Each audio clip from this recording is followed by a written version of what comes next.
us as promised. Navia is such a good person. Now that the serial disappearances case has been solved, no one's going to come after us for anything. Even without Silver standing guard, we can just completely relax. Why don't we stay and rest up here for a while? Even machines in Fontaine need to stop and recharge now and then.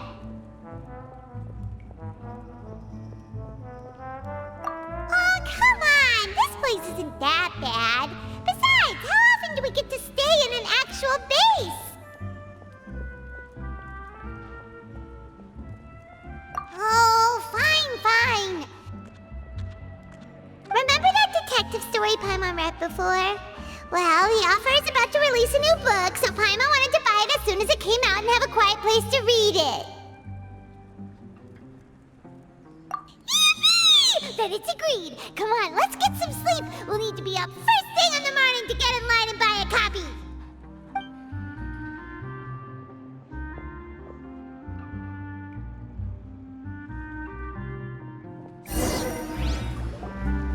Paimon didn't expect that style at all. Even though it's a detective novel, it's also like a social documentary. Whew, it's actually pretty good. No! Paimon just spends a bit more time sleeping than you, that's all. Excuse me, but do you know if the Traveler and Paimon are lodging here? Huh? Who are you? Paimon doesn't recall seeing you before. Wait, you're not here to give us trouble, are you? A blonde traveler and a chatty little fairy. Whew, looks like I found the place. Good thing I asked the Spina di Rosula. Seems they sent me the right way. Hey, what do you mean by chatty? Paimon's always careful not to talk too much. Most of the time, anyway. It's an honor to meet you both. I was sent from the Palais Mermonia. Monsieur Neuvillette wishes to see you. It seems he has something important to discuss in person. Neuvillette? He wants to see us again already? Huh. We talked so much the last time we met. Has something happened since then? I am not privy to the details.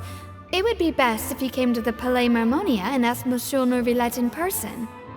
If you say so, but Paimon has a bad feeling about this. Now that I've delivered the message, I'll take my leave. Thanks! We haven't left the room for a few days, so we'll head over once we've freshened up a bit.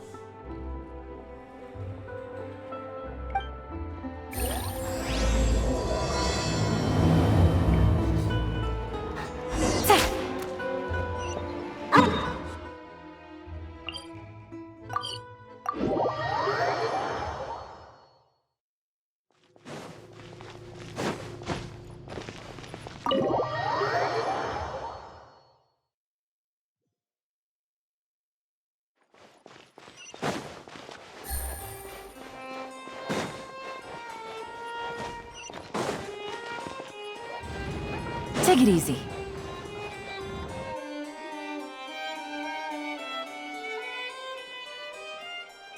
Neuvillette! We're here! Did you want to see us about something? Huh? Why were you just standing there? You daydreaming or thinking something over? Yes, I did send someone to fetch you. But as for what I'd like to discuss next, well, I still have some reservations. Given that we've already made the trip here, you should just tell us. Bet you need us to help you with something, right? I do indeed have something I'd like to ask you to do. However, you should wait until after I tell you the details, then decide for yourselves whether you'd like to help or not. The situation is this. It has come to my attention that the Snezhnayan harbinger known as the Knave wants a diplomatic meeting with you, correct? I heard that she was originally from Fontaine, but for her to suddenly arrive here and abruptly request such a meeting like this, I sincerely advise you to refuse her invitation outright.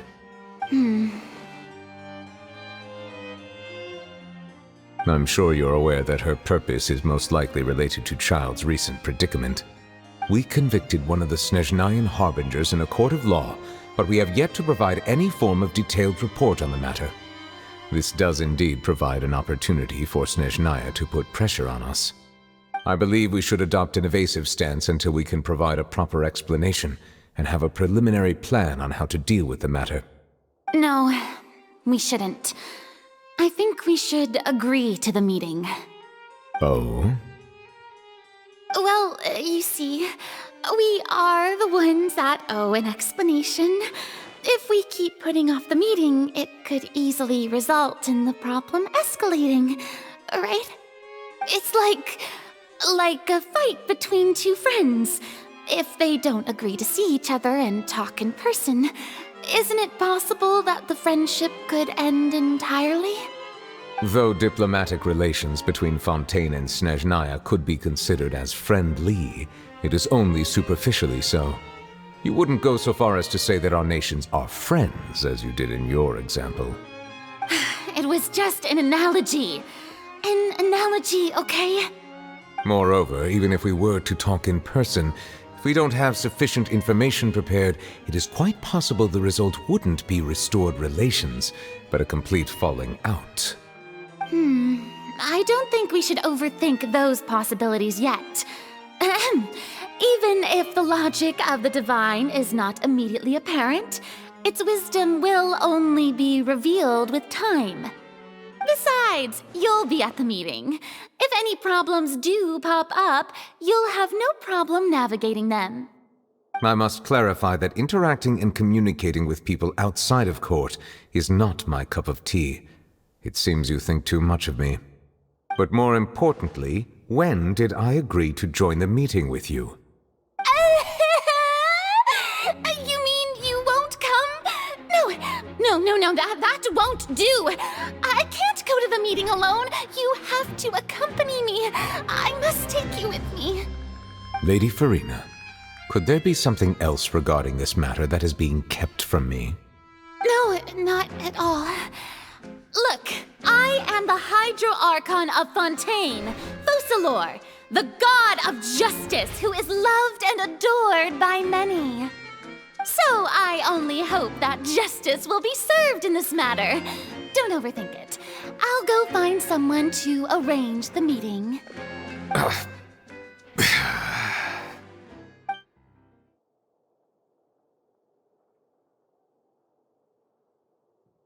Though it could officially be considered a diplomatic conference, I prefer to see our meeting today as an ordinary tea party. I assume you see it the same way, Miss Farina?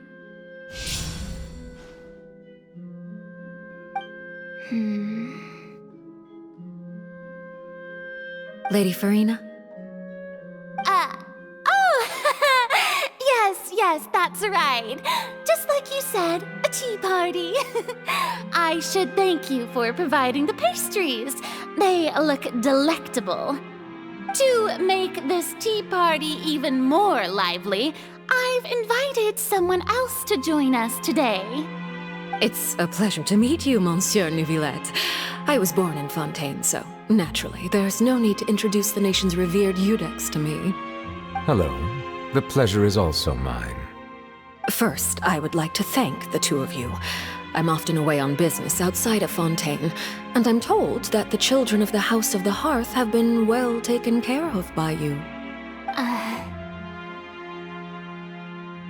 Oh, I'm not referring to when my children, Linny and Lynette, were falsely accused by you. Please don't misunderstand. The children of the House of the Hearth are often misunderstood. Perhaps due to the reputation of the Fatui. There's no getting around that. All I meant to say is that Fontaine has been stable in recent years. The people are well off and the children lead happy, fulfilled lives. That is something truly worth cherishing, and no one wishes to disrupt such peace. Now then, you have come regarding the matter of Childe, correct? Well, yes. It appears the ever-busy Iudex Neuvillette doesn't wish to waste time with diplomatic pleasantries, and hopes that we can get straight to the point of our talk. Yes, as you surmised, understanding Childe's situation is indeed one of the goals of this trip. As we are both diplomats from Snezhnaya, as well as Fatui harbingers, Childe and I have always been colleagues. Were anything to happen in Fontaine, each of us would serve as the other's attorney to resolve the issue. So now, in my capacity as his attorney, I request that Childe be turned over to Snezhnaya.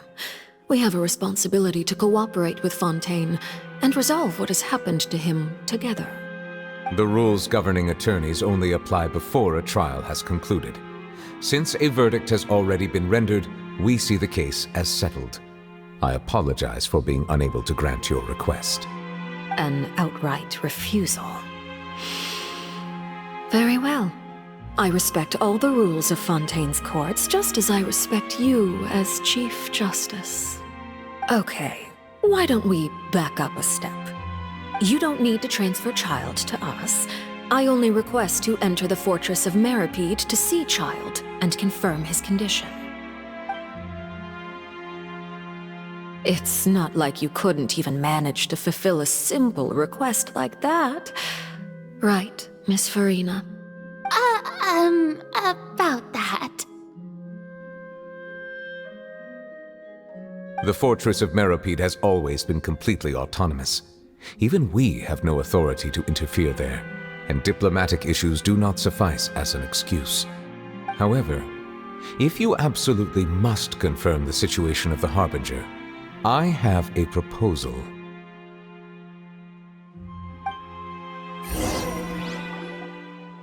The Knave showed up already? Well, Linny did say that Father will be returning soon. We didn't even know that Lenny was from the House of the Hearth at the time, so we kinda overlooked that information. Yes, thank you for your kind advice. I'm well aware of the situation. I also noticed that Lady Farina acts a little odd and unnatural whenever I bring up matters related to the Knave. Could the Knave be threatening Lady Farina or something? If that were the case, then why wouldn't Lady Farina inform me?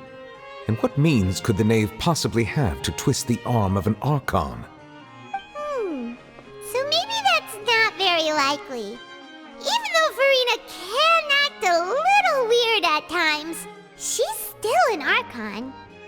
In reality, this problem is even more thorny than it appears.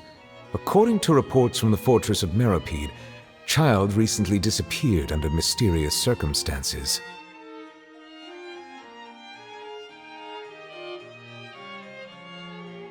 The details are still unclear. We cannot rule out an escape, but there have also been no reports of him outside of the fortress of Meripede. Special guards oversee the fortress, and its internal systems are extensive. Combined with the special characteristics of the surrounding terrain, an escape should not be possible. I suspect that there's something else behind Childe's disappearance. I was only willing to share this information with you because you are friends of Childe, and it is my duty to see justice done. So this is what you wanted to see us about before. Yes. I would like you to go to the fortress of Meripede and investigate Childe's disappearance. This was my proposal during our meeting with the Knave. Rather than allowing her to intervene, I offered to send someone to find out about Childe's situation and report back to her in detail. The Knave did not seem satisfied by my proposal, but she still agreed to go along with it for the time being. Her words were, "We will talk more once we have that report." So that means we bought ourselves some time.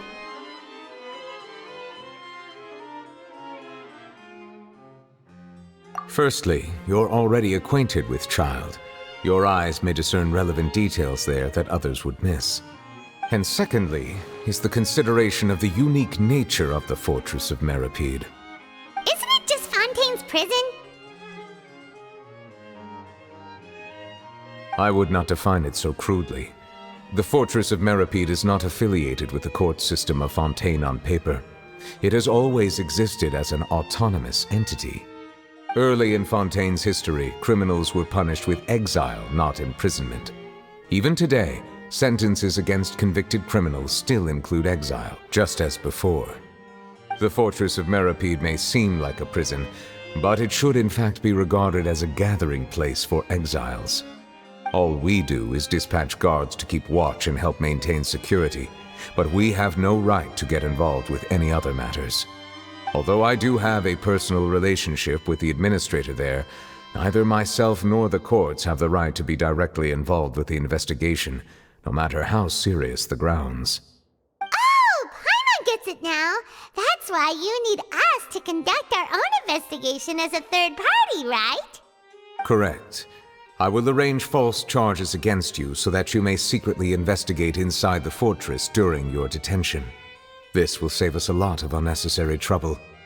So, are you two willing to accept my proposal? Yeah, no matter how you look at it, it seems we're the best. Alright, we hereby accept this difficult task. Reluctantly.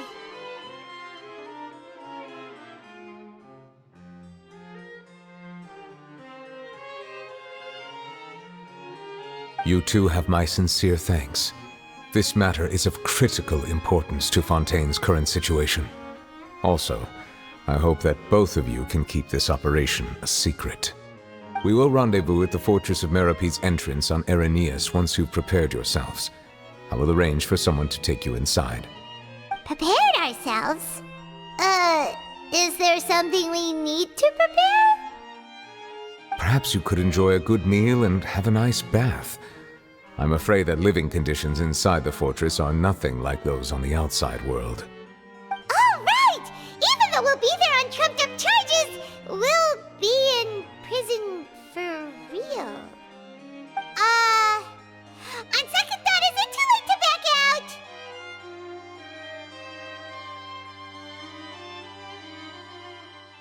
Please do not worry. Since you are sacrificing both your time and quality of life for the sake of delivering this report, you will be compensated according to the highest standards permitted to legal staff, regardless of the outcome. Now that's more like it! Come on, traveler, let's go eat the best meal we can find! We'll eat so much that we won't need to eat another meal for a whole month! You're a treat. Are you leaving now? In that case, please take this cake as a token of my personal gratitude.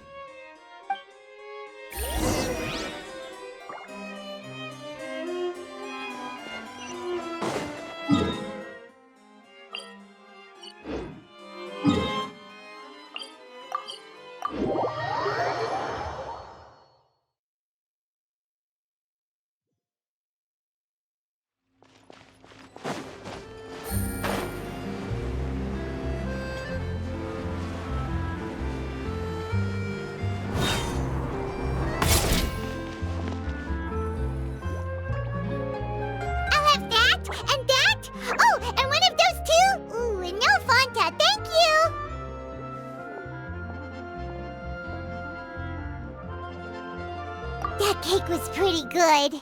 But as soon as Paimon remembered that we were about to go to prison, Paimon's stomach suddenly became completely empty. Now that Paimon thinks about it, we've always been super careful ever since we arrived in Fontaine, just to avoid breaking any strange laws here. But here we are, about to willingly send ourselves off to the Fortress of Meripede. Maybe this is what they call fate. Let's just try our best to investigate everything quickly once we get there. Paimon doesn't want to stay in prison too long.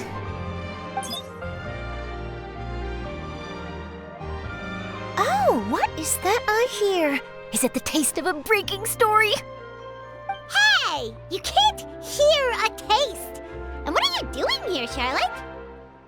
Oh, don't remind me. I invited an eyewitness to a case to eat here, and I was planning to get some great material out of him. But he didn't even show up. Calm down, calm down. This is nothing new. As a journalist, you should be used to this by now. As long as you can score some juicy tidbits from the traveler, you might still be able to recover the cost of the meal. You know we can still hear you, Charlotte. Never mind. It's nothing. I just heard you mention the Fortress of Meripede. You didn't commit a crime, did you? Please tell me all about it. No way! We would never! We're just going there to...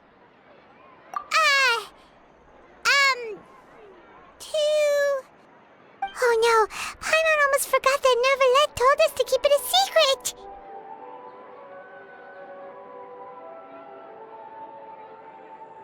Huh? You're being arrested for that? Oh, but now that I think about it, I suppose that's not completely unreasonable. That's pretty despicable, almost as offensive as committing theft. You mean Paimon really did something that serious?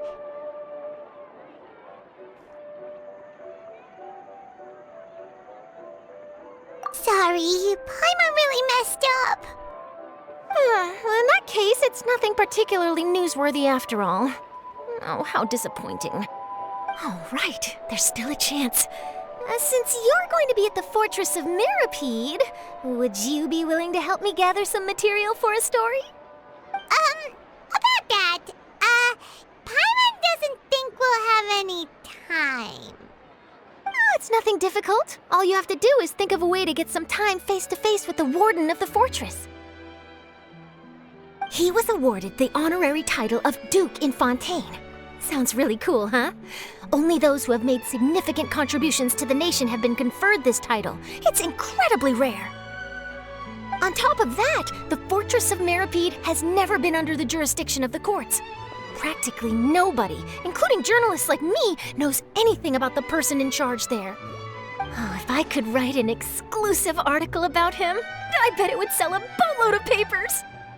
You make it sound easy, but it really depends. Of course, I wouldn't ask you to do it for free, so this meal is on me. All right, you got a deal. We'll do anything you want. Then it's settled. The food should be here any second, right? Huh?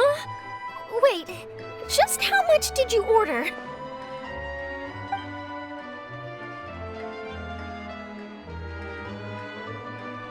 Paimon's so full. Well, guess we have nothing to regret now, so let's get going.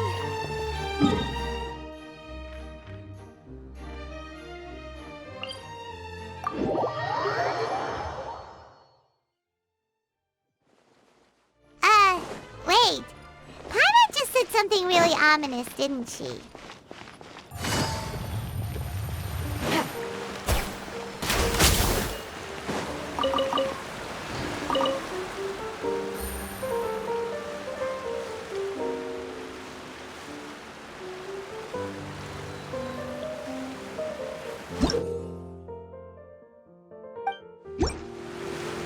Take it easy.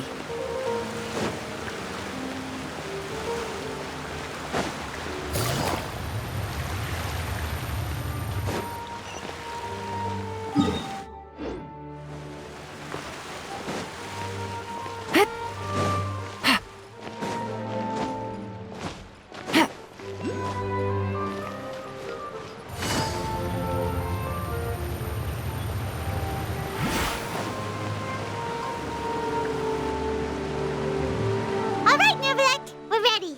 Is this where the entrance is? You have come, just as promised. Yes, this is the one and only entrance to the Fortress of Mirapede from Irenaeus. Careful. You may want to step back a bit. Whoa! So you have to go down from here? Is the prison underwater? Utilizing both the barrier of the water as well as the fear humans have of the depths, the Fortress of Mirapede is naturally the perfect place to confine and guard criminals. But do not worry. It is not nearly as frightening inside as you may think. You will see for yourselves once you are down there. Paimon hopes you're right. Don't know about you, but just thinking about being at the bottom of the sea like that gives Paimon the heebie-jeebies. Oh, and there's one more thing. I mentioned that I have had personal dealings with the administrator of the fortress, Wriothesley. He's a very shrewd fellow. Yeah, we heard about him too. He's that Duke, right? Correct. He is the highest-ranking manager of the underwater prison. Even though you are going there to investigate at my behest, it would behoove you to avoid any confrontation with him or any of his subordinates. The Duke rarely ever leaves the Fortress of Mirapede, but that does not mean he is not privy to all that is happening inside and outside the fortress. He is quiet, but not unaware, so please bear that in mind.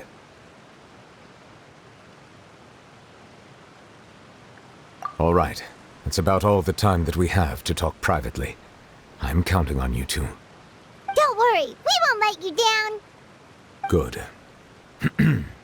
Madeline! I'm here, Monsieur Neuvillette. These two are the newest convicts, I presume? Don't worry, they won't escape on my watch. Like we would try. Please follow me, you two. I'll process your paperwork for entering the Fortress of Meripede.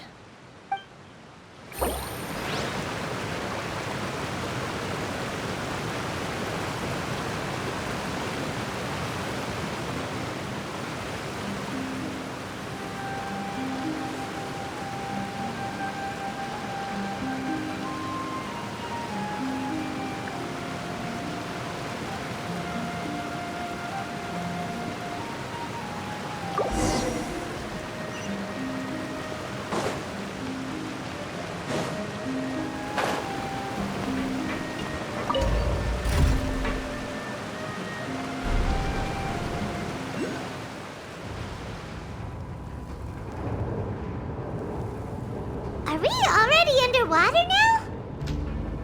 Huh. So this is what it feels like to be a criminal in Fontaine. You two seem to be taking this pretty well. It's rare to see convicts in such a good mood.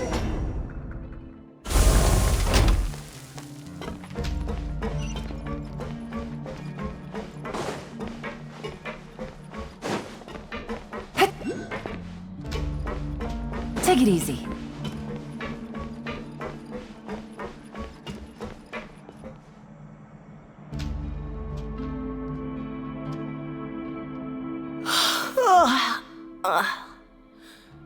Oh, it's you, Madeline. Why'd they make you make the trip down here today? Monsieur Neuvillette personally requested I escort these two convicts. I suppose he was concerned others might not be up to the task. Well now, aren't you the lucky one? Must be nice to be on good terms with the big shots like the Chief Justice. The only people I get to see every day are the new inmates. Well, have you tried service with a smile? Who knows, it might help your professional reputation. Yeah, right. As if. Every criminal comes through here looking miserable. How can I smile with such a toxic work environment? And even if I did smile at them, the convicts would probably just think that I'm some freak getting some kind of twisted enjoyment from their pain. Oh, she's got a point. Well, I've finished transferring you. You two will register here, and Mirette will guide you through the remaining procedures. Yep, I'll take it from here. You head on back to that bright and sunny world above. Okay, let me see. You are the Traveler and Paimon, correct? That would be us. Let me confirm your charges and sentence. Let's see. You two are charged with eating a cake specially prepared for the Archon by a Snezhnayan envoy without the Archon's permission, thereby incapacitating the political center of Fontaine for a brief period. Sentence: 45 days? Huh? Wait, you mean the cake that Neuvillette gave us was... Just looking at the charges, it seems you two are capable of causing some serious trouble. And considering how fond Lady Farina is of sweets, this crime is tantamount to trying to assassinate the Hydro Archon herself. Now I've seen everything. Anyway, we still need to finish processing you before you can enter the Fortress of Meripede. Please stand in front of the board over there. I'll take your mugshots with my camera. Oh, all right. But be sure to catch Paimon's good side.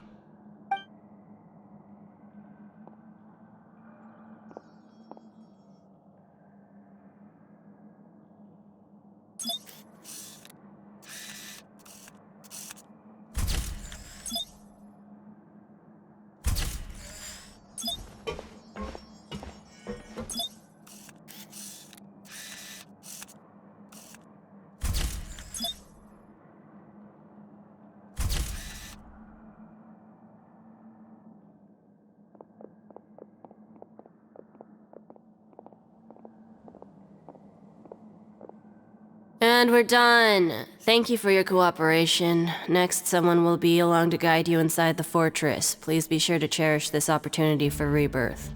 Huh? Rebirth? Isn't that a little much? We're only gonna be here for 45 days! You two are the new inmates, right? Follow me.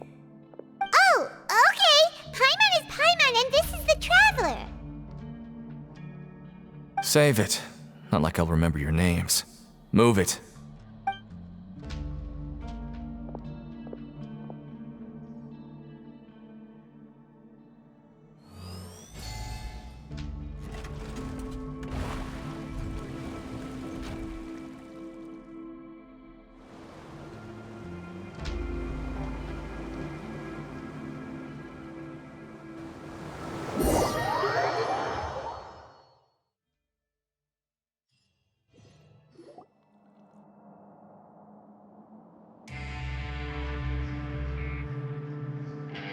So, are you one of the guards here? Is there anything we should be careful of while we're here?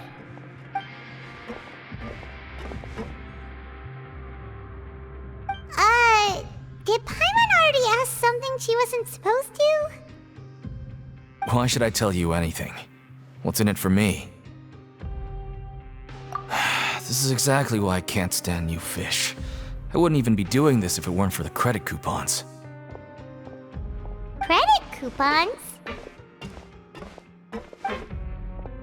Alright, seeing as you're not the annoying kind that's getting dragged in here crying and blubbering, I guess I can tell you a few things. But next time, it'll cost you some coupons. Mora means nothing here. Here, we use credit coupons. Coupons can get you almost anything in the Fortress of Meripede. Desires? Fulfilled. You want power? No problem. Coupons can even change fate itself. So, credit coupons are a currency that can only be used here? It's not as simple as that. Like Moret said, everyone gets a chance at rebirth. No matter how much money or power you had before, it means nothing once you set foot inside the Fortress of Meripede. You have to start over and earn your coupons. Everyone starts from the same place, and you have a chance at a new, less terrible life. I guess that's the real purpose of the coupons. They symbolize true fairness and true justice. And this is also exactly why so many criminals choose not to return to the outside world, even after they've served their sentence.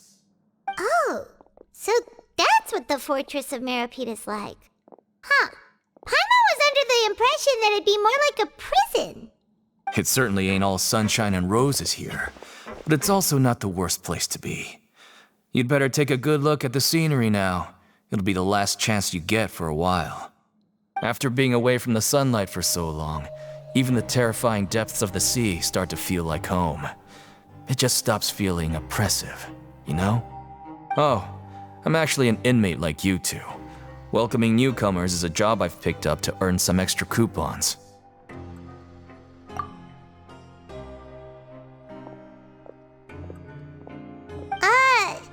Why aren't you answering us again?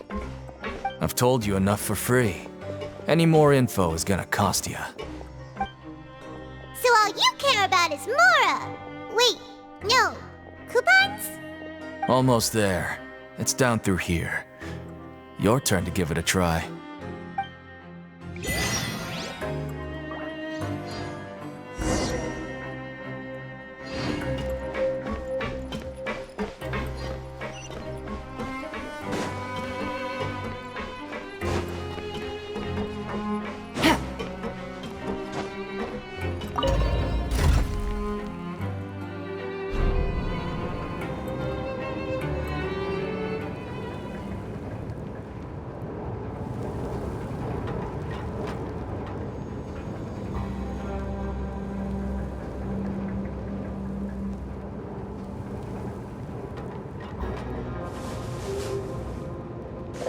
So, we're going even deeper now?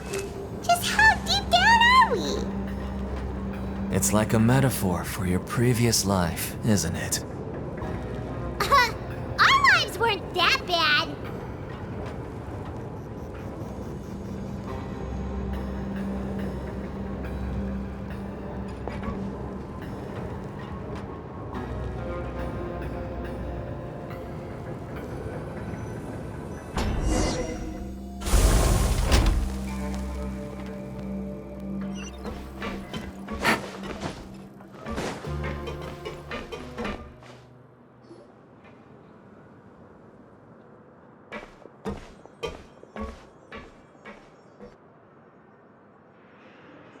So this is the actual entrance to the Fortress of Meripede? Huh. It looks like there are other new arrivals, too. Oh, they sure don't look happy. Maybe we look too relaxed for fresh convicts. Oh, right. We're on someone else's territory now. We need to think of a good way to act like criminals to get by. If we're discovered, even Neuvillette might not be able to rescue us. Hey! Don't scare Paimon!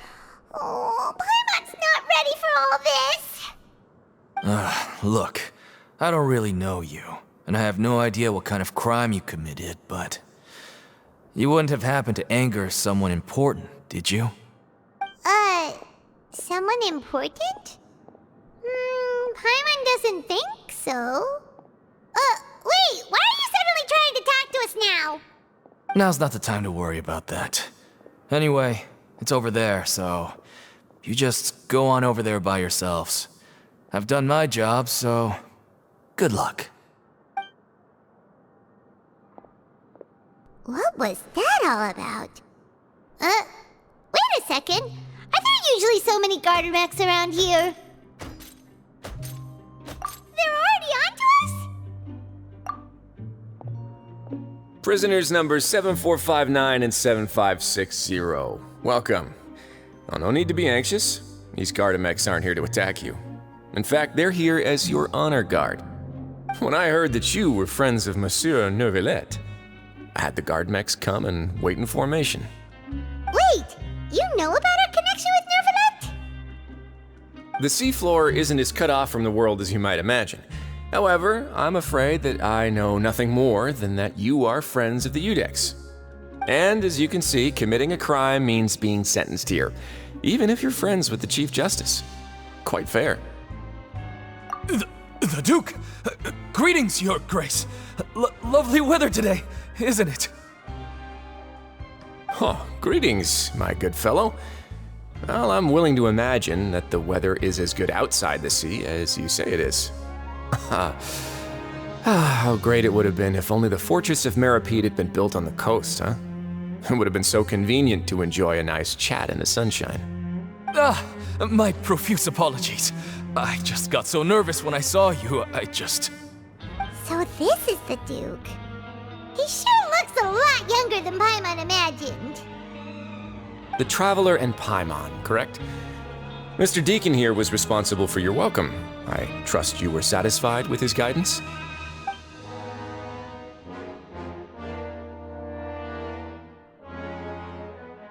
Ah, I see.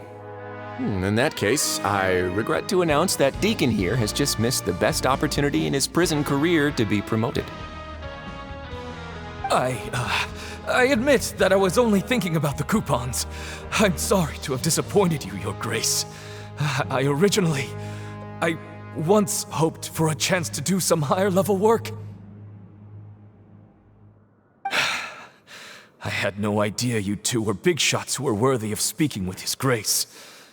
Losing out on such a big opportunity because I couldn't see past my own nose. Plenty of time ahead, Deacon. There'll be more opportunities. Well, I believe that concludes the introductions. We've already taken enough time here. Deacon, if you would. Yes, Your Grace. I'll take my leave now.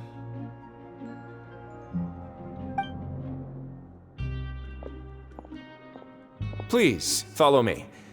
To make you feel more welcome, I'll show you around the various facilities of the Fortress of Meripede.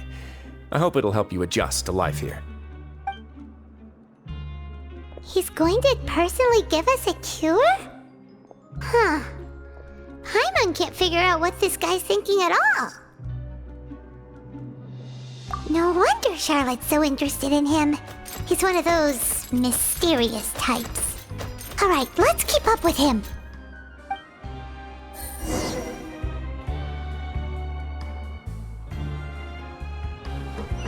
Take it easy.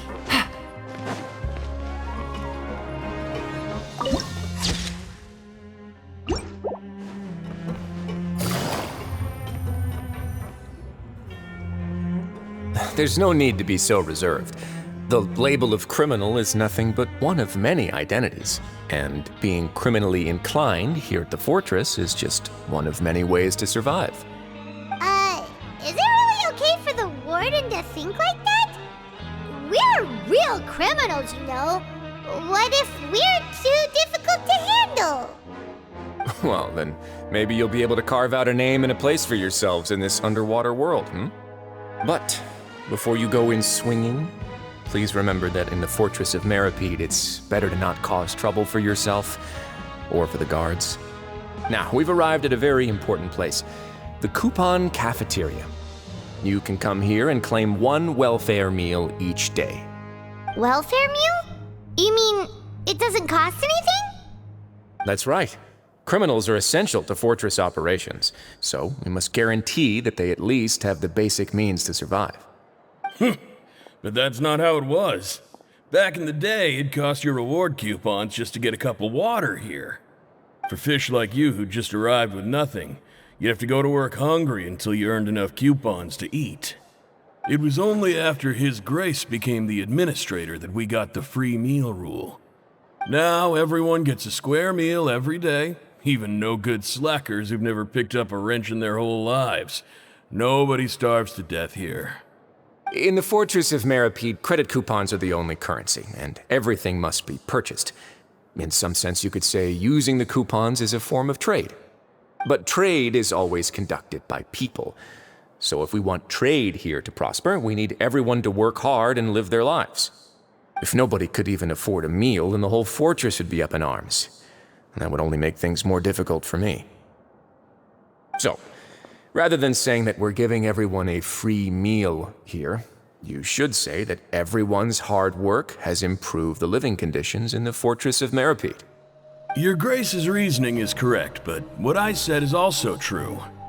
Whatever the case, hard work is rewarded here. You'd be hard-pressed to find anywhere else as fair and reasonable. Right! Paimon sees your point. By that logic, this place doesn't seem so bad after all. Oh, wait, no. We shouldn't drop our guard so quickly. But it seems the inmates really respect the Duke because of his attitude, right?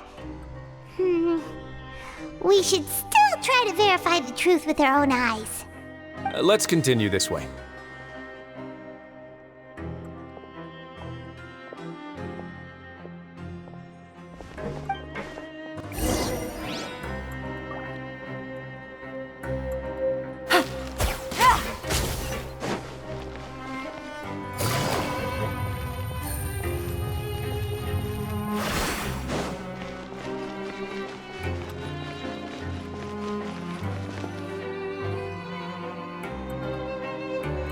This place is known as the Pancreation Ring. Sometimes we have criminals who have more energy than they know what to do with. Their daily work alone isn't enough of an outlet for them. So, instead of leaving them to their own devices, we've provided them with this dedicated venue. This way, nobody will get involved unless they want to be. Pancreation matches? And you can earn extra coupons? Oh, what do you think, traveler? Interested? But I must warn you that your sentence will be extended if you fail to restrain yourself and end up seriously injuring or killing your opponent. So, did you set this place up too? No, actually. I just granted approval for the organizer to use this area to build the ring, and I collect a portion of the proceeds in return. Of course, the fees are also quite useful. Oh. Do you mind if we ask what they're used for? Sure. Ensuring personal safety, maintaining the arena, and resolving any conflicts that arise. Why? Are you interested in how to manage a pancreation ring? Oh, no. Paimon was just wondering if that's how you paid for everyone's welfare meals. A reasonable guess. I see you have a talent for entrepreneurship. Oh, you hear that? Paimon has a talent! So we could start a business here? That is something you can discuss between yourselves later. Let's move on for now.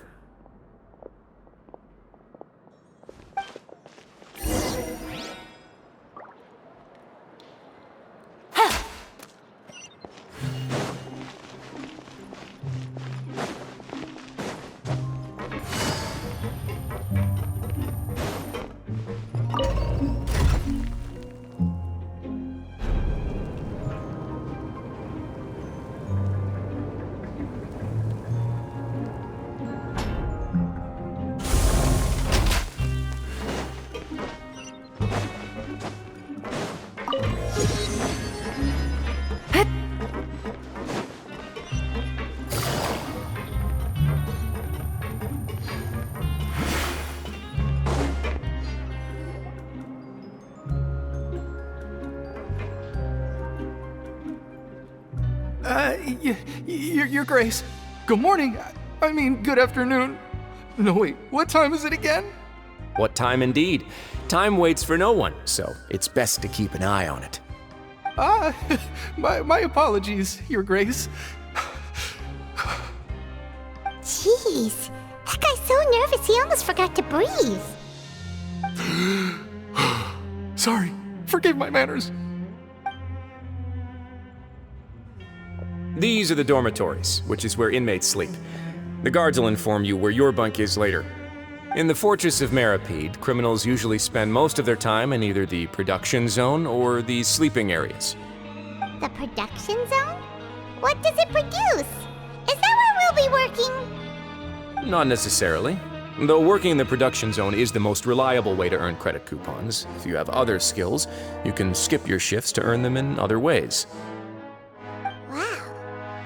Wait, you're the manager of this place, and you're just telling us to our faces that it's okay to skip work? The fact that the Fortress of Meripede has continued operating completely autonomously is proof enough that most people are willing to work honestly and earn a stable income. As for what we produce, many of the clockwork machines seen all over Fontaine originate from our workshop. Therefore, the Fortress of Meripede is not only a place where criminals serve their sentences, but also a giant machine factory. There's no need for me to get into specifics about the production process now. You'll experience it all firsthand when you report for work tomorrow. Let's move on. The tour continues over this way.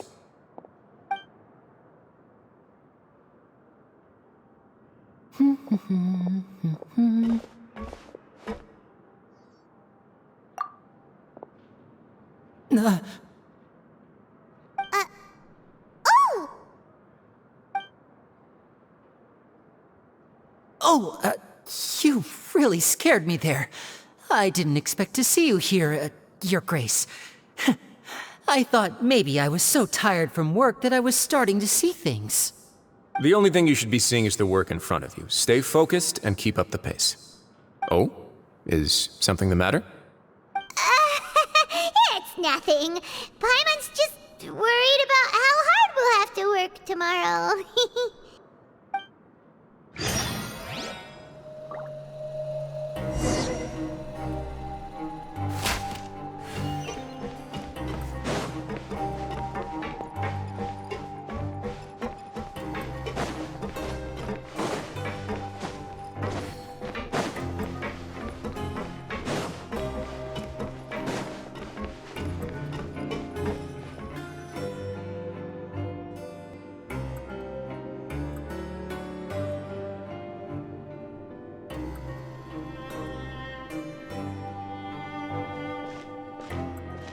Your Grace?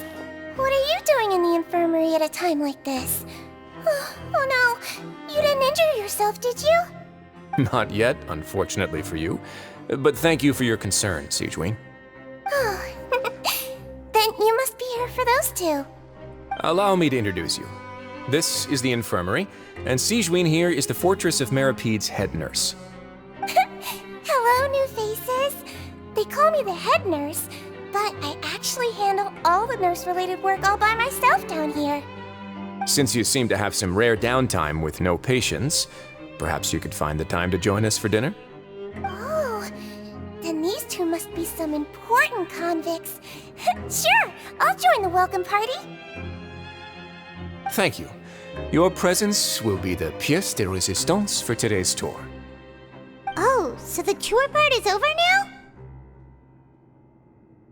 I believe I've already covered the primary aspects of life here in the fortress. As for your work, there'll be someone else to guide you through the details. Is there anything else? I seldom conduct tours, so why don't you just ask if you have any questions? Well, this is our first time here. Paimon's not sure what to ask. Then let's head back to the coupon cafeteria. Maybe a meal will help you think up some questions. You should at least try to be excited. Our free meals are actually pretty good here.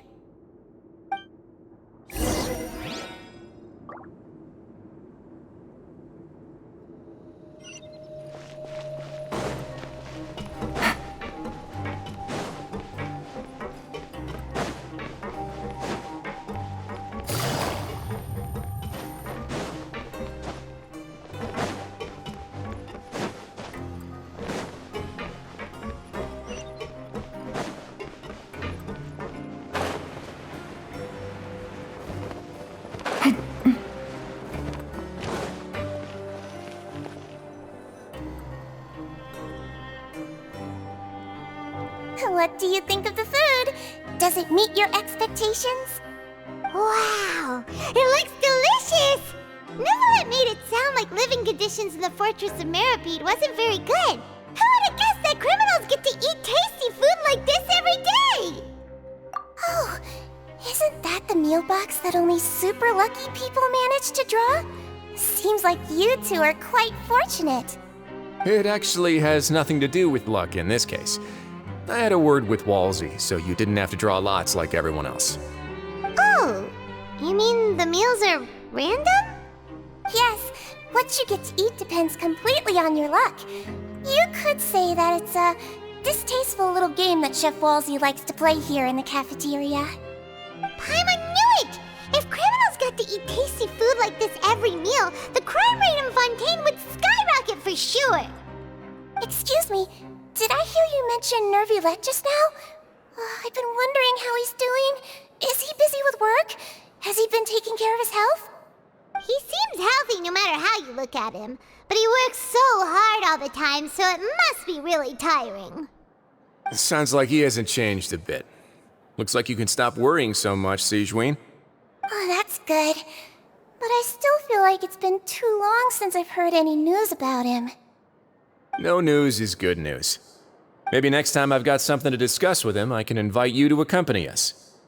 But isn't the Fortress of Meropide independent from Fontaine's court system? What do you two have to discuss?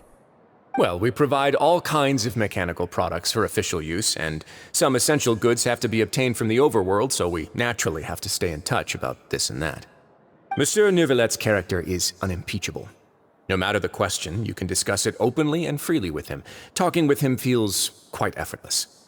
In light of that, I am quite willing to go out of my way to show respect and accommodate him. In fact, right now, I'm treating you two as guests invited by Monsieur Neuvillette. But unfortunately, I can only do so until the end of this meal. After this, you two will just be inmates here.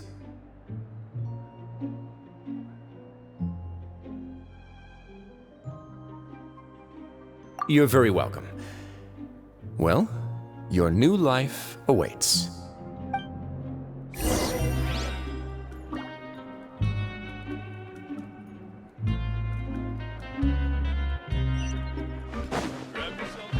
Take it easy.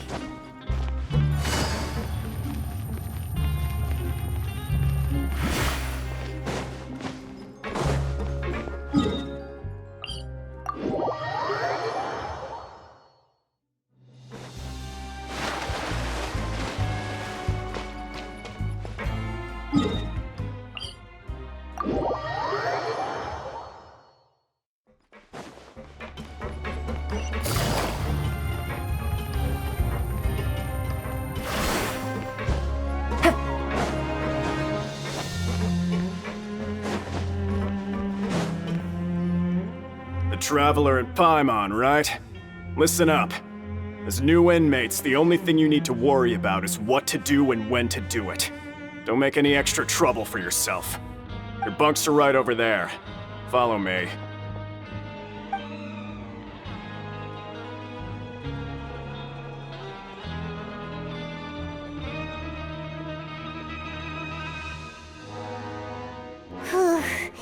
So this is where we'll be sleeping from now on. Oh, Paimon can't believe this! The days of staying home and reading detective stories are like a dream now. By the way, Traveler, we saw a lot of things worth investigating just now. Even though the Duke didn't say it too directly, judging from what he said at the end, it seems that he was only welcoming because we know Neuvillette. We are criminals, and Paimon did eat that cake, but we're actually here to help Neuvillette. Is it possible that he knows we're here on a mission? Or is Paimon overthinking things? Yeah, Paimon thinks so too. He probably knew why we came here from the very beginning and intentionally wanted to send us a message.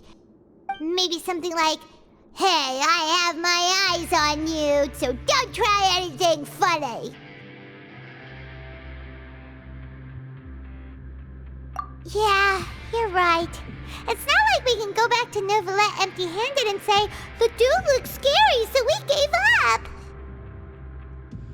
And besides, the Duke said that he was willing to go out of his way to show respect for Neuvillette, right? So, we at least need to try. But Paimon hasn't gotten a clue where we should start our investigation. You mean... Yeah, that's what Paimon was thinking too! Paimon almost spilled the beans when we ran into him. Fortunately, based on his attitude, it looks like the Duke sees Lyney as just another inmate. We worked so hard to help clear Lyney and Lynette's names, and yet we turn around and bam! He's in prison anyway! Oh, right! Lyney and Lynette are from the House of the Hearth. They work for the Knave, so they could be here to investigate too!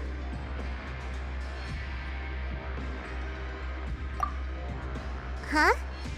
Oh, it's a card! Paimon didn't notice it earlier. It looks like a magician's prop. Lyney must have left it here.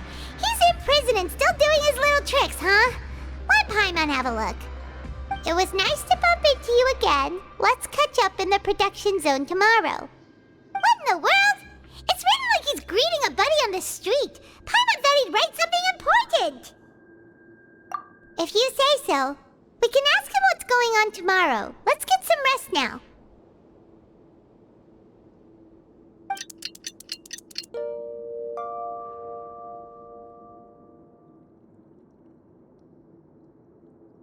Hey, you're finally awake!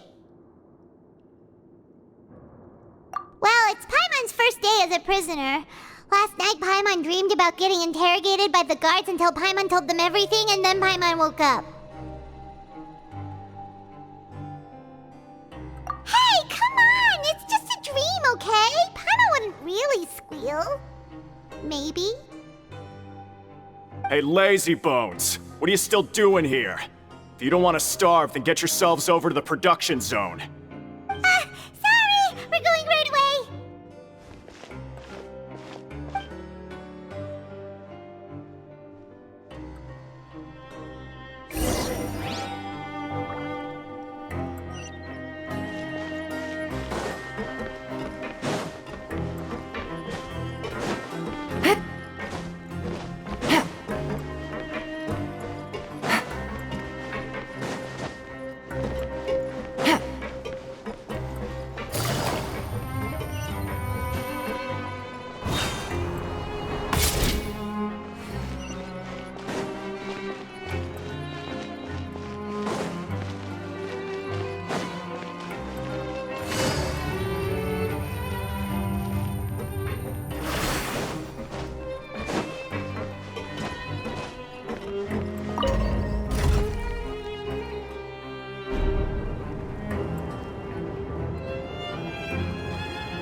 Ah, you must be the catch of the day. Looks like you've got some luck getting assigned this space. Yep, we just arrived yesterday and... Don't interrupt me when I'm speaking! Yes, sir. Listen carefully to my instructions. I don't want any mishaps. Every machine here is worth more than the both of you. Working around these machines can be very dangerous. Do your job well, and you can eat in the cafeteria after your shift. Get sloppy, and you dine in the infirmary. Anyway, the Fortress of Meropide doesn't want to lose a single one of its machines. And it also doesn't want to waste the production potential of any inmate. You got that? Got it! Your job is to use the machine over there to process widgets. Watch carefully, and make sure you step on the pedal at the right time.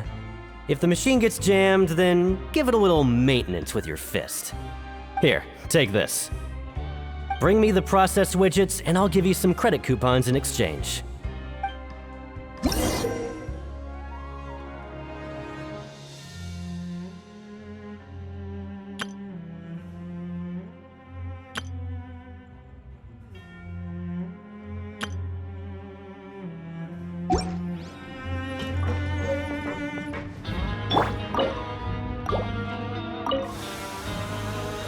Once the widget is hot enough to glow, jump to step on the pedal and hit the widget with... So if the machine gets jammed, you just need to attack it to fix the problem.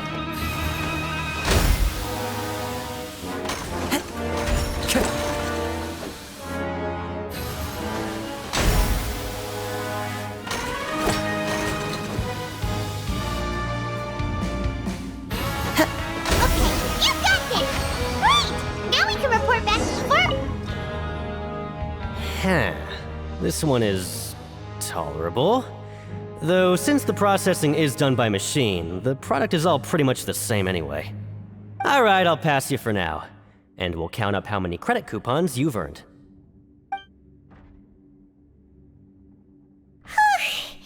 Paimon's exhausted. We're done now, right? Oh, that foreman. He's so scary that Paimon couldn't even speak. Ugh.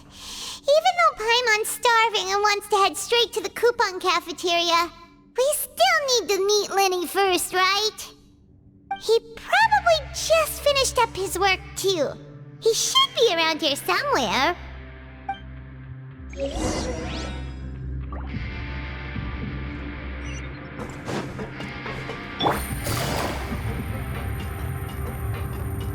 Lenny? Mr. Magician? Where are you? Oh, this had better not be some disappearing act. It doesn't seem to be around here. Let's try looking somewhere else.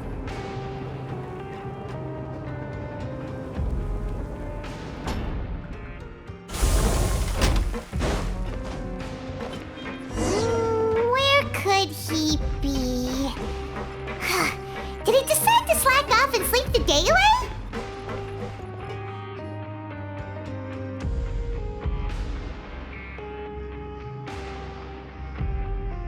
Hey, over here.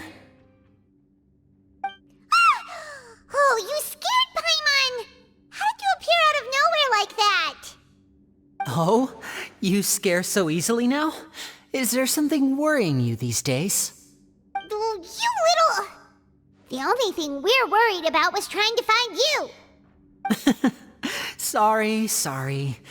Come over here and keep it down.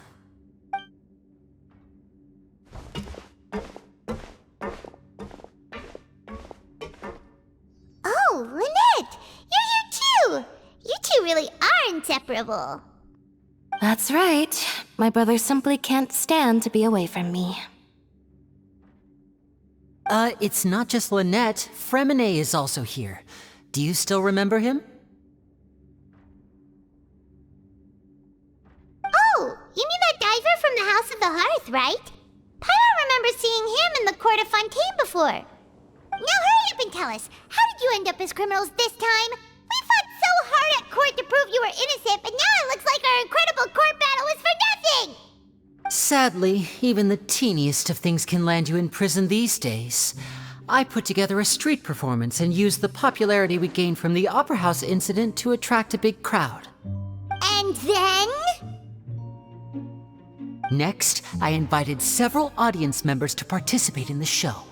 And then, with the entire audience watching, their wallet suddenly disappeared.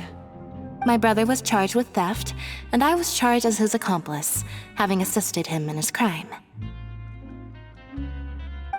It really isn't that bad.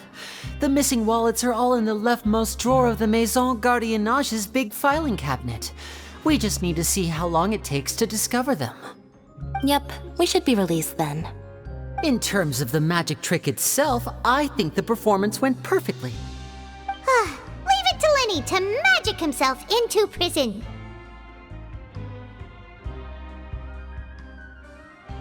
Indeed. Last time I hid my identity from you, I promised that I'd tell you absolutely everything if you were angry about it. No more secrets. So I don't plan on keeping anything from you this time either. At the moment, the House of the Hearth's interests don't conflict with yours at all. We were instructed by the father of our house, the Knave, to come here and conduct an investigation. Told you so! See? Paimon guessed right. As for what we're investigating, perhaps you haven't heard, but the fortress of Meropide hides a secret. Some even say that the entire fortress exists just to protect it. The House of the Hearth has been investigating this for a very long time, trying to uncover its mysteries. But recently, all of our informants, including the ones that had infiltrated the guards, suddenly vanished and have not been heard from since. We believe that this is a direct provocation, and it's the reason why we came here.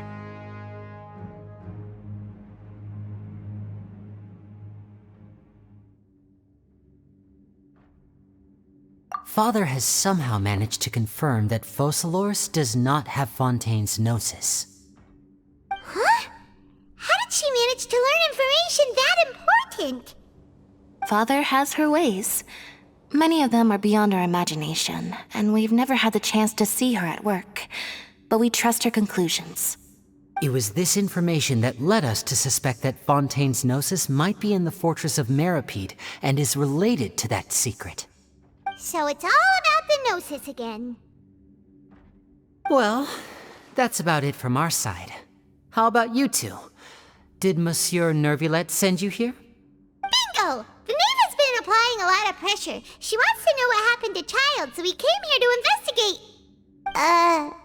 Traveler, are we allowed to tell them?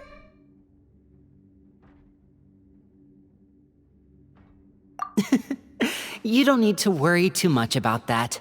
She's just asking for a report on Master Childe's predicament as a means of pressuring you.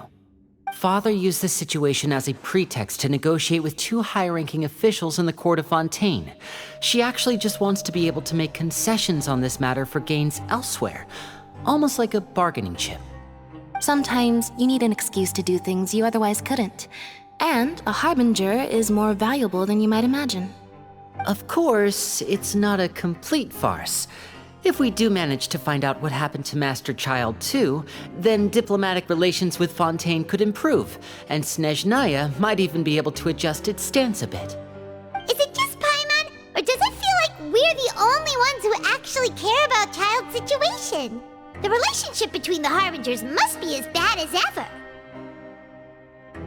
I wouldn't go that far. Father just has different standards than we do when it comes to what can be sacrificed for an advantage. By the way, I have a suggestion. Why don't we team up? Even though we have different objectives, we're both here to investigate the fortress of Meropide. It would be more efficient for us to work together. As you know, the House of the Hearth has many reasons to seek the Gnosis, but our highest priority remains resolving the prophesized crisis. You can trust us on that.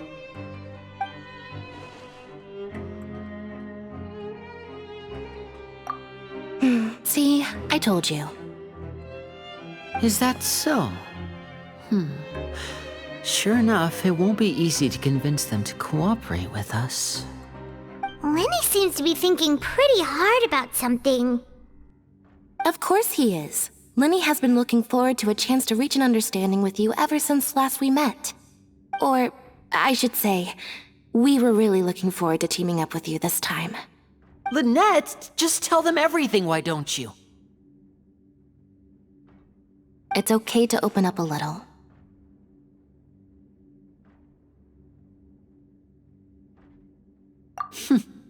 Very prudent of you, and consistent with your behavior since we first met.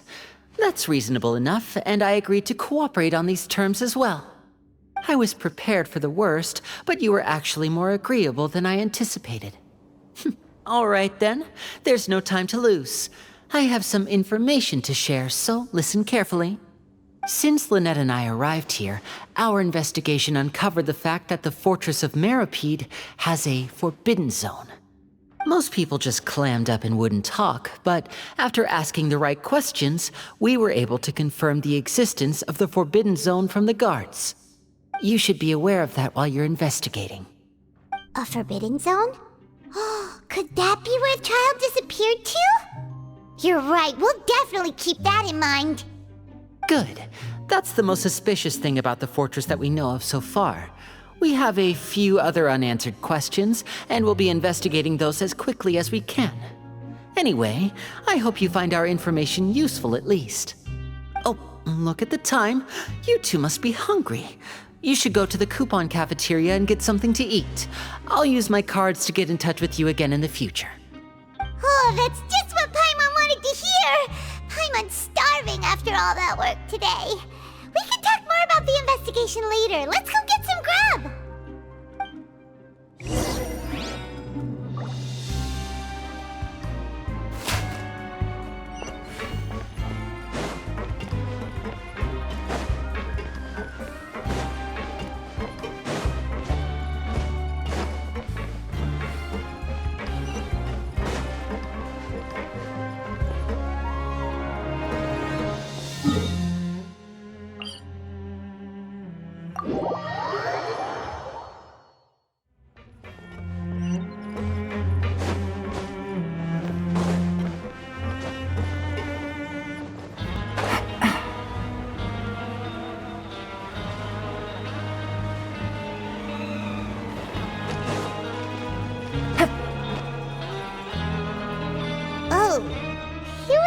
Kidding!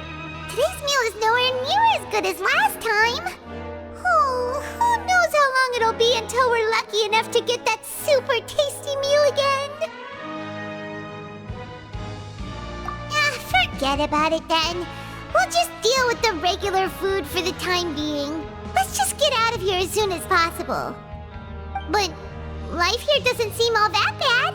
Other than the foreman being kinda mean and the work being pretty tiring. You think so, mate? If I had a coupon for every fish who said that. Seems you fishies still haven't learned your lessons from your life up on the surface. If you take things at face value, then by the time you reach a dead end, you won't even know how you ended up on that road in the first place. I like your attitude. I can, let you in on a little something. Everyone's been telling you to just follow the rules and not cause any trouble for yourself. Am I right? But what they don't tell you is that the rules aren't exactly what they pretend to be. The rules for being a prisoner. The truth is, this place has a lot of hidden rules. Huh? Hidden rules? What do you mean? Not everyone knows about those rules, but whether you know them or not, once you break one, you might encounter something even worse than death. Really? Oh, now you're really scaring poor Paimon. Don't joke around like that!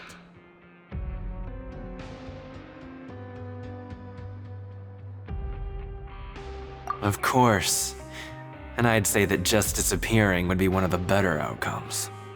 Oh, you mean that if there really are hidden rules, then Childe's disappearance might have something to do with that? In that case, would you tell us some hidden rules? We definitely want to avoid breaking them.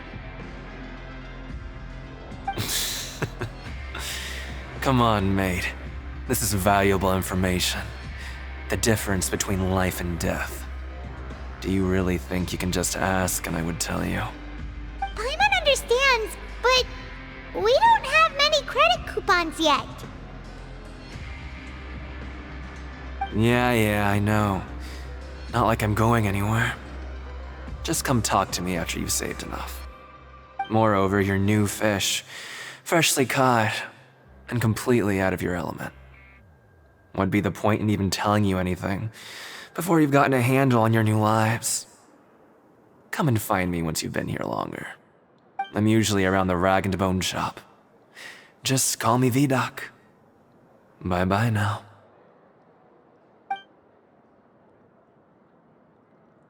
He left.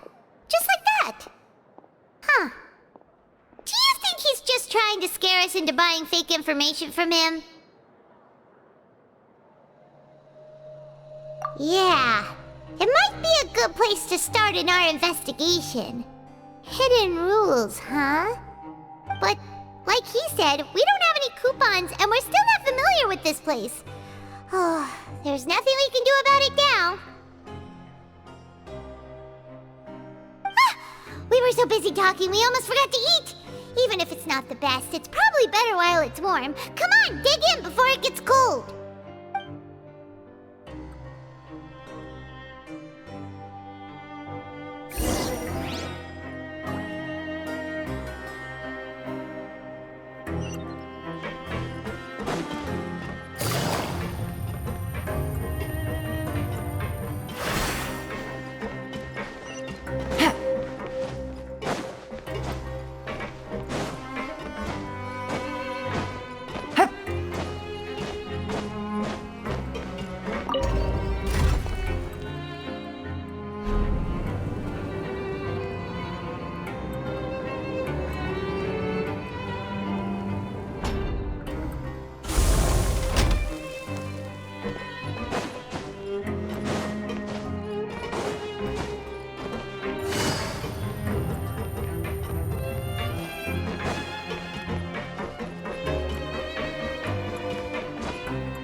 With the guards that our shift is set for every morning, and we're free to do whatever we want all afternoon.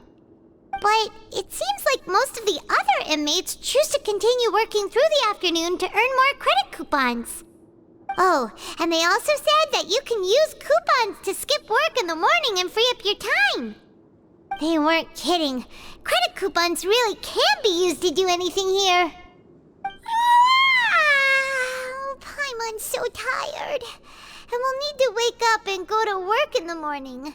Without any credit coupons, it's not like we can really do anything else. Nighty-night, Traveler. Paimon hopes we can keep making progress on our investigation tomorrow.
You seem to have something on your mind. Did you dream about something last night? Is that even possible? Unless it wasn't an ordinary dream? Oh, Childe's vision! So you had it with you this whole time? Maybe the vision connected Childe's consciousness to yours. And our investigation has its first major breakthrough! Good thing you brought the vision with you here. So what did you see in the dream? Do you know where Childe went? Huh. Okay. Well, hopefully it'll be a bit more helpful in the future. What's more important now is that it's the start of another new day as prisoners. Let's do our best to earn more credit coupons. What's the plan for today? Let's go! It's time to start working. If that guard Fielding catches us skulking about, he's sure to give us an earful.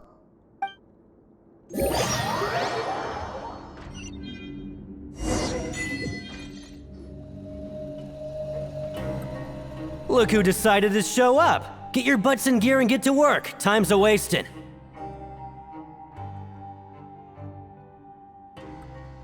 Good, here you go. Remember to give me the widget once you've finished processing it.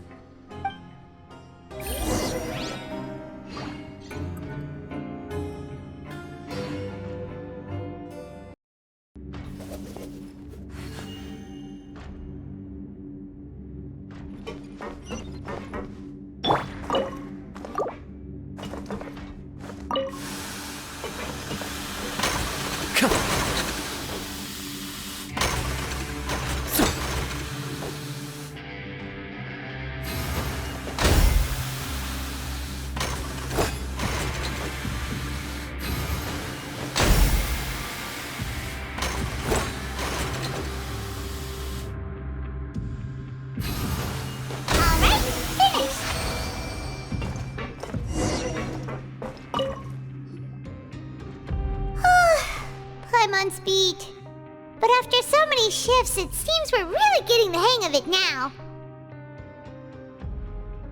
Hey there, fellow shift mates. I saw you finished your work, so I thought I'd come over and say hi. Oh, hey there! We've seen you before. Your assigned workspace is really close, isn't it? That's right. The name's Rowan. This past few days, I couldn't help but notice the new faces working nearby. I guess we were destined to meet. I've been working here for almost 15 years. Even the foreman, Grainville, always calls me Chief. Whoa, you've been working here a long time, Chief.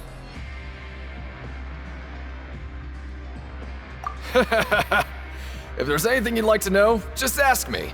I know the work here in the production zone better than the back of my hand. All right, Chief. We'll be sure to come to you first.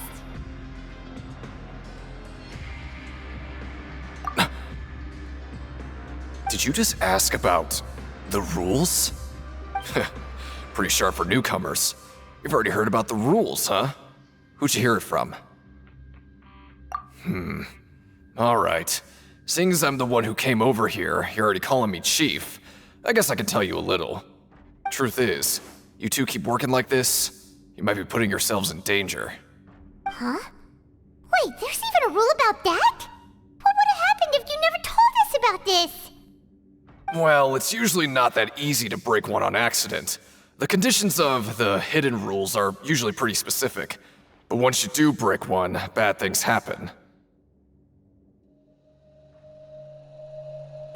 If you work continuously in the production zone for 3 days, and if all you do besides eating and sleeping is just work, then something bad will happen during lunch on the 3rd day. Huh? Like what? Oh, don't scare Paimon! If I knew that, then I wouldn't be standing here talking to you, now would I? You mean, even you have never tried working 3 days like that before? There's actually a legend about this rule. They say that there was a worker who worked way harder than me. He was both efficient and eager on the job, and most other workers couldn't hold a candle to him. One time, he tried to test his limits and worked as long as he could. Then during lunch on the 3rd day, he disappeared into thin air, as if he'd evaporated. Later, some people went and asked some of his past friends about him, but they said, never heard of the guy. What the? How could that happen? Unfortunately, we were assigned different production zones. I never saw for myself what he looked like. Wait, are you thinking that it was... Huh? Oh? You... Listen, kid. This ain't the kind of thing you should be curious about. Let me tell you, you're better off forgetting about it and looking after yourself. Now I kind of regret ever telling you. Yeah, I agree with Chief here. Do you really want to try? Alright, if you insist. What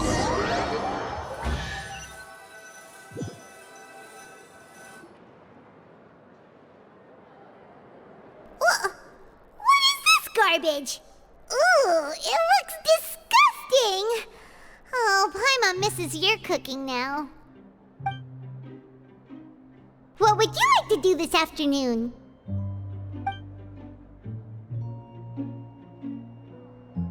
But Paimon really hopes the foreman will be in a better mood today.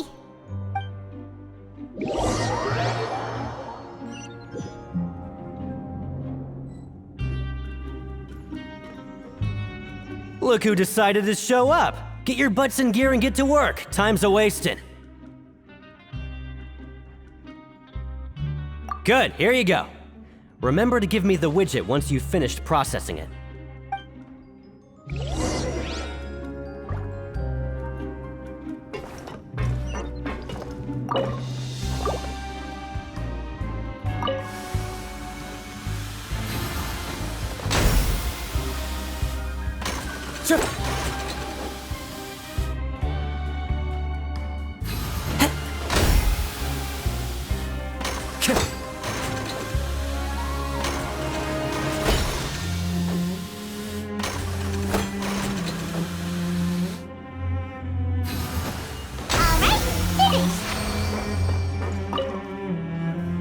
Let me have a look.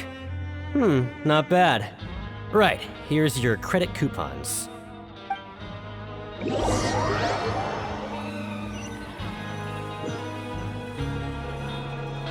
Aw, looks like we won't get a chance to sleep in as long as we're here. Let's get to bed early.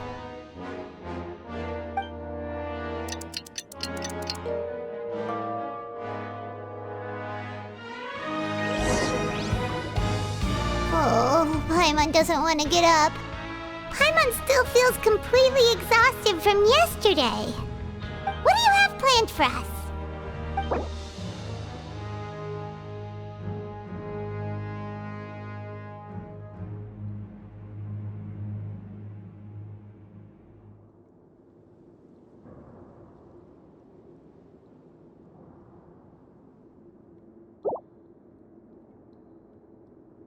But Paimon really hopes the foreman will be in a better mood today.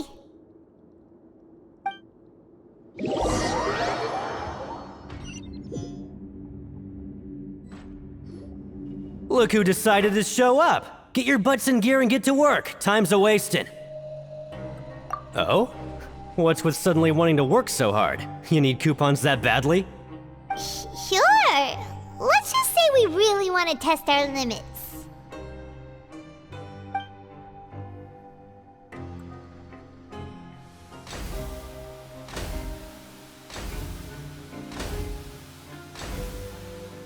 Nice! We did well today. Let's keep it up!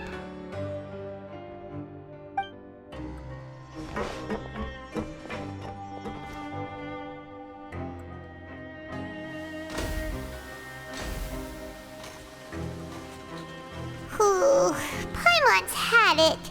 Who knew that processing these widgets would be so tiring?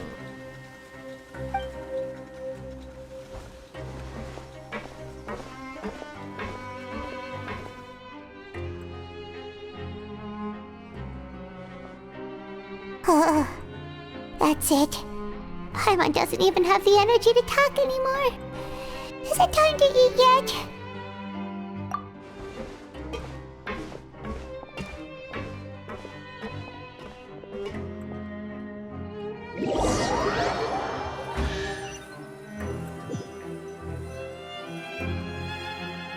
Oh, Paimon's exhausted.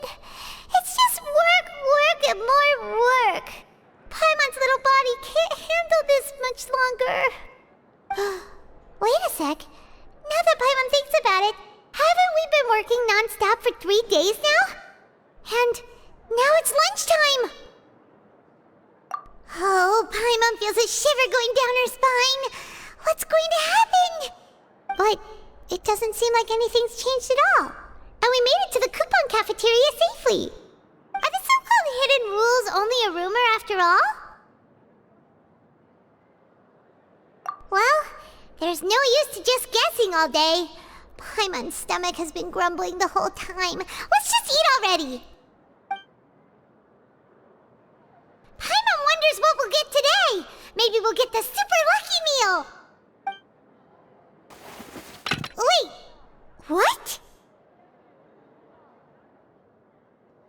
What in the world is this? What's with Paimon's food? And yours is the same. Is this stuff meat? But it looks and feels so bizarre. What kind of chef would make food like this? What do you think is going on? Is this the bad thing that Rowan was talking about? No, stop right there. Paimon gets what you mean, just don't say it. Hey, isn't that Woolsey over there? He must have made the food, right? So let's just ask him about the food and be done with it. Hey, Woolsey, have a moment? What is it? I'm about to go report the numbers for today's free meal, so you'd better make it quick. It's about the meat in our meals. Look, does it seem normal to you? The meat? Oh, that. Looks perfectly fine to me. Totally normal. You better hurry up and chow down. How could this be fun? Hey, don't leave! You barely even looked at it! Hey! Ugh, what should we do now? Woolsey wouldn't even give us the time of day. Is he trying to hide something? Yeah, looks like we have no other choice. Paimon was positively famished a minute ago, but now she's lost her appetite.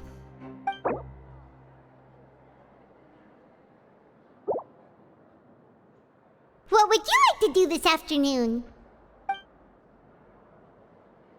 Yeah, Paimon felt like some of the people here were a little strange the moment she saw them.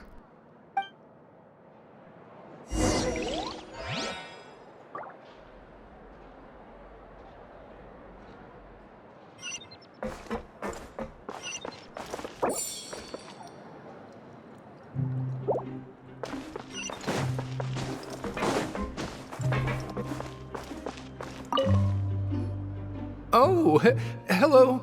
You two are the ones who were with His Grace. No need to be so nervous. Sorry, I couldn't help but think of His Grace once I saw you, and I...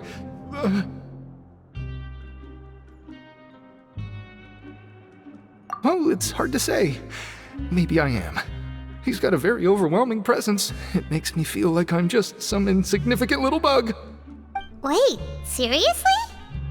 Oh, I'm always indecisive, and I tend to make a mess of things. It's like a reflex. I just instantly start to tense up the moment I see a smart and capable person like His Grace. What? Please, don't say anything like that out loud. How could you possibly think something like that?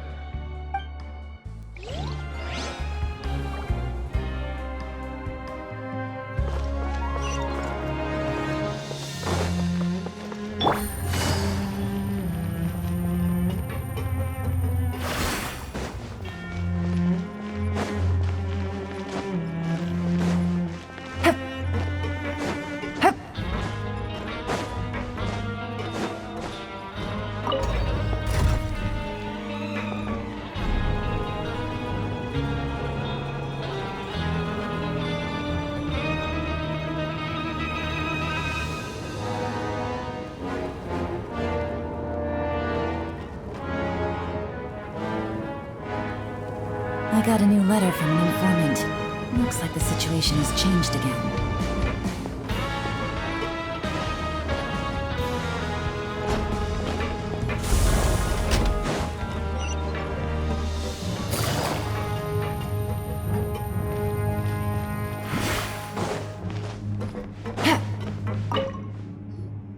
Siege Wing?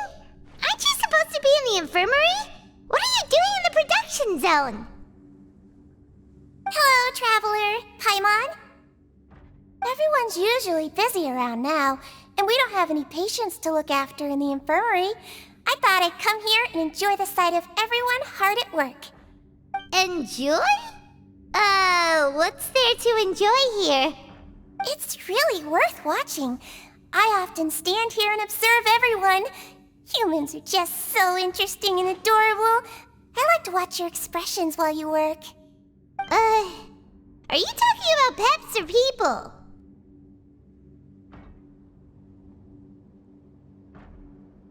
Oh, I can see why you think that, but you shouldn't jump to conclusions.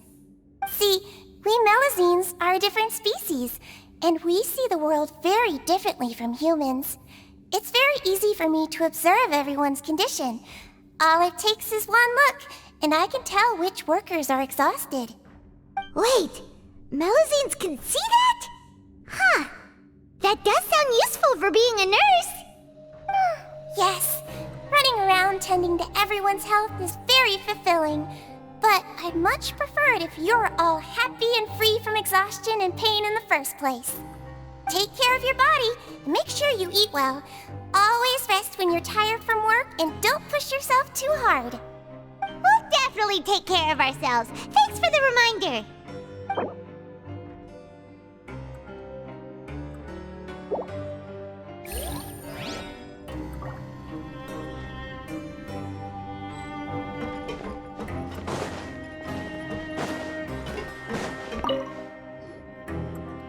Hey, it's the Traveler and Paimon.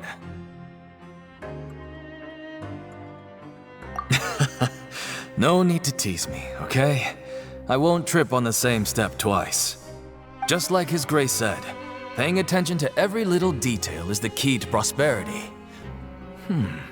Maybe this is the true meaning of rebirth, not just earning credit coupons.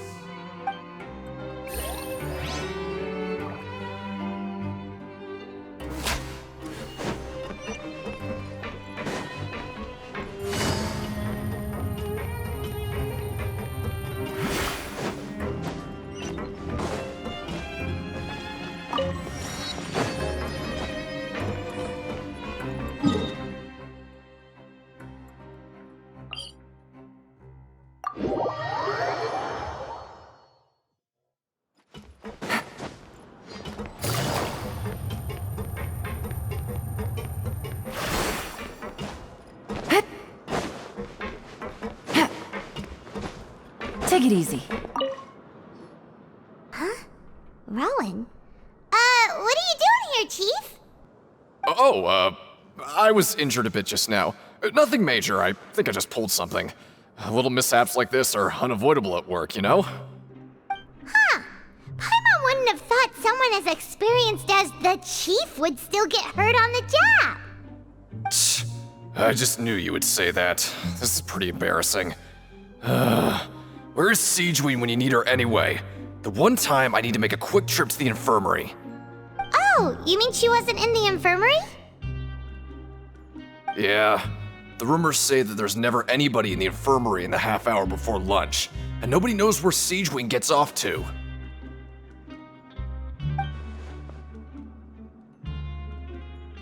Huh. That's actually really strange. Siegeween's always super dedicated to her work. Where else would she possibly go? Forget it. I can take care of a small sprain like this on my own anyway. No need to trouble her.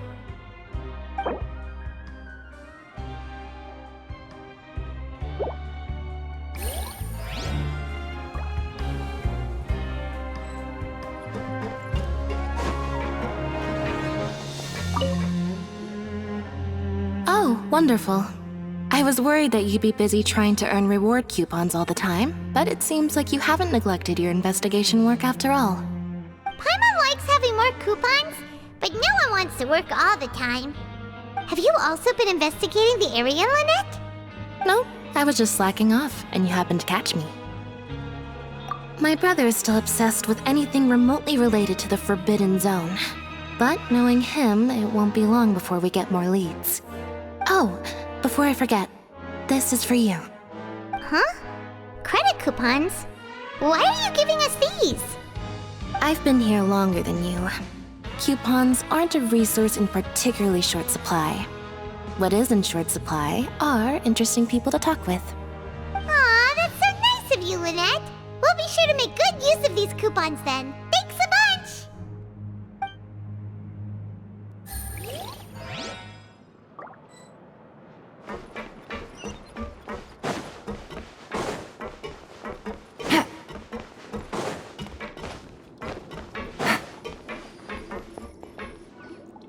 Hey, look!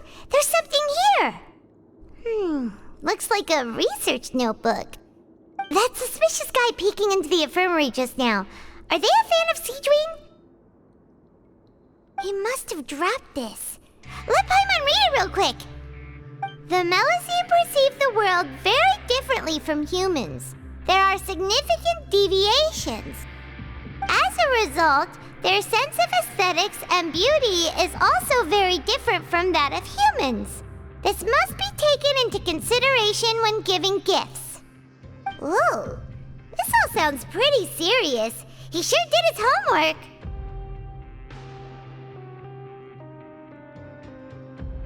And as for the notebook, let's take it.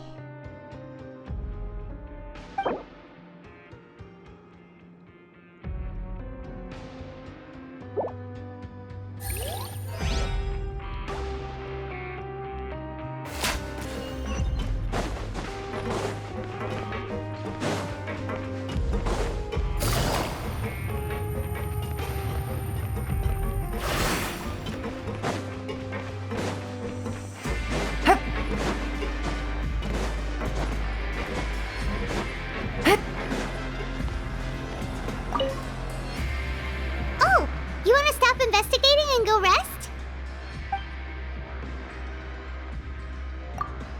Okay, you should rest up. We'll be back at it tomorrow. So after working a few days straight, we got some strange meat in our lunch. What was that all about? Has our investigation turned up anything useful recently? Really? Then it looks like that part of the investigation has hit a dead end. Well, we'll keep searching for more clues tomorrow. Good night, Traveler.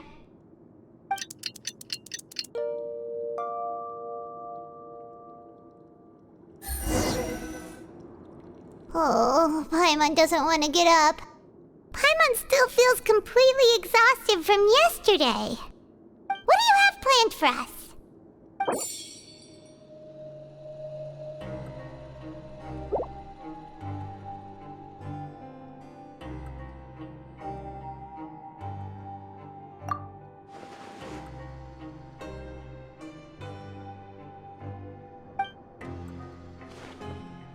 After working here so long, we're really starting to get the hang of it. But doing the same thing all the time can get old pretty quickly. How are you holding up? Yeah, it's good to kick back and relax once in a while.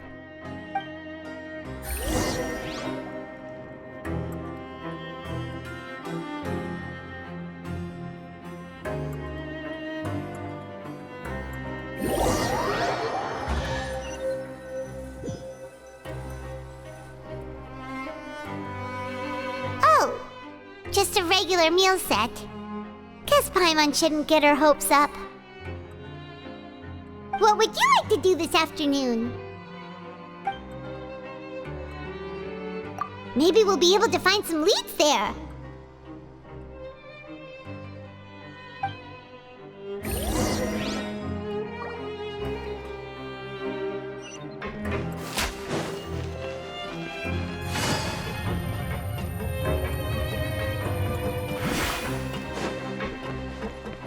Take it easy.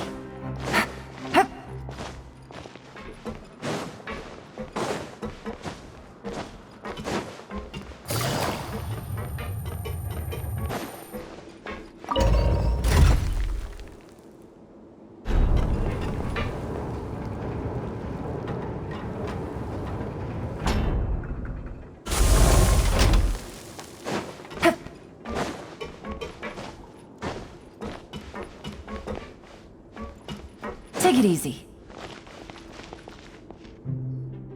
Oh, you must be the Traveler, huh?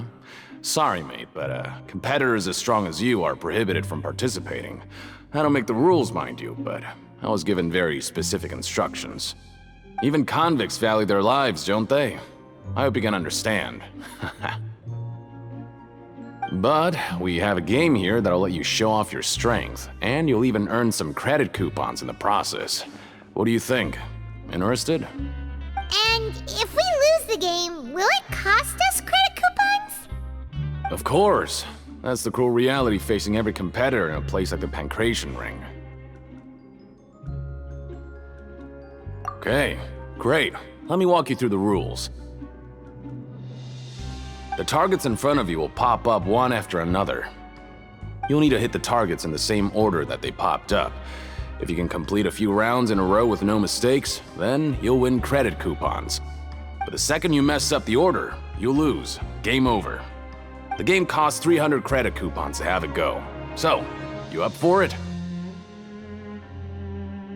Thanks for your patronage, mate. Now, let the game begin.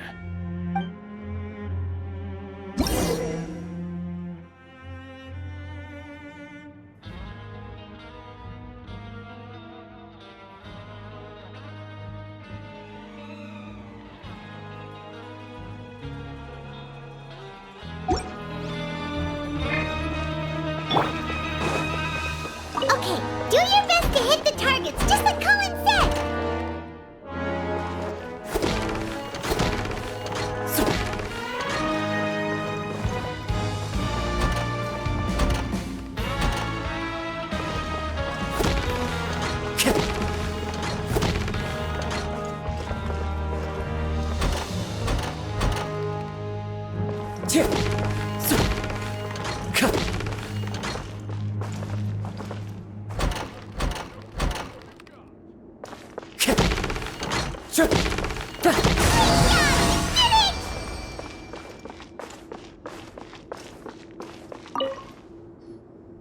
Your strength really shouldn't be underestimated. Now I get why you're prohibited from participating in any official fights. Nobody who values their life would be willing to get in the ring with you. However, you two haven't tried betting on the outcome of a pancreation match yet, have you? Just go talk to Rusimov. Buy a ticket for whichever fighter you think will win. There's a big payout if the fighter you support comes out on top. But we don't know anything about the fighters. How can we possibly know who to support? That's normal. Just watch a few matches and get a feel for the fighters. It won't be long before you can pick winners in your sleep. He's got a point. Why don't we give it a try? If we have enough coupons, we could probably bet at random until we figure everything out. Huh. Bet at random, huh? Well, how should I put it? It's not like you can't do that, but I'd advise you to give it some more thought first. Huh? We shouldn't get too carried away. What's the problem? What? Never even picked a boxer before, and you already know about the rules? You're not just strong fighters. Seems you're pretty perceptive, too. Might as well tell you about it, since you already know that much. Plus, I think you've got the potential to be one of my greatest customers. I think I can let you in a bit. Besides, I don't want to risk ever losing a customer like you. Is it that serious? Okay. The hidden rule here is, if you buy both boxers' tickets and support them both, something bad will happen the next morning. So the rule is that we shouldn't pick both boxers in the same fight, but if anyone actually did that, wouldn't they be guaranteed to lose coupons? Who would do that anyway? And what do you mean by something bad will happen? How would I know? Not like I'm stupid enough to do that. But I've heard a story about the rule. According to the rumor, there was a masked boxer who possessed incredible skill and power. None of his opponents even stood a chance against him. However, in the final match, The organizers told him to take off his mask. He refused and never showed up to the fight. And after that, he was never seen again. Some say he died, or that he was taken care of by the event's organizers. But everyone remembers that he was someone who cherished honor above all else. In his eyes, supporting both boxers in a match would dishonor the competition itself. So you mean it's like a curse? He'll take vengeance on anyone who does that?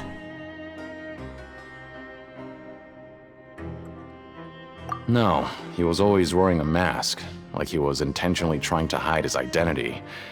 I don't even know anything about his past. Traveler, do you think that boxer was...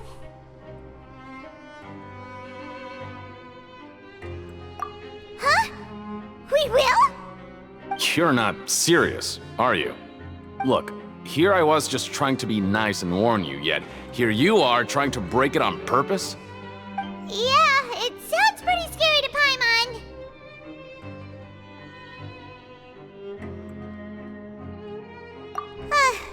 Seems you've made up your mind. Just be sure to protect Paimon, okay? Betting on both fighters will set you back about 3,000 credit coupons. If you have enough, then go ahead and give it a try.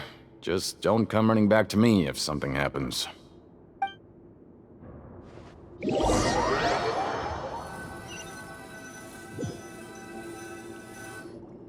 Seems we had a productive day. Hope we can make even more progress tomorrow.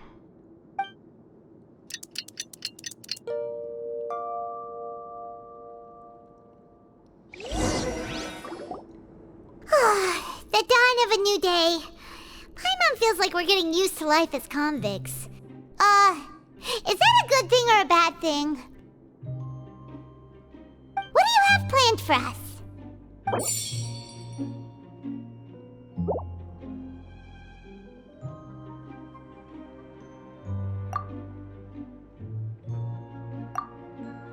After working here so long, we're really starting to get the hang of it.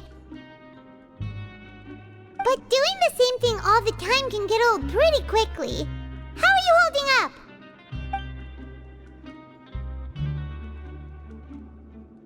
Yeah, it's good to kick back and relax once in a while.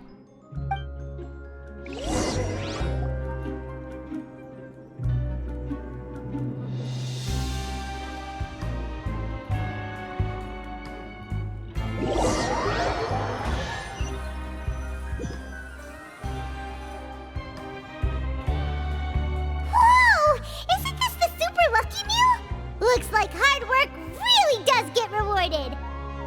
Paimon's gonna take her time and savor every bite. What would you like to do this afternoon? Maybe we'll be able to find some leads there.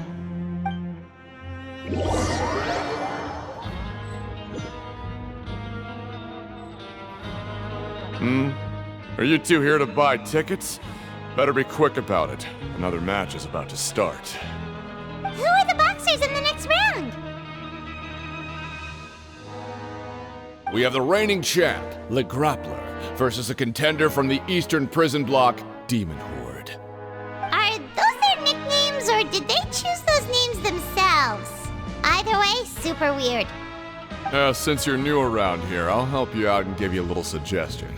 Even though Le Grappler is the crowd favorite, Demon Horde is a first-class dark horse with incredible potential. Anyway, for this match, I recommend that you pick... Huh? For both fighters? I could tell you're new to this, but I didn't think you were completely clueless. Maybe you don't quite understand the rules, no? Let me try to explain again for you more clearly. You see... Oh, no need. We're aware that we're going to lose coupons. Alright then, if you're absolutely sure. Remember, no refunds once you buy the tickets. Yeah, we got it! Just shut up and take our coupons!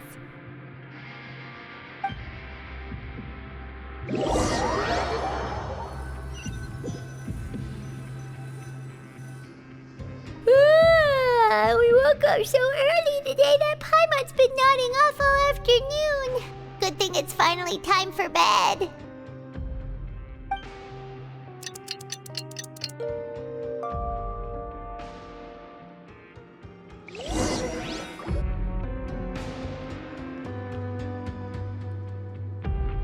Hey, traveler, Paimon. Package here for you.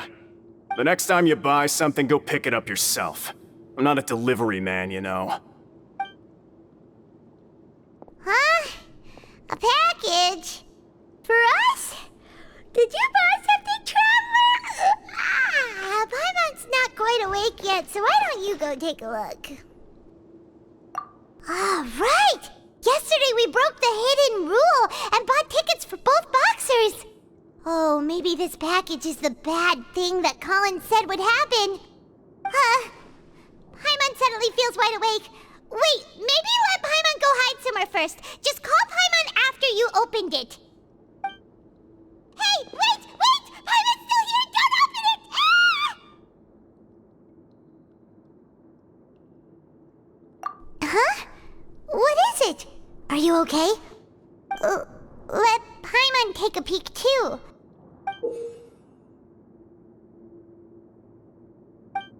Oh, it's just a small bottle.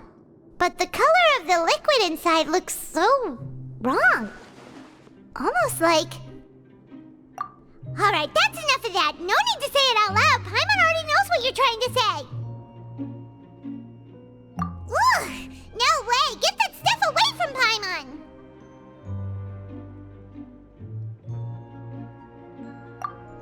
Paimon thinks we shouldn't open the bottle until we figured out what's going on. Just trust Paimon on this one, okay?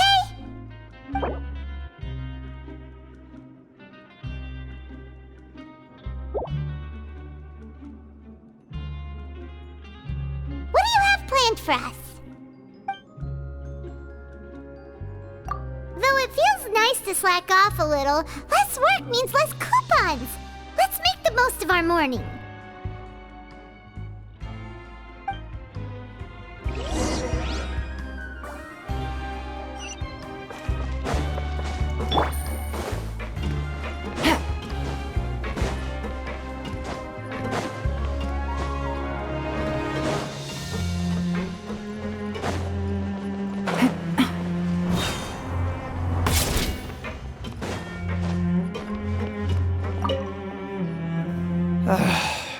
If there's no way to send it all out, maybe I'll never get a chance to leave.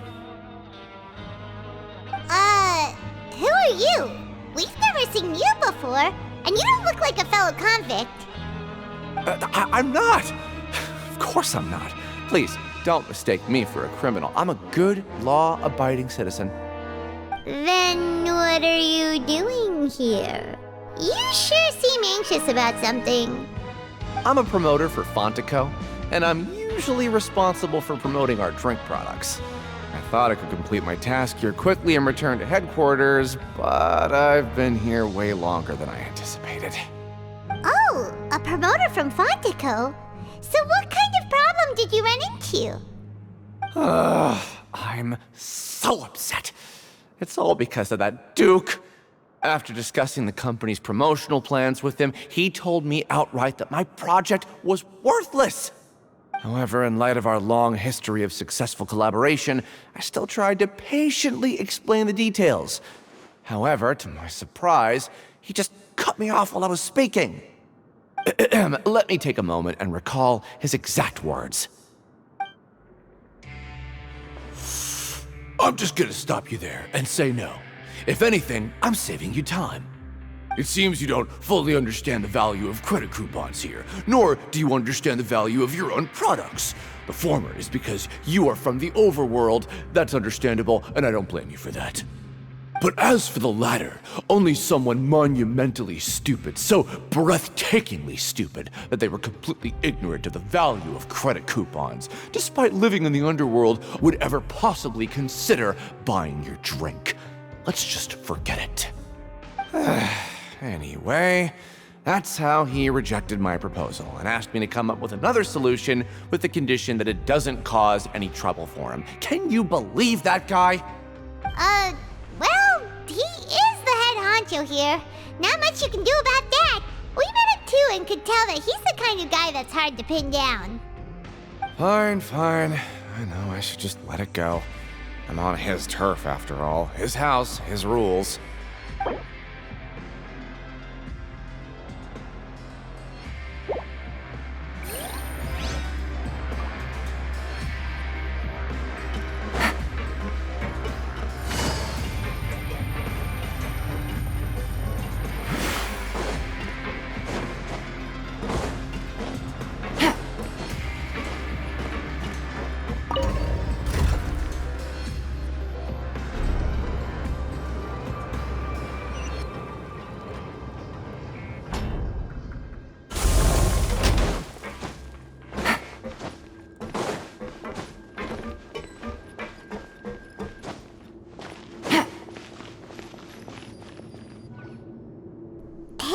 What are these papers scattered all over the ground? Are they registration forms or something? Maybe not. Every page has the Fontico symbol on it. Maybe it's some flyers from the company. Okay. But if someone catches us, they could accuse us of trying to steal the company's secrets, couldn't they? Oh, you're right. Guess there's nothing to worry about then. Let Paimon have a look here. Without assistance from the Fontaine Research Institute, development of the new product has been slow, and some researchers on the project have voiced concerns. We have no choice but to let the new product undergo the first phase of promotional trials without a designated name or packaging. We will adjust the direction of future development according to feedback. We have decided to only conduct closed, small-scale trials for the time being. Sure doesn't seem like anything unusual. The company is just trying to develop some new products besides Fanta. But it sounds like things aren't going well at all. Let's put these papers back where we found them and make it look like nobody went through them. Okay, good.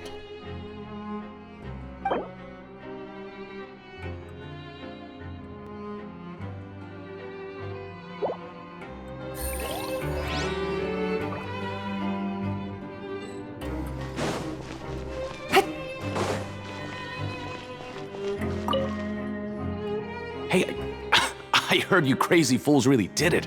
You bought tickets to support both fighters, didn't ya? Well, did anything happen? Well, the next day we received a mysterious package, but we still haven't made any sense of the contents.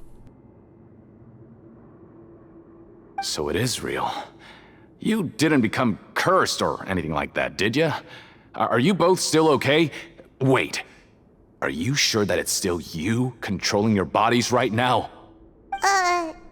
Paimon's not sure. What do you think, Traveler? Is Paimon still Paimon?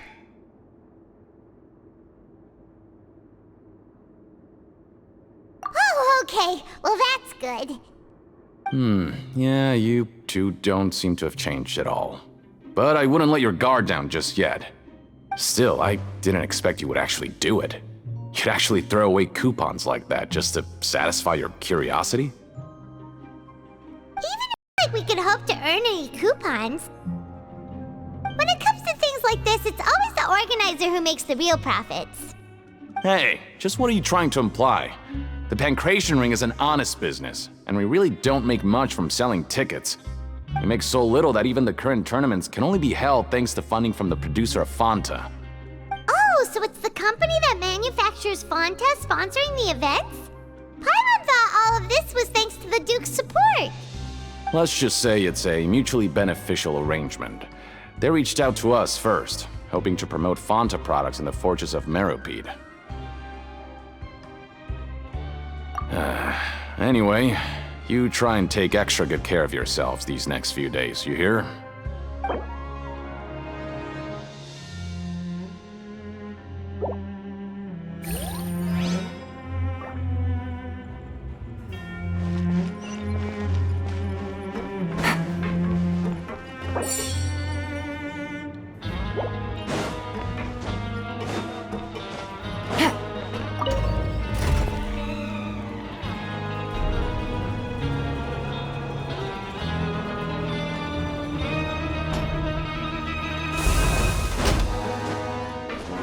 Take it easy.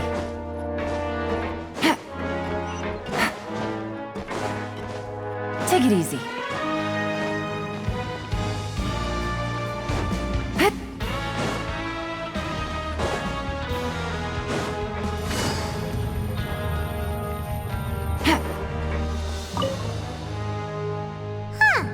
We ended up here without even thinking about it. Wanna grab something to eat?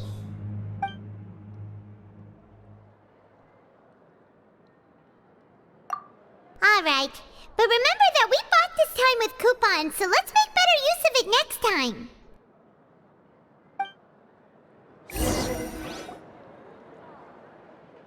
Oh, just a regular meal set. Guess Paimon shouldn't get her hopes up. What would you like to do this afternoon?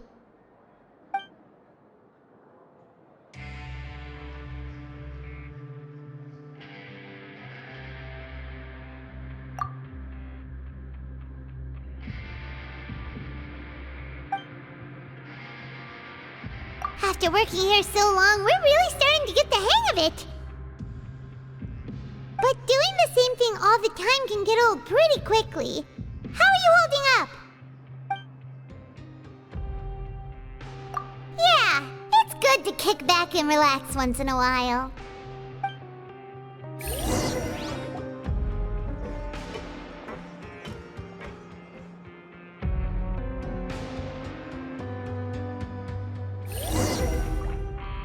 A mysterious box? A bottle of crimson liquid? Paimon still doesn't know what to make of it. Do you have any ideas, Traveler?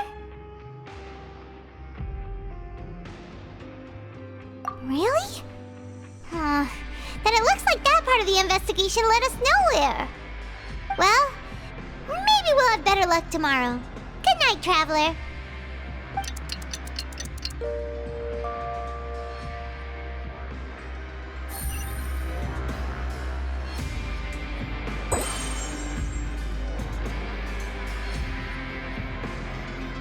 Okay, so we've investigated 2 of the hidden rules.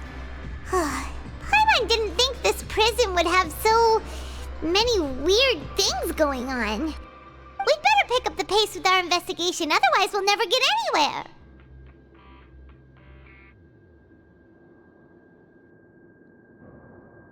Yeah, let's skip work for now and put our time to good use.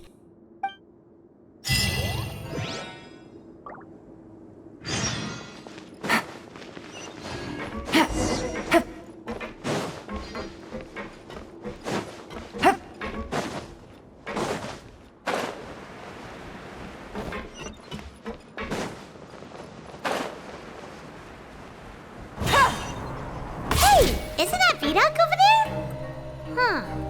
Is it just Paimon, or are there fewer people than usual here today?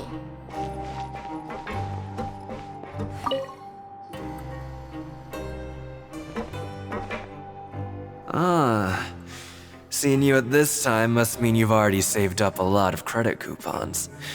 Or at least enough to skip work. Seems you're getting into the swing of things around here. Impressive. Very impressive. So, now can you tell us about the hidden rules you know? If that's what you want to know, I guess you couldn't have come at a better time. Huh? What do you mean it's a good time? Leonid and those other pesky broke urchins have all gone to work in the production zone. I wouldn't want them listening in without paying up. We get it! Just tell us already! So, you know those pipes that make strange sounds? Don't ever, ever go near them at night. Even if you manage to avoid the guards, you might find something even more terrible there. Something even more terrible? Like what? A group of cannibals. Cannibals? In the Fortress of Meripede? Every month, they meet a few times in the dead of night. Rumor has it they might be connected to the people that have disappeared here. But what's even scarier is that they have a special proclivity. Since they have no way to dispose of the leftover remains, they have ways to transform them into other forms and keep them in the fortress forever. Paimon might already know what you mean by other forms. So that's what's going on here. Oh, Paimon's stomach doesn't feel so good. You two look pretty skeptical. No matter, learning the truth behind dark secrets isn't necessarily a good thing. I've got things to do too. I suggest you just act like I never told you anything.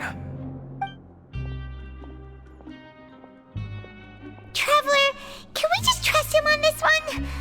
Oh, Paimon doesn't want her blood and flesh entombed here for all eternity?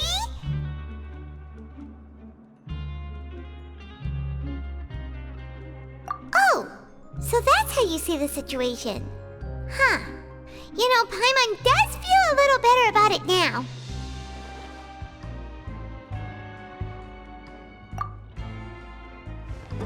Oh, when will all the secrets end?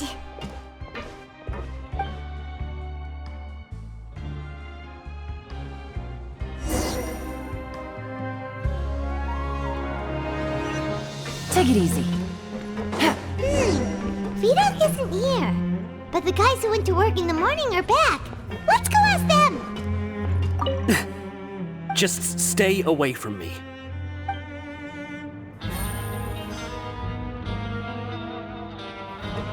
What? What are you saying? You shouldn't go around saying stuff like that.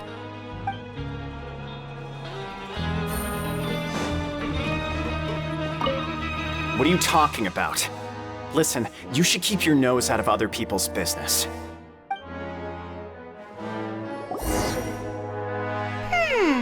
Their attitude sure is suspicious. Like they're trying to avoid us. But if they're being so obvious about acting weirdly, do you think they might just be trying to lure us in? Oh, this is all getting way too creepy for Paimon. So you mean we still need to investigate some more? Okay, if you say so.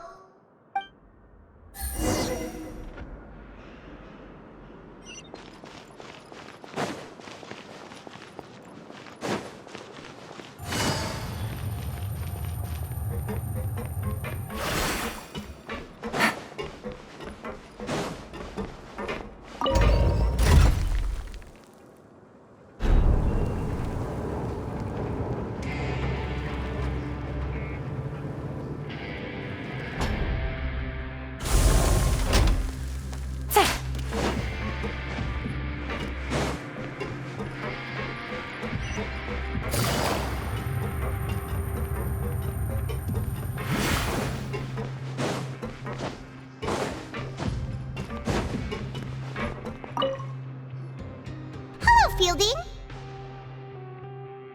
What do you want?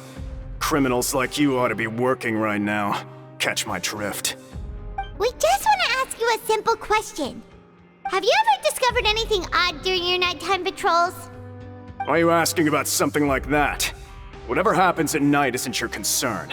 All you need to worry about is getting enough sleep. Well... Right! We've heard it happens a few times every month. Paimon has sensitive ears, so it makes it hard to sleep. Really? I see. But it's not like I'm on duty every night. And now that you mention it, I recall my colleagues talking about something like that before. They say that strange things tend to happen at night on pipe cleaning days. Lots of us don't willingly take those shifts. So, what happens at night on pipe cleaning days? And they just conduct regular cleaning of the fortress's drainage facilities. There are 3 pipe cleaning days per month, and it just so happens that today is one of the scheduled days. You can try to confirm the sounds tonight if you want, and if they're real, then I can report the issue to my superiors for you. Oh, okay. Then we'll keep both ears out tonight. If that's all, then I'll be leaving now. I advise you not to try anything funny, though. Even if I'm not on duty tonight, someone will still be watching you. Don't worry, we don't want any quality time added to our sentences. Oh, he left. So what do you think about the pipe cleaning days he mentioned? Right, both are a possibility. But Fielding did say that tonight is a cleaning night. Paimon knew you would say that. Alright, sounds like we'll be up all night tonight then. Paimon just hopes the guards don't catch us.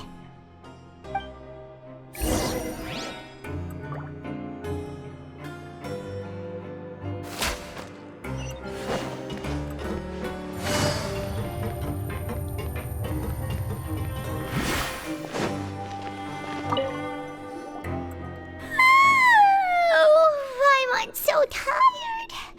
But we can't sleep yet. They'll be cleaning the pipes tonight, so it's the perfect chance for us to investigate. Whatever. Just be sure to wake Paimon if she dozes off. Paimon's worried something might happen if you go alone. Huh? Traveler? Did you fall asleep already?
Traveler, come on, wake up!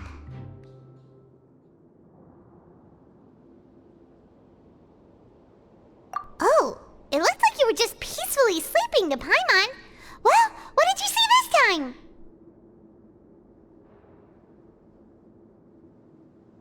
Really? So we're finally starting to figure out what actually happened! But what about the cannibals? How do you explain them? Okay, well it's about time for us to get moving. Just be careful to avoid the patrolling guards.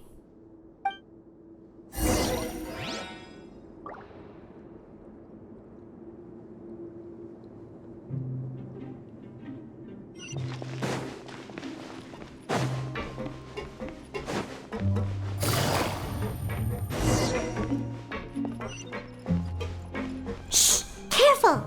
We'll get in trouble if the guards catch us.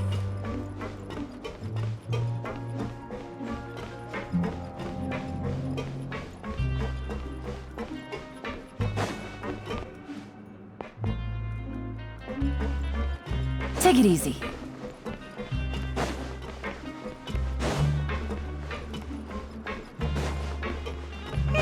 This should be the place.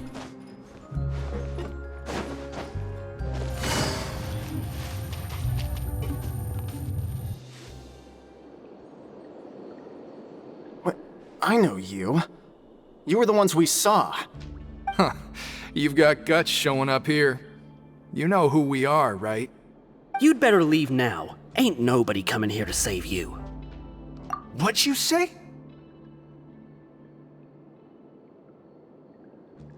Yeah, so what if they were?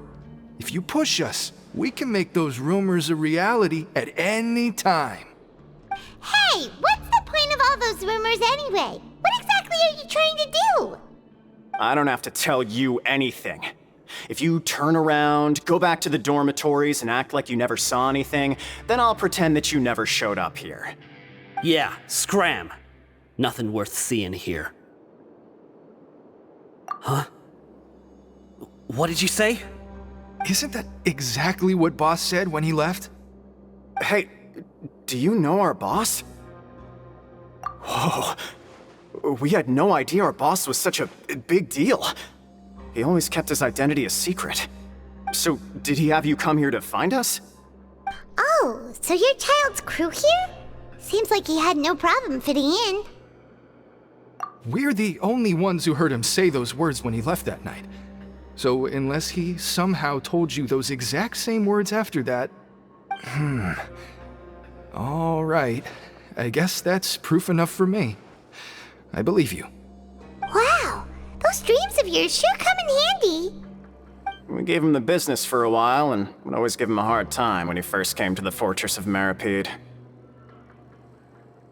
But here in the fortress, the strong will always earn respect. He was working the longest hours and racking up wins in the pancreation ring. You could always see how amazing he was, even when he was teaching us a lesson. So eventually, we all decided to follow him. But one day, he suddenly told us that he had to find a way to escape this place, no matter the cost. He said it was because he heard that call again. And as his crew, if the boss wants something, then it's our job to get it done. So, we got to work, and used the hidden rules that were here to make up and spread the rumor about the cannibal rule. We just wanted to give him a better chance of escaping on a night after the pipes had been cleaned. Oh, thanks to your rumor, nobody would want to come anywhere near here, prisoner or guard. Wow, it sure is easy to exploit people's fear of the unknown. But hasn't Childe already escaped? Why are you all still coming here after pipe cleaning day? Because as far as we know, the pipe he went into isn't actually an exit.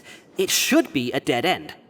It leads to an abandoned factory area, and even if there were a way to escape from there into the sea, we're still way too deep. No one could ever reach the surface alive. But Boss still insisted on going in. It's like he was obsessed about it. So we told him that we'd pretend as if he never existed while he was gone. And that if he wanted to come back, he should wait for nighttime on a pipe cleaning day. That way, we could meet him here and help cover the whole thing up. So you come and wait here through the night a few times a month just because of that promise? Yeah, but it's been so long now. We already know in our hearts that he must have managed to escape somehow. Is it also possible that something unfortunate happened to him? Nothing could ever defeat Boss or slow him down. It's one thing we know for sure. Okay.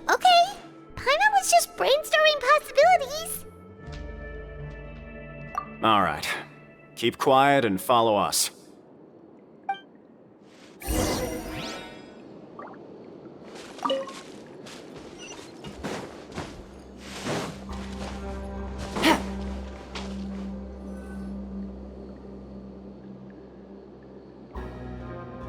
The way up from here has been sealed off. It's impossible to get through.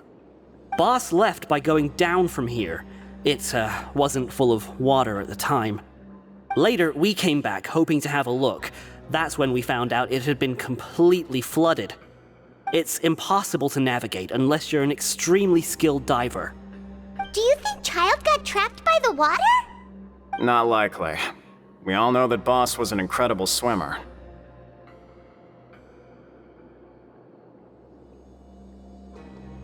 Really? Then have him come investigate, pronto. Just be sure to tell us if you get any news about Boss. It's getting late. We should leave before the guards come this way. Yeah, we learned a lot about what happened to Childe here. Let's get going!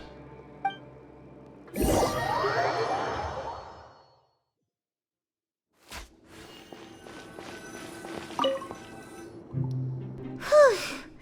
We finally learned some key information. Seems all of our investigative work has finally started to pay off. When you said you knew a diver, you were talking about Freminet, right?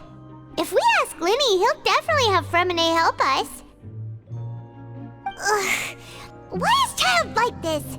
What was he doing going into the pipes? Not making our jobs easier, that's for sure. Fortunately, though, it seems like it's only a matter of time now before we find out what really happened. Now that we can finally relax, Paimon's starting to feel super sleepy. Let's try to get some rest while we still can. Nighty-night, traveler!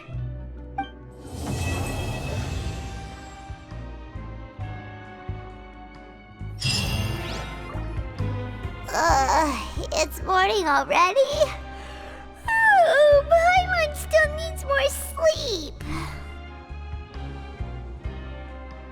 Huh? Wait, look over there! Isn't that... It's one of Linny's cards! Let Paimon see what's written on it! Maybe you haven't heard, but today is the monthly free day. Everyone has the day off today, which makes it the perfect time to do some investigating.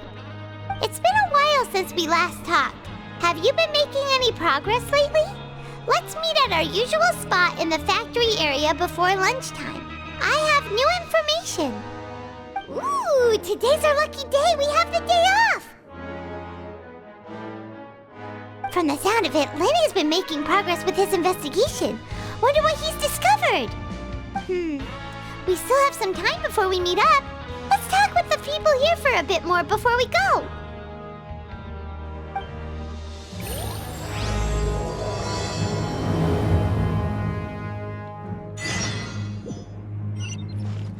Take it easy.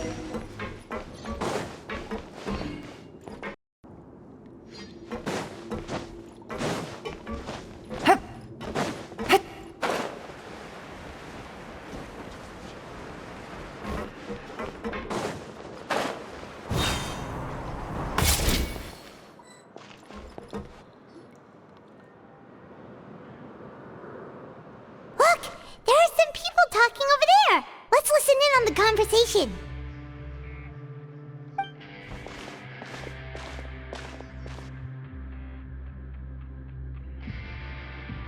If you ask me, those pompous parasites on the surface act like they're all a bunch of aristocrats.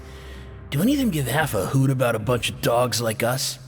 Hey, speak for yourself, mate. I'm no dog. Oh, you think you're special or something? If you're here, then you're just a convict like the rest of us. I've heard that even if you're released after serving your sentence, going back to life on the surface ain't any better. Once a criminal, always a criminal. Or marked for life. I don't buy that. Hey, how cool would it be if the whole world was destroyed by a giant flood and everyone had to start over from nothing? What kind of filthy bilgewater are you spewing? I have family up there. You best shut your sewer hole with talk like that. Listen, things ain't so great on the surface, but who says that you have to leave? I've heard that you can still stay here and work even after you've served your sentence. Not bad if you ask me. Who wants to live in the ruddy overworld anyway? And what makes you think they'd want to hire someone like you? It's one of the great mysteries of the universe, how someone as useless as you is so confident. Whoa. Sounds like they're really unhappy about the overworld. Speaking of which, Paimon never heard anyone use the words overworld or underworld when we were living up there. Is it only something the inmates down here say?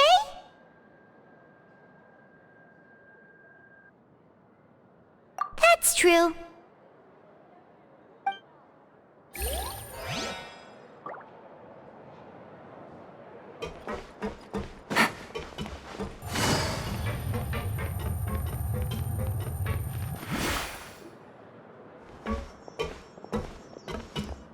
There's a group of people over there.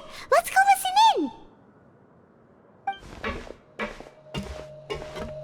So I said, that's not a faucet. Hey, who are you two? Why'd you come over all of a sudden? Oh, sorry for eavesdropping. Sounds like you were talking about something private. What's the matter? They're just looking to join in on our fun, that's all. Hey, don't pretend like it's okay for them to just interrupt us like that. Yeah, fine. You're lucky we don't mind extroverts that much.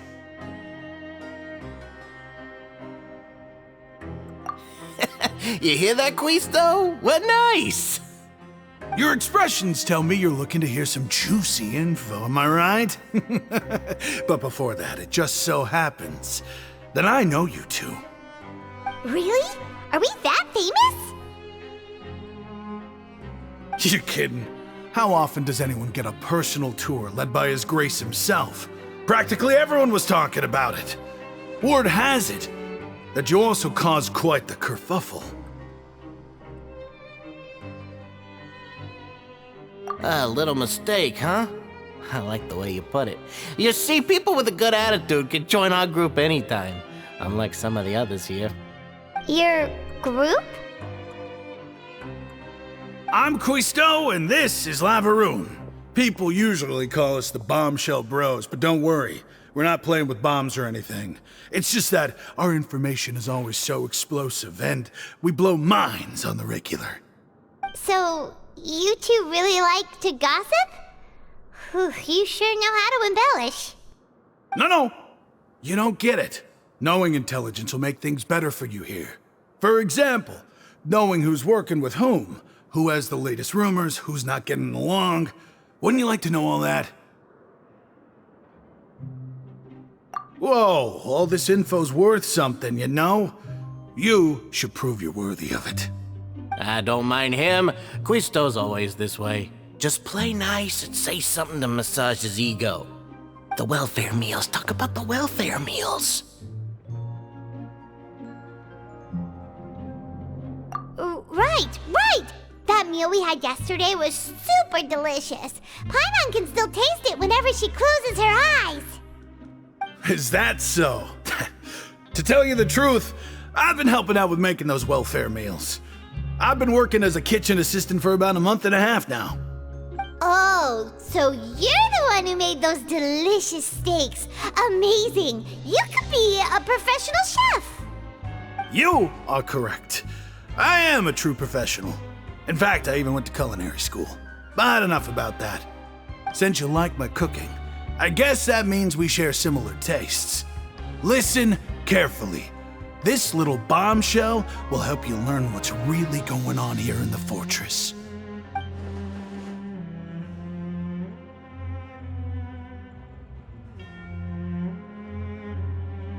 Listen, kids. The power structure within the fortress is quite complicated. The overworlders couldn't care less about us down here. We're basically dogs to them. You've already met the one person here you should never cross, the Duke, Wriothesley. He knows more than you think. And if he doesn't care about something, then he often doesn't bother dealing with it. Those who have the Duke's attention get all kinds of special perks, even better treatment in the Infirmary. I know who you mean. It's that Jurier character, right? I don't think there's anything useful about him at all. Why does he visit the Infirmary practically every day? Is it normal for anyone to be going in and out of there so often? If you ask me, he's just faking it to get out of work. But did you know that Jurier was a talented researcher from the Fontaine Research Institute before he came here? There's no denying that. I don't care if he was a researcher that could turn dirt into Mora. Once you're in the fortress of Meripede, you're just another inmate like everybody else.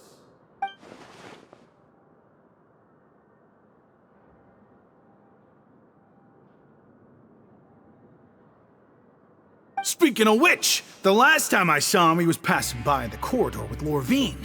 I also heard they started arguing in the library and got into a fight, right? Guess that's just how terrible of a guy he is. You mean he hit a woman? Wow, I never imagined he was that bad. But that Lorvine's also quite the odd one, you know?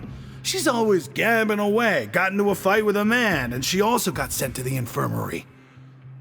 Come to think of it, I always see her going to the sick bay every couple of days, too. Wait a second. You don't think? Do you think could it be that they're secretly meeting there to go on dates? But it's really hard to imagine. After all, I do remember seeing Lorvine beat Jurier to a pulp that one time. And we might be overthinking things.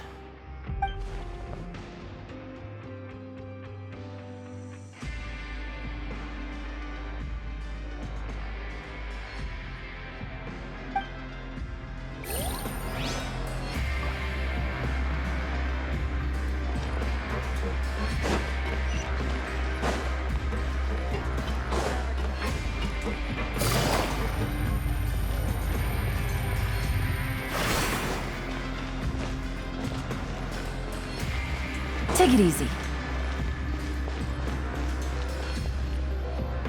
Hey, you over there.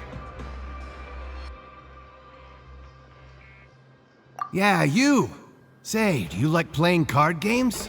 You know, like Genius Invocation TCG?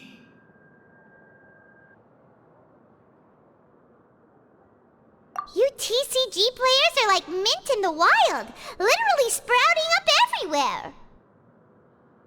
Hey, come on now. What's wrong with finding fellow Invocation aficionados? Anyway, care to join me for a game? All right. No pressure. But why would you be looking for people to play Genius Invocation in a place like this? Don't people usually come here to fight? Whether you're throwing down cards or throwing punches, it's all a competition, isn't it? It's all the same in my eyes. There are lots of card players here in the fortress. When I saw you, I immediately thought, hey, even outsiders from other nations play cards. So I came over to say hi. Sure. Great! Since you've been here longer than us, you need to flex your seniority a little bit, right? Maybe you could start by telling us newcomers some stories about this place. I thought you would have already heard everything by now. All right then, did you have anything specific in mind? Or do you want me to just pick a topic? Why don't you pick? We'll let you know if we've heard it already. All right. Have you heard any strange rumors since you've arrived? Then, did you know that there are some people who are always gossiping over in the corner?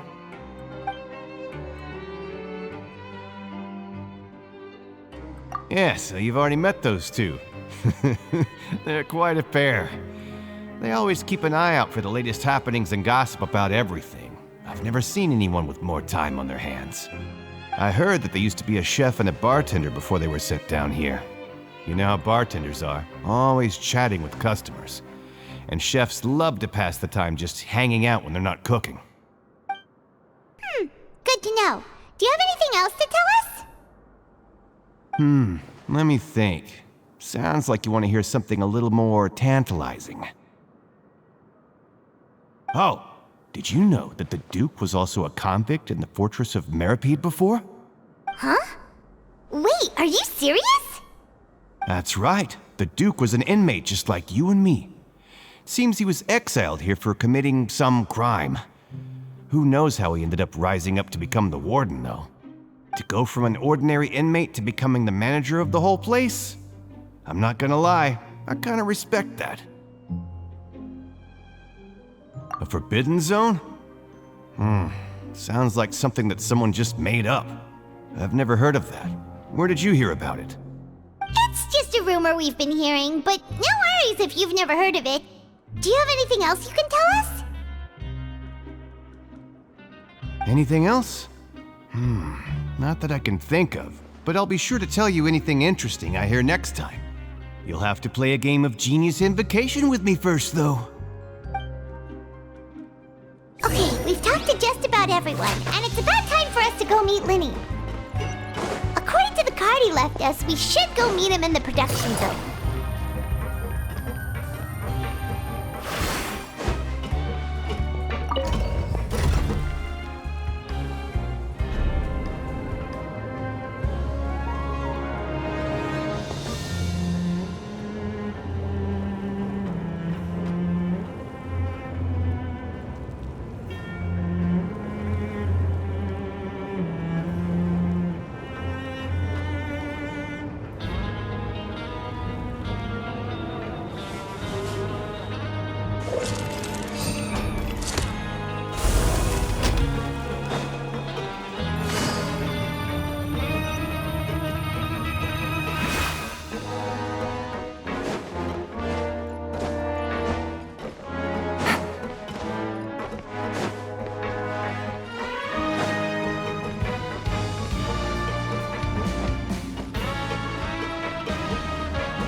look in your eyes. You found something? Hey, this is no time to be modest. Just tell him we found a boatload of information. Oh, as expected of the legendary duo, you have my full and undivided attention. Huh. I'd have never guessed that myself. The rumors swirling about this place are unreliable after all, and Master Childe probably went missing because he found a way out. He is a harbinger after all. I suppose he's much more resourceful than I initially gave him credit for. Unfortunately, this isn't enough for our final report to Father. We need to find out Master Childe's exact whereabouts. Father told me that even though Master Childe said he was just coming to Fontaine for a vacation, he actually had some personal reasons. His agenda might be linked to his disappearance. His escape route is already flooded, so we'll have to task someone with professional diving skills to chase after him. Well, when you put it that way, it's obvious that only Freminet would be up to the task. Bingo! Is he around? He's working today. Coming here as a group would have attracted too much attention. I'll talk to him about it later. It's the least I can do. We're all in this together, so it's only fair for us to fulfill our end of the bargain. Honestly, I'm far more impressed by you guys managing to collect all this information right under Wriothesley's watchful eyes. Collecting information has always been our strong point. Now, let me think. To find out more information, Freminet will have to retrace Master Childe's original route. And if he's to do that, he'll have to set out on the next pipe cleaning day at the earliest. That's 6 days from now. And after that, he'll probably take another 2 or 3 days to return. You can even estimate how long it'll take for him to get back? We've been working together for a long time. We know each other's capabilities like the backs of our hands. Traveler, what say you to meeting here 9 days from now? We'll be able to pick up Freminet while we're at it, too. Oh, and there's just one last thing we'd like your help with. Though we can just sit back and wait for Freminet's report on Master Childe's whereabouts, we still need to make more progress on the investigation of the Forbidden Zone. Freminet's no master of disguise, Lynette's still working on getting intel from the other areas, and I'll need to spend some time helping Freminet prepare for his diving mission. So, you are the only ones we can count on. What do you want us to do? Will it be hard? Well, I won't call it easy per se, but I think you'll be able to pull it off. Listen carefully. You'll need to find an excuse to get into the infirmary and investigate the room and environs. You've mentioned several sketchy-looking people always meeting at the infirmary earlier, so it probably has something to do with the secret we're hoping to uncover. You've already met the head nurse, so she'll be less suspicious of you. Investigate the internal structure of the infirmary and any active dealings within, and pass those on to me alongside anything else you're able to discover.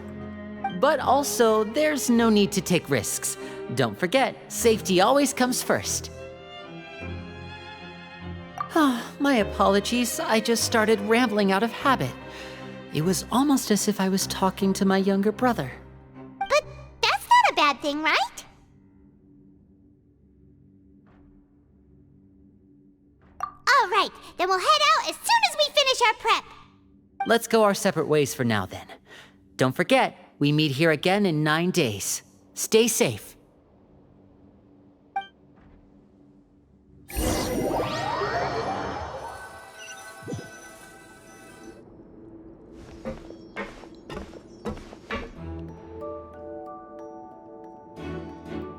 Hey, stay here for now. Paimon will take a peek.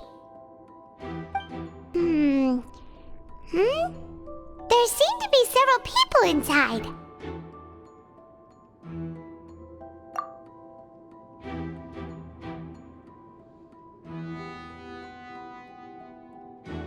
Right. I feel like it's not impossible.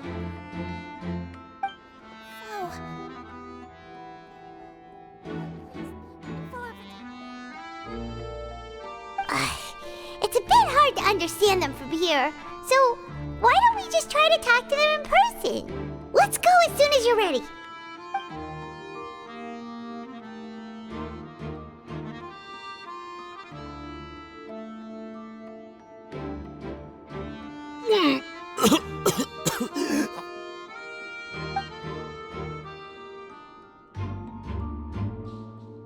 Someone! Please help! He's sick!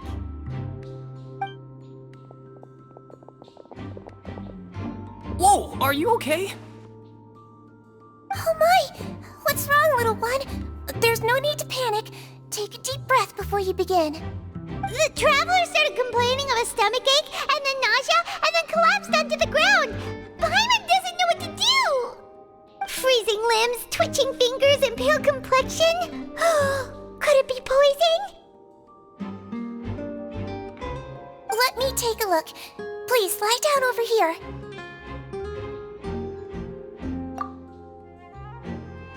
Don't worry, I'll get you to the bed safely. Here, hold on to my shoulder and walk slowly.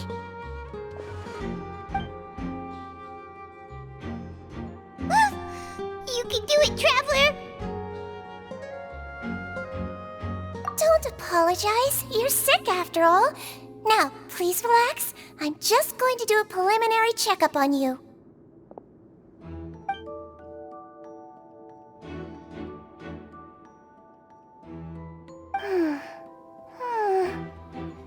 I see now. My checkup has confirmed that he's not in any mortal danger. That's our worst fear out of the way. Eh? Oh, that's good. But... I'll continue my diagnosis of the patient now.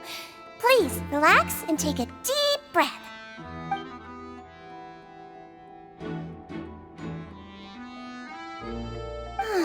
Don't sense serious damage to your organs either. Does it hurt when I press here?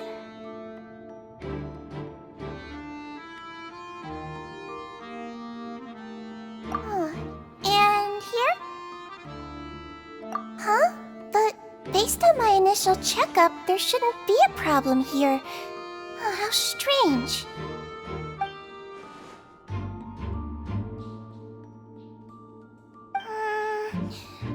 What about here?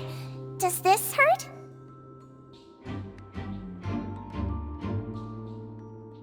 Oh, I understand. So that's what it is. I think you just ate something that disagreed with you. That's all. Nothing too serious. Outside of a pretty bad stomachache when it decides to act up. So that's what it is. Thank goodness it's not anything more serious. And there have been other inmates complaining about the food recently. I'll inform our head chef, Mr. Woolsey, of this problem as soon as possible. Congratulations! The health risk is incredibly low, so you should recover within a couple days. Why don't you take a rest here while I go get some medicine for you? Miss Levine, I'll have to trouble you to help me look after this new patient while I'm gone. Very well. And she hopped away just like that.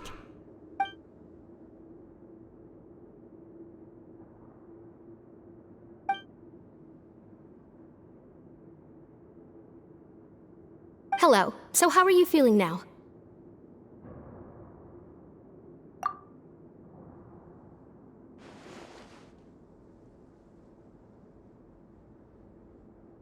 His stomachache's really bad. He was stumbling about the whole way here, so Paimon's really worried.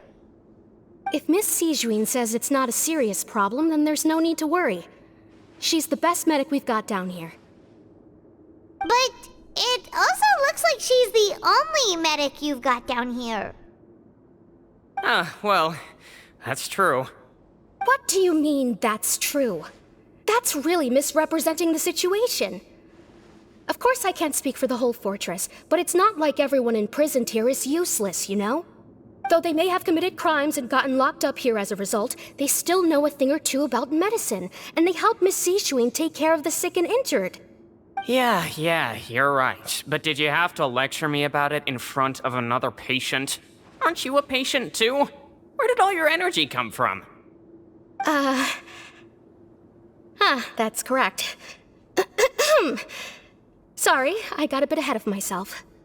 Are you two also sick? We've been sick a while. I come back every once in a while for checkups and to pick up the medicines Miss Siegewien prescribes for us. That's just the nature of chronic illnesses.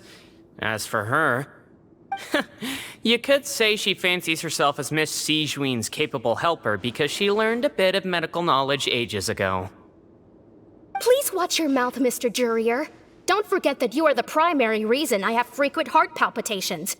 Hey, don't start arguing now! Please, keep it civil at least!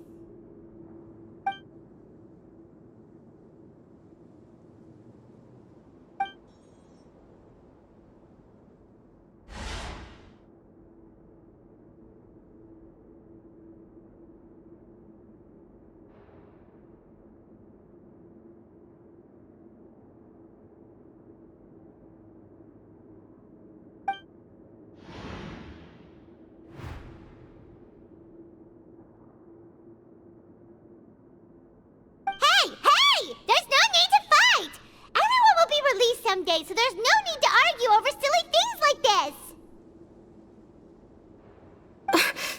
But... Release. It's way too early for us to even think about that. And who the heck knows if we'd even be able to continue our previous lives?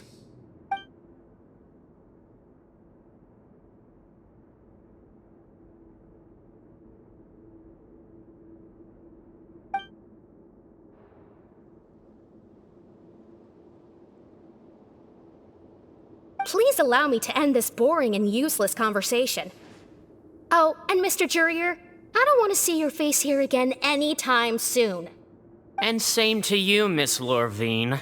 Anyway, that was more than enough rest for me, so I'm going to get out of this excessively noisy place. See you later, everyone. He just slowly walked off like that? That's just what he's like. I'm sorry you had to see all of that. I'm Lorvine, and that's... Well, his name is Jurier, but I hope you'll never have cause to remember his name. You really can't stand him, huh? I mean, can you blame me? Who would like someone who's as arrogant and obsessed with weird research topics as he is? But there's no need to keep dwelling on him. I'll accompany you two for a while. Miss Siegewien should be back soon, and I'm sure you'll feel better as soon as you've had some of her medicine. No, it's nothing. I'm back! Did you rest like you promised? Thank you for getting our medicine, Miss Siegewien. Did you all cooperate with your bed rest? I trust that nobody got up to walk around. Good. Here, this should be 2 days' worth of medicine for you. Take 1 pill now, and then continue your bed rest.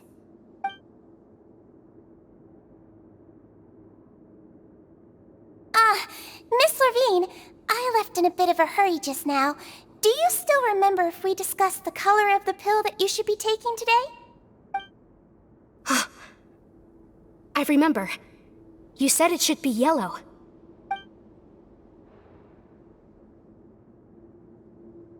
Yellow, huh? I understand. These are yours. Please, make sure to go to bed early after taking them tonight. You'll benefit from a good night's sleep. All right, then I'll also be on my way now. I hope you feel better soon, too.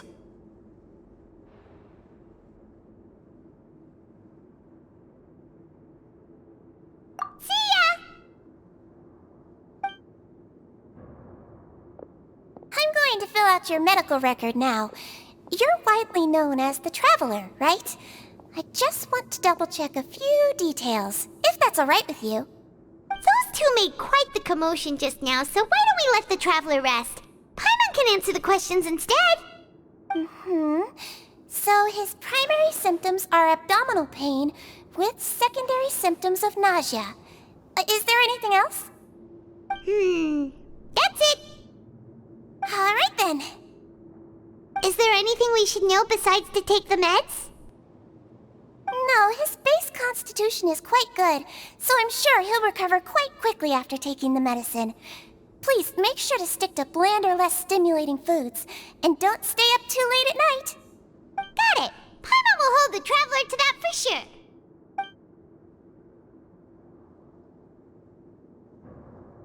Oh, you're going to take a nap already? Okay then, you get some rest.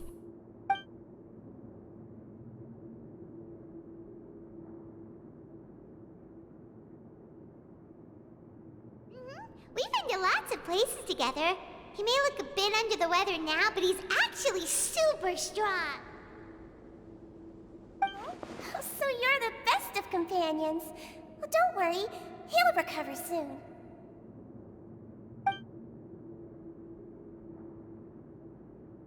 Ah, you're awake. How do you feel? You slept for a really long time, but we never left. Well, now you can go back without a worry in the world. Remember to take your meds regularly, and remember bland foods. Thank you, Miss Sigeween!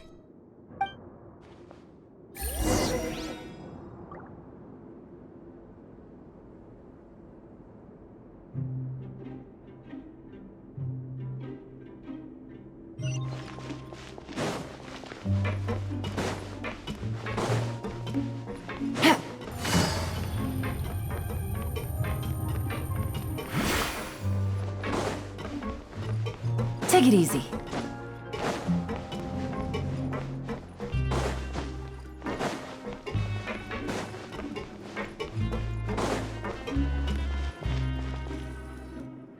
You really are something. To be able to fall asleep like that and even sleep talk the entire time, you scared Paimon half to death! No, but you kept mumbling things along the lines of, Pyron, go take my grilled fish and put down the Adeptus Temptation now! Paimon talked with Sigeween the entire time you were asleep. She seems like she's just a sincere nurse, and Paimon didn't notice anything unusual in the room. Are you sure we're not going off track with the infirmary?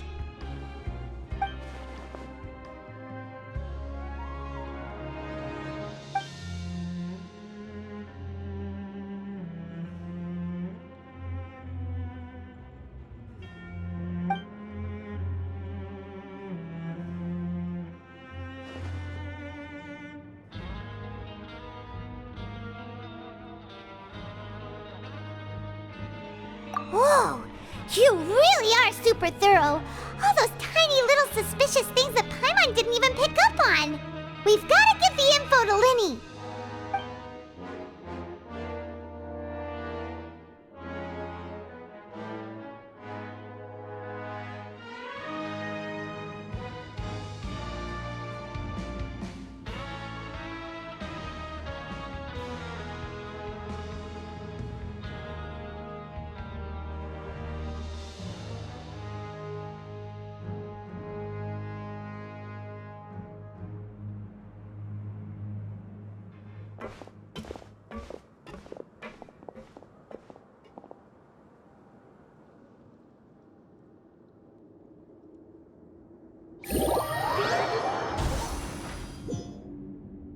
Today's the day! Let's go meet up with Linny!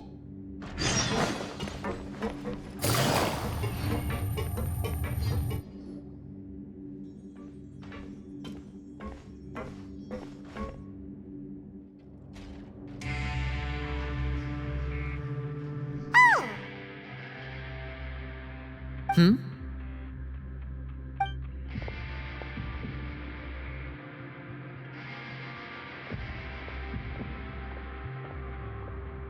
Did you two run into any trouble over the past few days? No, we just worked our shifts according to the schedule. Nothing weird happened. That's good.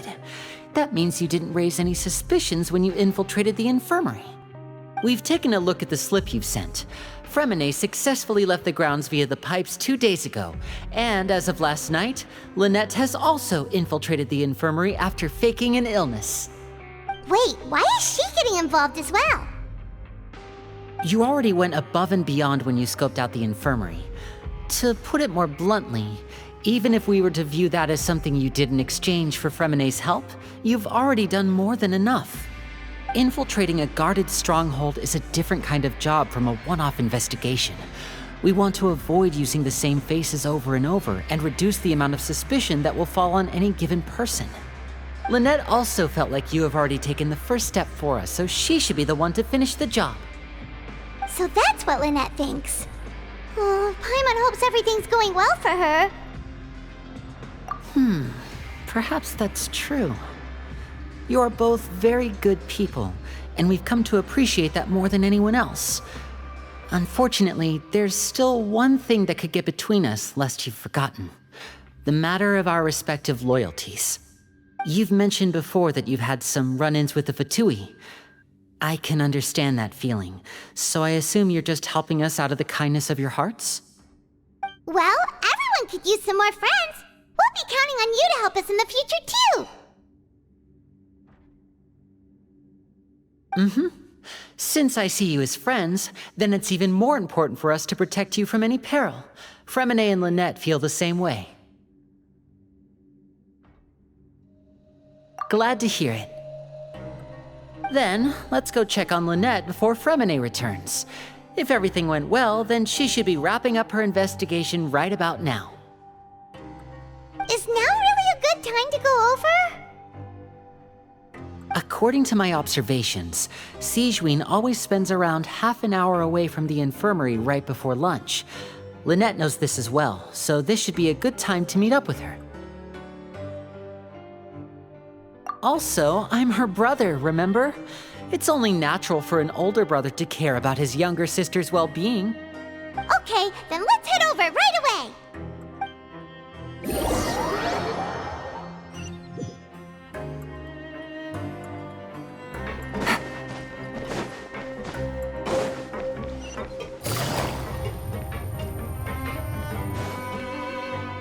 Lynette should be here right now.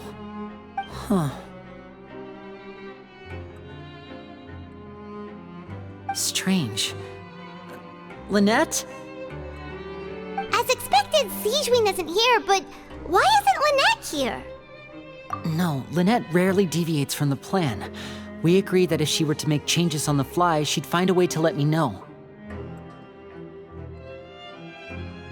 Unless... Let's see if there are any clues around here. We can look while we wait for her. Who knows? Maybe she'll be back soon. Okay.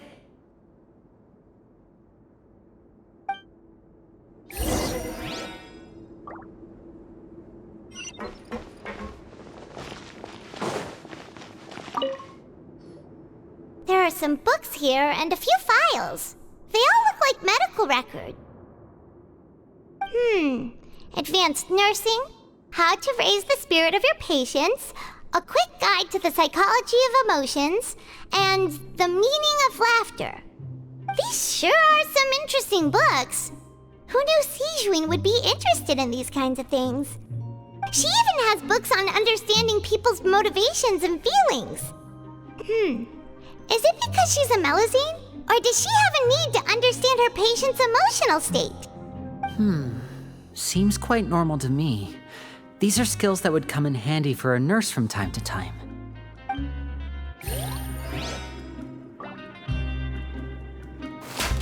Take it easy. None of the beds have any signs of having been slept in. Except that one over there. That's the one Lynette must have used, right? You said she was pretending to be sick. She would have said her migraine was having a particularly bad flare-up. Generally speaking, the head nurse would then ask her to lie down and rest, while she left to retrieve the medication.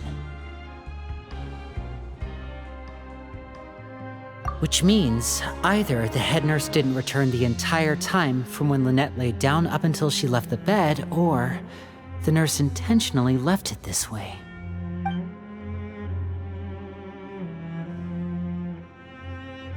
This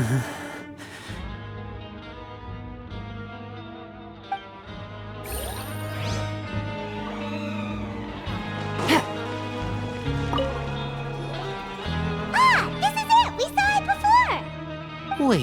this thing? It doesn't look like it's been disguised that well.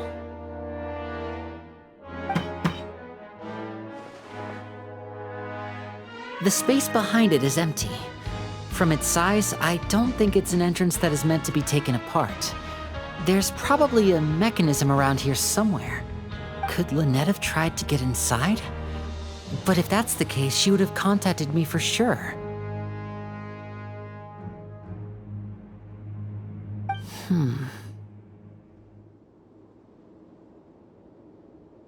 Let's look around here for some more clues. Don't panic, just take another look.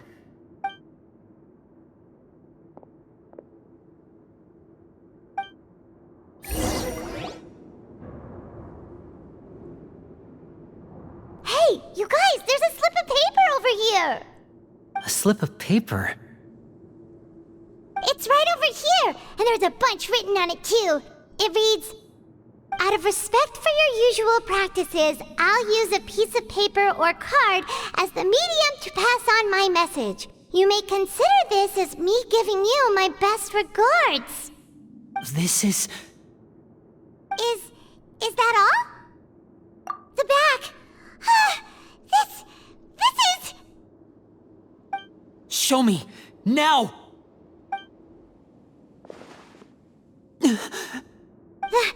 That look on your face. Paimon's reading it now. Would you care to guess where Miss Lynette of the Fatui could be right now? No. Could she have... Is she already... Wriothesley. Did he deliberately leave the infirmary unguarded to use it as bait? Wait, you mean he was aware of our goals from the very beginning? But why? We didn't run into any trouble last time, and he also never reached out to us since. Yes, that is a crucial question. Wriothesley, he doesn't do anything without a clear goal or reason. So this means he had no concerns about your activities from the very beginning. You're not from the same camp as us. You were sent down here by Neuvillette, so you have no conflict of interest with Wriothesley. We're a completely different story, though. I'd like to know that, too. Why did he only go after her? Don't panic, just think everything over. I have to stay calm. This is not like what happened last time. The situation's different now.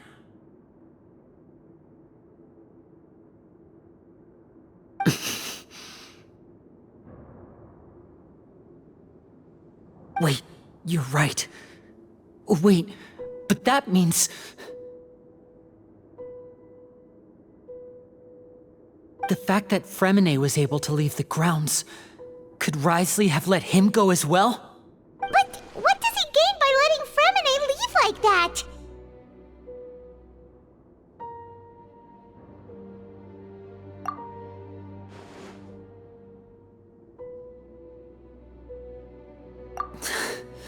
So he's challenging me and trying to provoke me, I'm sure of it.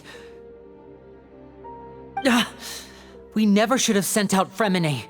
We had to go through all that trouble to find an opening to sneak him around the guards and into the pipe, and we even thought luck was on our side. If Wriothesley let him leave on purpose, then he's probably in a terrible spot now as well. Lenny's getting more and more panicked. We have to calm him down. Don't be like this, Lenny. Freminet wouldn't have left if we hadn't told you about Childe. That was our fault. No, I'm the leader of this operation, and I'm the one responsible for this team. I was the one who failed to protect them. I'll go talk to Wriothesley. Hey, don't be reckless! Traveler, please talk some sense into him. I simply cannot allow Lynette to be abducted again. I have to go. I'll find a way to get them back. He's rushed out the door! After him!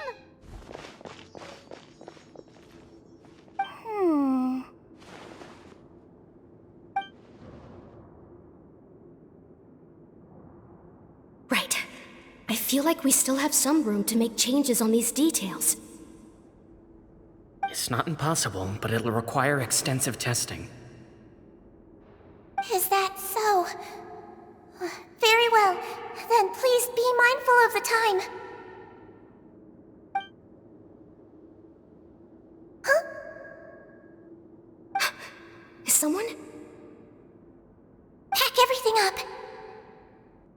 Whoever's outside is eavesdropping. They'll probably come in once we stop talking. Someone! Please help! He's sick!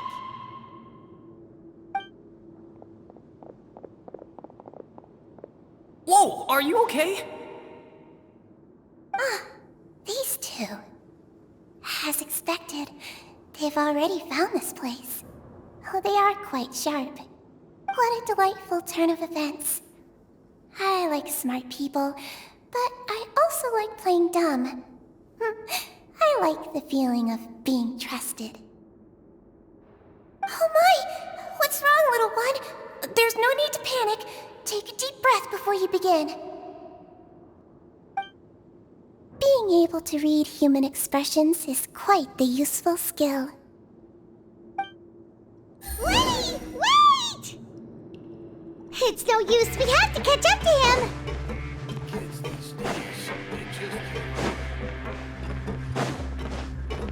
He's already out of sight! How is he so fast? Let's go head him off at Wriothesley's office!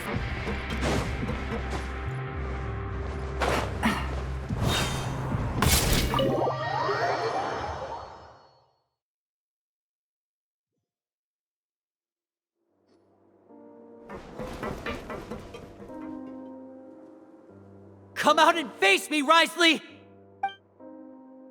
Aren't we at an administrative office space? Why don't you at least try to follow even a couple rules from the fortress's indoor management regulations? What did you do to my sister? I ran into the young miss at the infirmary. I'd heard that she was suffering from quite the migraine, so I decided to invite her over for a cup of tea. I do have some teas in my collection that can work wonders against such an illness. Stop joking around! Where did you take my siblings? I have also heard that your performances are quite the spectacle. Miss Lynette would sometimes enter a box filled with water, only to emerge the next second from another place altogether. Maybe she'll appear behind you right now if you were to turn your head. Is he trying to trick me into turning my head? No, he's probably not looking to attack me right now. All of the hostages are in his hands, and he's even in the mood for small talk. That means Lynette is probably still alive. You knew we were investigating the infirmary from the start, so you deliberately aroused the traveler's suspicions and baited us into continuing our investigation, just so that you'd be able to kidnap Lynette.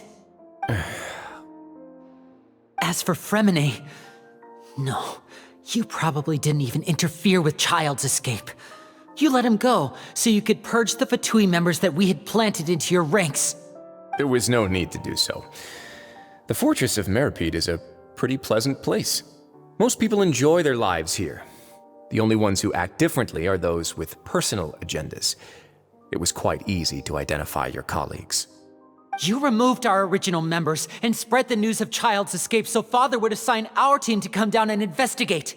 Freminet has also fallen into your hands, right? If you're oh so omnipotent and so in control, why would you need hostages? One correction. Lynette is in my hands right now, but Freminet is not. He's not? What do you really want? Lenny! Oh, wonderful. Everyone is here, so I'll only need to say this once. Thank you so much for cooperating with me. Eager and to the point, I see. Alas, only Miss Lynette is currently having a cup of the fortress's finest tea. Although, as per your original plan, Mr. Freminet should also have returned to the fortress by now. But he has neither shown up within my gates, nor has he been taken into any kind of custody. So where do you think he may be right now? Wait, you can't mean... You locked him outside in the sea? I closed the fortress's gate to the outside world. That's all. Freminet's a star diver, so he should be fine, right? No, we're still here, so he definitely tried to find a way to come back for us. So we can't assume he might have made a break for the surface. But why would I do this, you may be asking? To have an audience with you, of course. My intel tells me that Mr. Linney is a great magician, so it's only natural for me to want to have some cards of my own when it comes to negotiating. Besides, I do recall you mentioning to Miss Lynette that you've always wanted to have a face-to-face meeting with the Lord of the Fortress of Meripede, regardless of whether it was in a personal or a professional capacity. Well, you got your wish.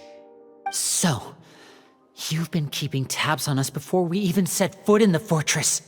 Some of my folks just happened to hear a thing or two, that's all. In any case, I will be straight with you. I was willing to play dumb and turn a blind eye, so we had a pleasant few days playing games together here.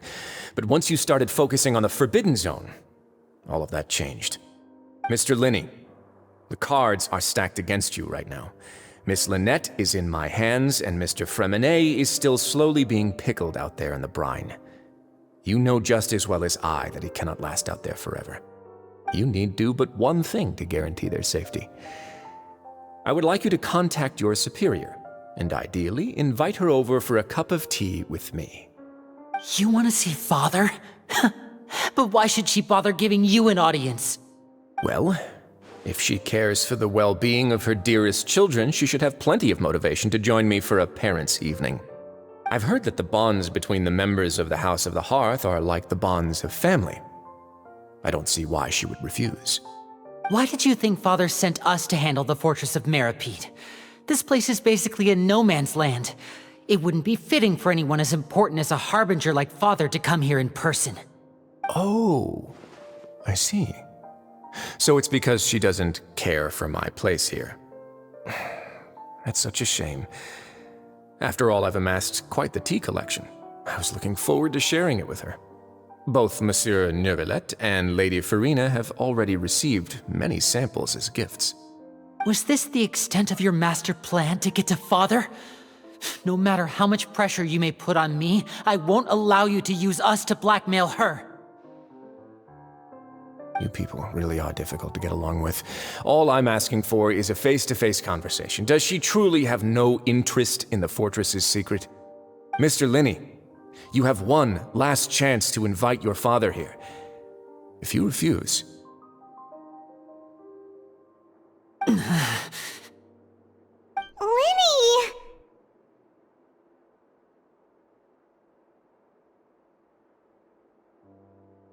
Instead of asking why I'm doing this, why don't you try to see things from my perspective for a second?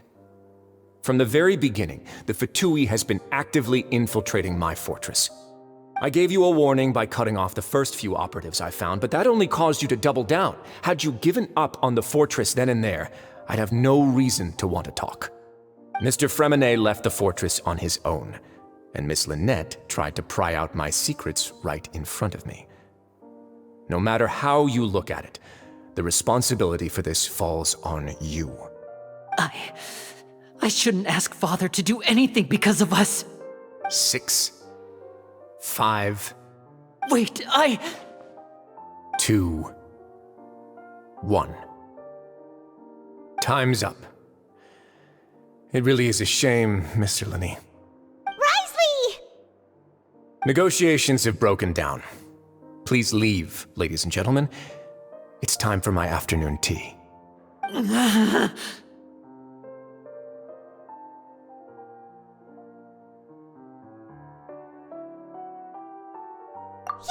listen to the Traveler! If you can't talk to Linny, can you at least talk to us? You do realize that I'm only letting you go because of Neuvillette, yes? You're here helping him out, and I've already done my best to stay out of your way. But that doesn't mean you can just do whatever you want. The fortress may be small and remote, but it still has its own set of laws. Then how about this? Those who are capable deserve respect. You've spent quite some time investigating my home turf by now, so why don't you tell me a thing or two about what you found, I'll ask you 3 questions. Answer all of them correctly, and I'll agree to your request. Question 1. Regarding the hidden rules of the production zone, what is the truth behind the one about not being allowed to work for 3 days in a row?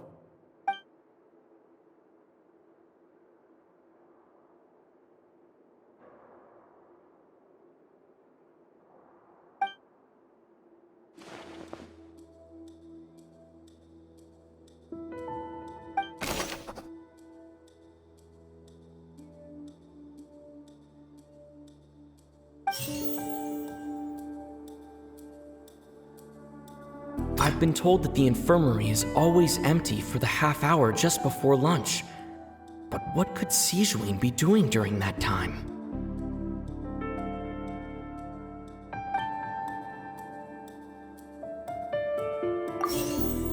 The Fonta promoter has been struggling because he doesn't recognize the real value of coupons. Meanwhile, the Duke believes that only idiots who don't understand the value of coupons will spend them on Fonta. We often see Miss Sigewinne observing the prisoners at work near the production zone. It seems like she can perceive the general state of a person's health just by looking at them.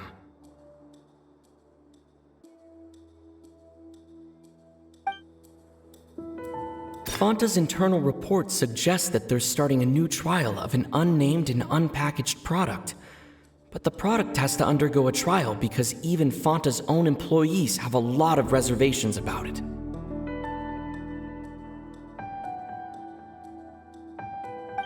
The research notes said that the Melusine race perceives the world very differently from humans. As a result, the Melusines have also developed a sense of aesthetics that appears rather strange and alien to humans. According to Collins, the pancreation tournament only took place because the Fonta company sponsored it. The company must want a return on their investment as well. The research notes said that the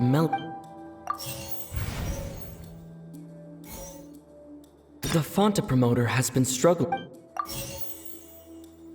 We often see Miss Sigewinne.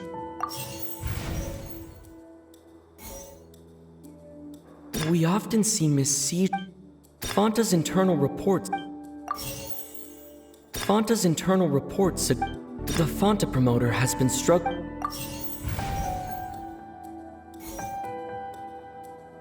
We often see Miss Fonta's internal report.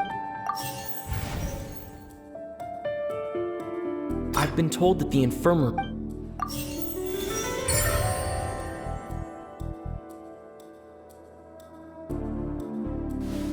So that's what's going on. Paimon understands it now. Who would have guessed? The hidden rule of the production zone. People are not supposed to work 3 days in a row, and if they do, they'll get strange meat in their welfare meal. At first we thought this strange meat must have something to do with the people who disappeared, but in reality, they were all prepared by Sigewinne, the head nurse. She often visits the production zone to observe the workers' health and makes a note of anyone who has worn themselves out after 3 full days of work. Out of her sense of duty as the head nurse, as well as her genuine concern for the workers' health, Sigewinne visits the cafeteria right before lunch and cooks an extra dish for those who can use the stamina boost. Sigewinne has only the best intentions with her surprise gift and doesn't want anyone to find out about what she does. However, unfortunately, Melusines as a race perceive the world differently from humans, and their sense of aesthetics is even more alien to us. The recipients of her lovingly prepared special meals cannot taste the care within and usually just freak out. Are we on the right track? Not bad. You've uncovered Sigewinne's secret and even guessed her intentions correctly as well. It's nice to know that her efforts have not gone unacknowledged. All right, now for my next question. There are also some hidden rules in the pancreation ring, including the one that you're not allowed to support both sides of a fight. Why is that?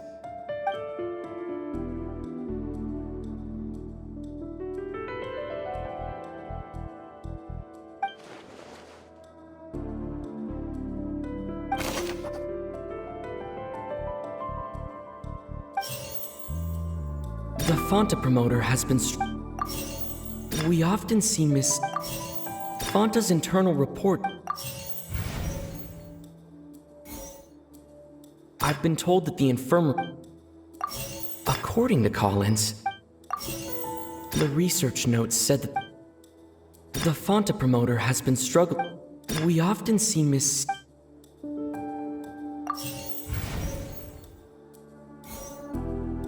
Fonta's internal reports said the research notes said that the Melusine rate. Fonta's internal reports. I've been told that the infirmary is. We often see Miss Siege. According to Collins,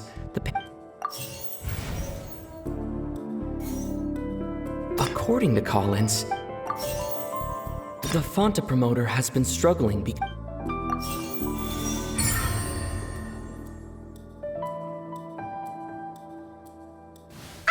Paimon gets this rule too now, so there really was nothing to be afraid of. That hidden rule of the pancreation ring is about how, people are not supposed to bet on both boxers at the same time. And if they do, they'll receive a package containing a strange, blood-colored liquid. People get scared when they see it because they've subconsciously begun to associate it with the missing boxer.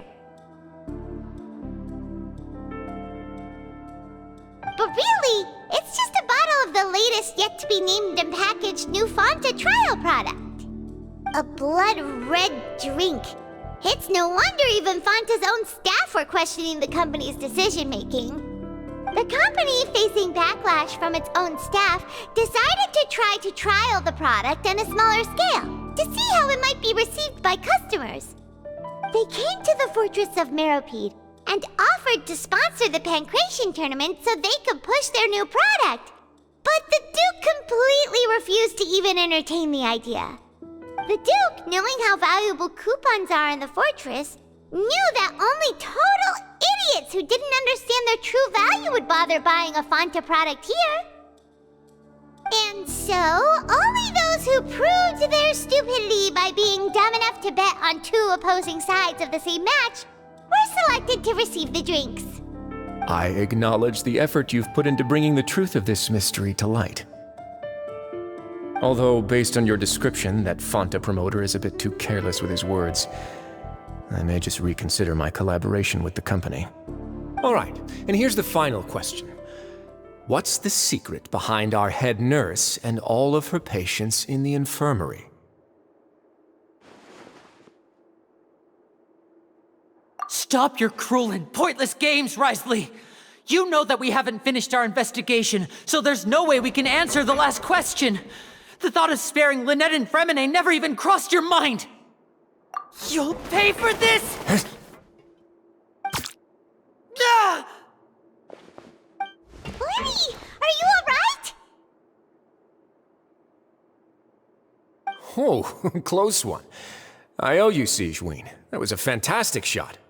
It was nothing, Your Grace. Sigewine? Though this gun may look like a toy, it's actually fully functional, as I just demonstrated. Sigewine... You... Not at all. I am merely a resident of the fortress, and thus protecting it is my duty. When Monsieur Neuvillette asked me to come here, he told me that my job would be to take care of the well-being of everyone here. I am merely discharging my duties. But if you mean what you just said, then isn't Linny someone you should be looking after as well? Isn't he a resident here just like the rest of us? But I really am just doing what Monsieur Neuvillette told me to do. Everything I did, I've done to protect them. Had I not, they would be in far more dire straits right now. His Grace knows it too, right? Your Grace? Mind proving my innocence to them? My dear Sigewine, whatever shall I do with you? Would it have killed you to just wait another minute or two? Well, it's nearly time after all. The way you do things can be truly frustrating sometimes, Your Grace. I figured I should try to talk some sense into you. What are you talking about? What time? Take me if you want. Let them go. How touching. Can you just give me one more minute? Don't be like that, Your Grace. All right, everyone, calm down. 2 more visitors will be arriving any time now. I'll go get a cup of tea. Miss Sigewine, I leave Miss Lynette in your care. You... What are you doing? I believe I hear footsteps.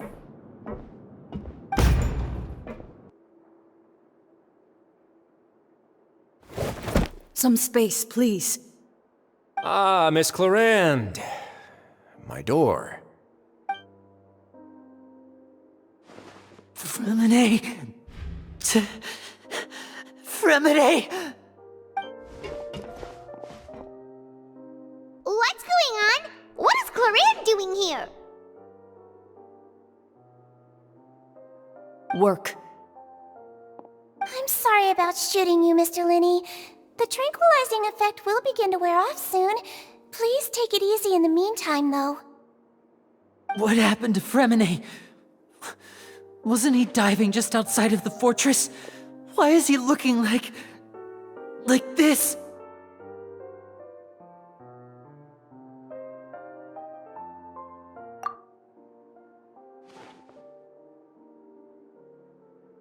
A flushed face, an accelerated pulse. He must have consumed primordial seawater. What did you say? Please, make some space. I'll need to give Mr. Freminet a more thorough checkup. Your Grace, I'll leave the rest to you. I'll talk to Clarande while you get Freminet to where he needs to be. Everything else can wait.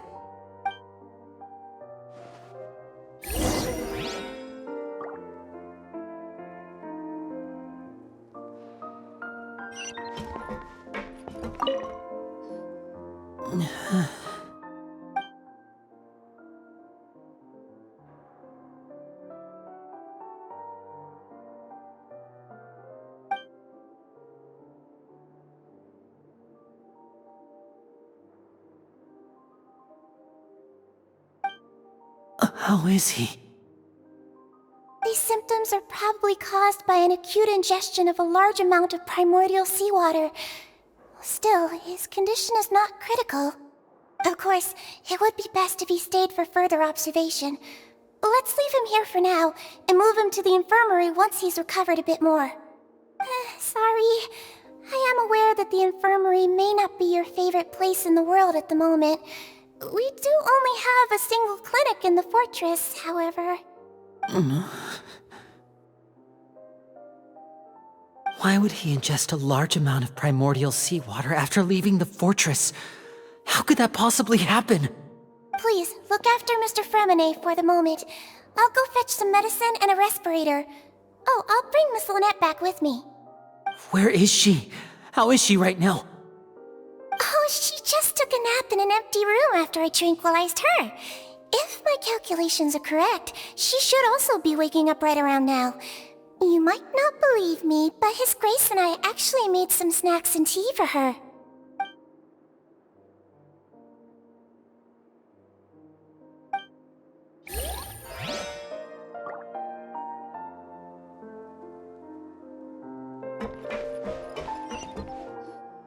What's that look on your face? I thought I made good time on the way back. Oh, I'm just admiring your punctuality. Had you arrived just a few minutes later, Sigewinne may have been forced to shoot Mr. Linney again. How's the situation out there? The water has changed. It's pretty much as expected. The concentration of primordial seawater has increased significantly. I was only out there a short time, so it wasn't too bad. But if one were to stay for any significant amount of time, well, you can see how that boy's doing. Where was he when you found him? The abandoned zone at the end of the pipes. A good distance into the water. Closer than I thought. He must have recognized it early on and tried desperately to swim back. Locking the door was necessary. I don't think we could have saved two. Well, I did try to convince him that I had my reasons. Never seems to work, though. It would probably work on Neuvillette. He has a knack for picking out who had good intentions, even when the outcomes were all terrible. It's a bad sign if you're having to plead your case to Neuvillette. Want some tea? Not particularly. If you want to drink some that badly, just say so. Fine, I'd like to get some tea. Want me to get you a cup too, since I've already made it?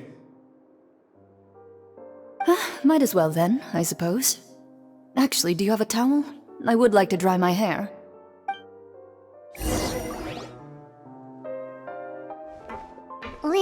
you okay?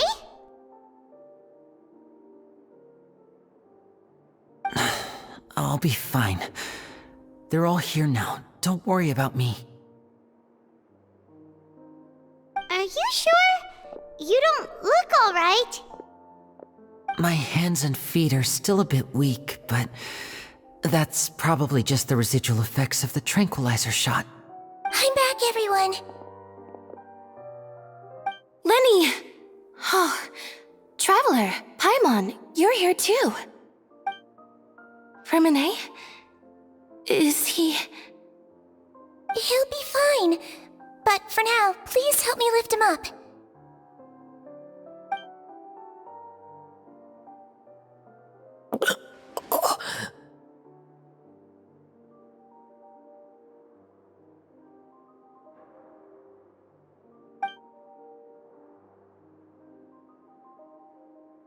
His breathing's beginning to slow down. Give me a hand and help me get him to the infirmary.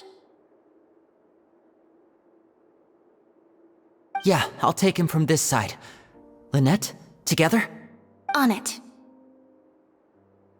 Traveler, you seem pretty worried about him. Want to come with us?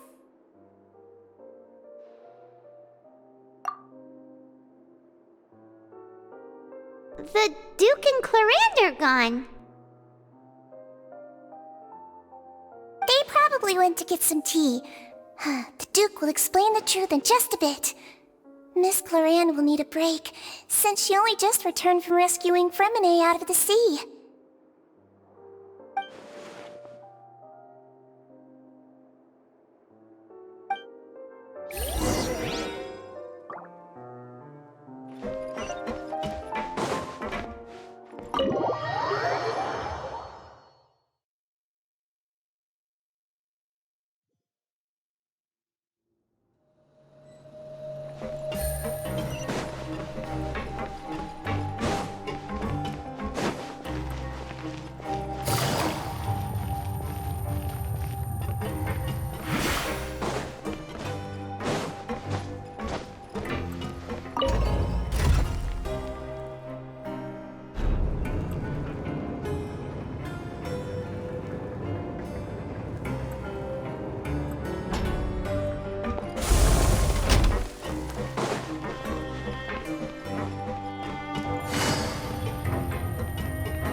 He's awake!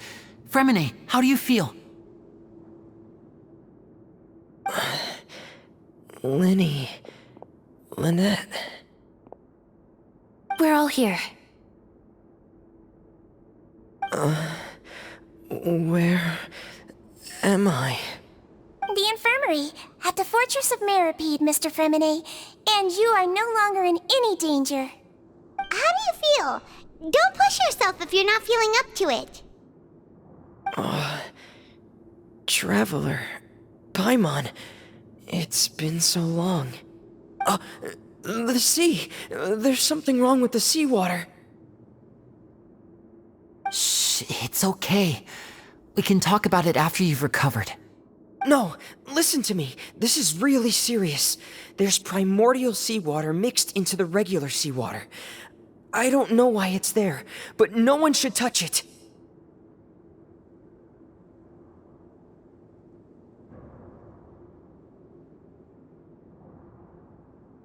Pipes.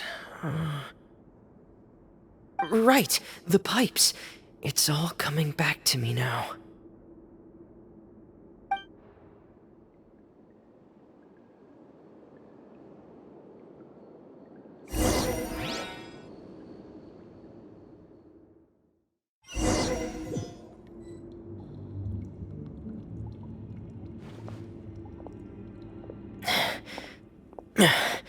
I'm in. Seems like this pipe hasn't been used in a long time. It looks abandoned.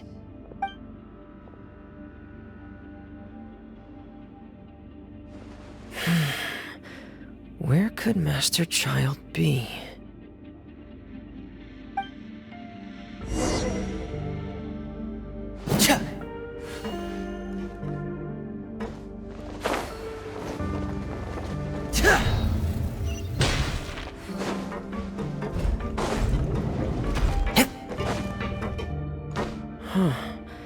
This mechanism looks like it's been tampered with. Could he have done it?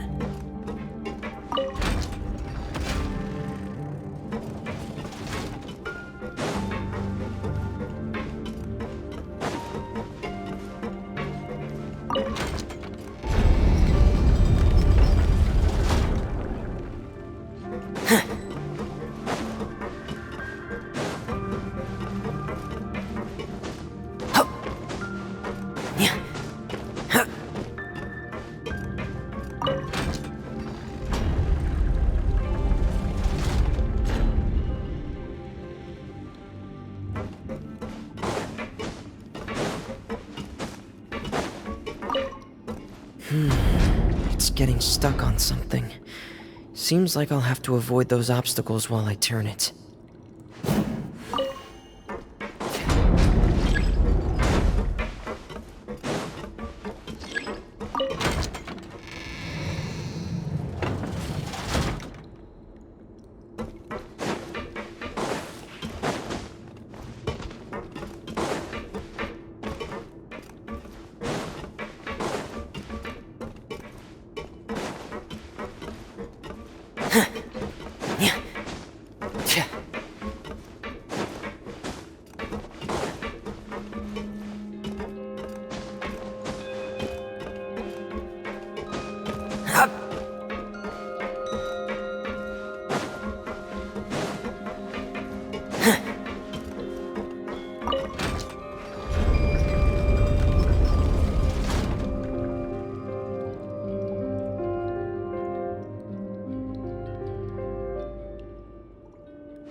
This is where the water starts.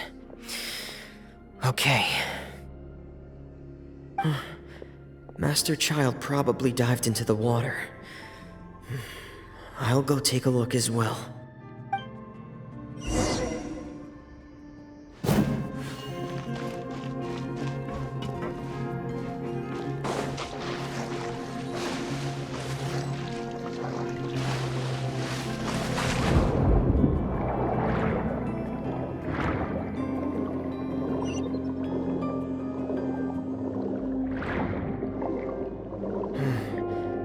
The vegetation here is a bit more sparse.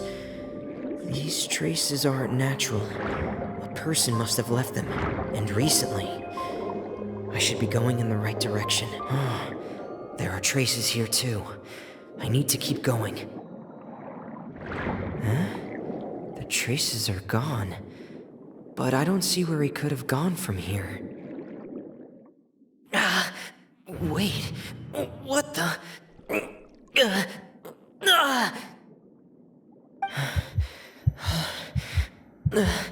My heart is racing, and it's getting harder and harder to breathe. What's going on?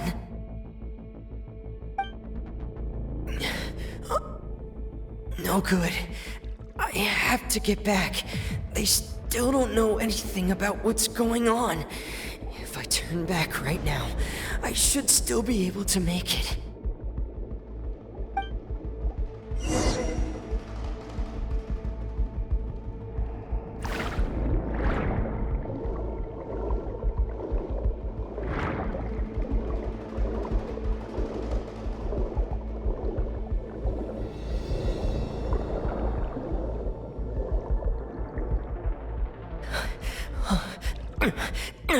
I can't die here.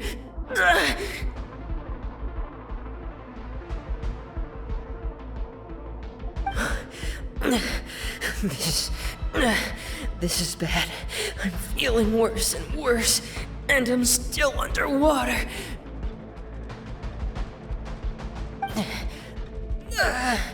I have to push on.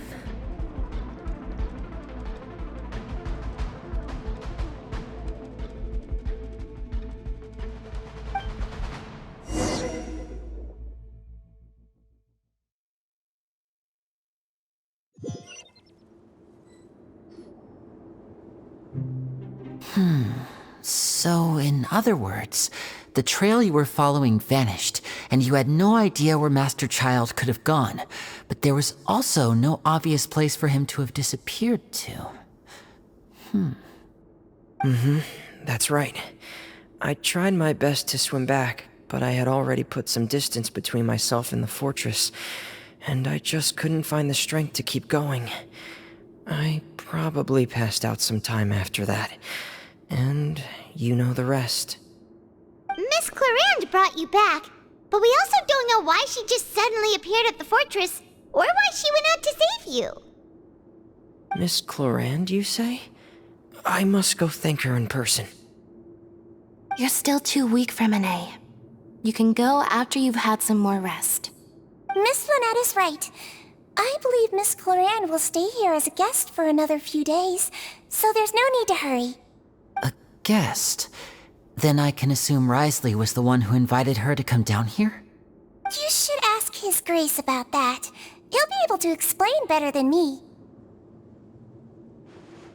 Yeah, it's about time he actually told us what's going on. Wanna come with us, Lenny? No, please go on without me. I don't want to leave just yet. Lenny. The logical part of my brain is aware that we're safe right now, but I still can't bring myself to leave. Both of you are just in danger. Understood. Then let's just sit together for a while. In that case, I'll leave the infirmary to you. The Traveler and I are going to head out for now. As long as you stay in here, I don't think you'll be disturbed. Thank you.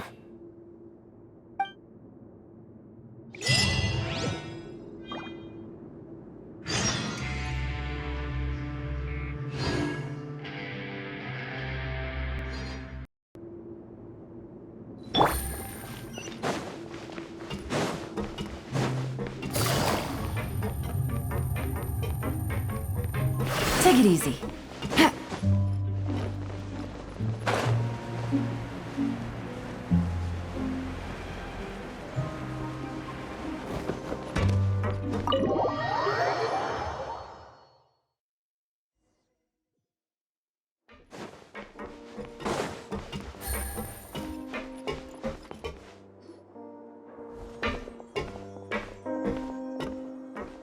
Excuse me. I take it Mr. Freminet's condition has stabilized? Of course. I wouldn't have left the infirmary otherwise. I've been expecting those two, but might I inquire as to the purpose of your visit, Miss Sidgewayne? I wanted to check up on Miss Clarande. How are you feeling? Mostly fine, I think. If you don't mind, I'd like to perform another quick physical exam. It'll just take a few minutes.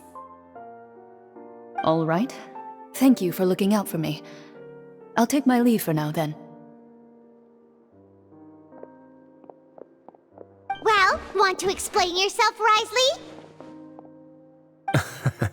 Of course, but I'm not partial to the word choice of explain. How about enlighten? Where should I begin? How about you start by asking me any questions you have? You can start with whichever one you'd like to get answered the most. Then Paimon will begin. Did you know about Lenny's goals from the very beginning? No. I just knew they were Fatui operatives sent to the fortress by the Knave. As for their specific goals, I only figured those out as you made progress on your investigation. You managed to monitor and stay ahead of them even though you didn't know what they were trying to do? They came here with ulterior motives. I'm quite adept at discerning what that kind of behavior signals. Initially, I thought their goal was just to investigate Childe's disappearance. Linny suggested that I had deliberately let him escape, but in truth, I didn't really do anything special to help or hinder him while he was here. Everything he did, from finding helpers to leaving this place, he did on his own. Of course, it's inevitable that the Knave would make a big deal out of her fellow harbinger's unexplained disappearance. I'm also quite curious about where that harbinger went, so I figured I might as well let the Fatui do their own investigative work.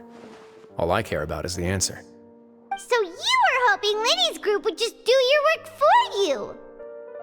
You make it sound like that's a bad thing. Unfortunately, things didn't go as planned. I assume that Freminet has told you already, the ratio of primordial seawater around the fortress of Meripede is on the rise. The Forbidden Zone has always been Linny's target, and you got roped into that investigation after running into him.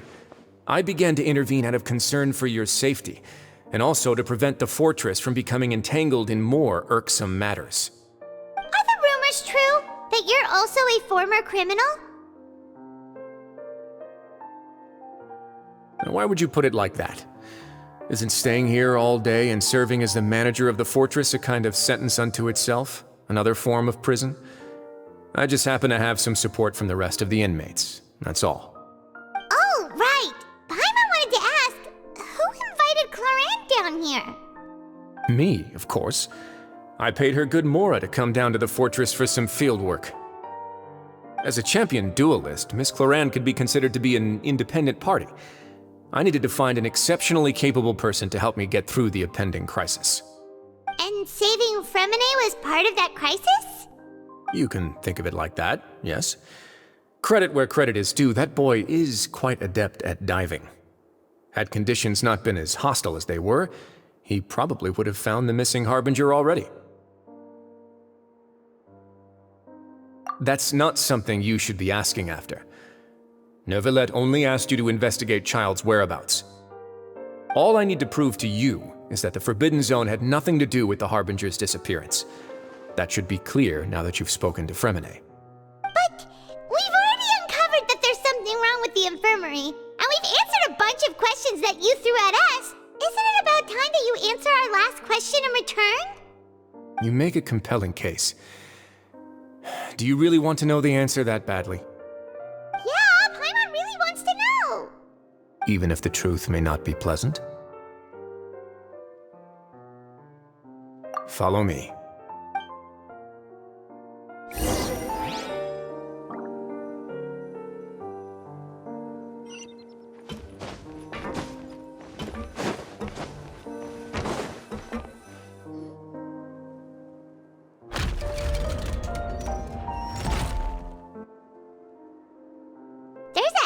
Door here?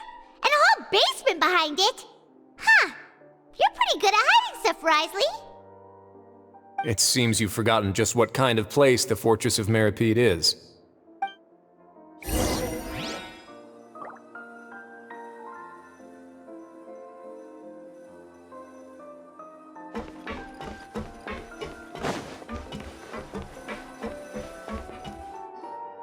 Stand on the central plate. Wait, is there a secret mechanism or... Whoa!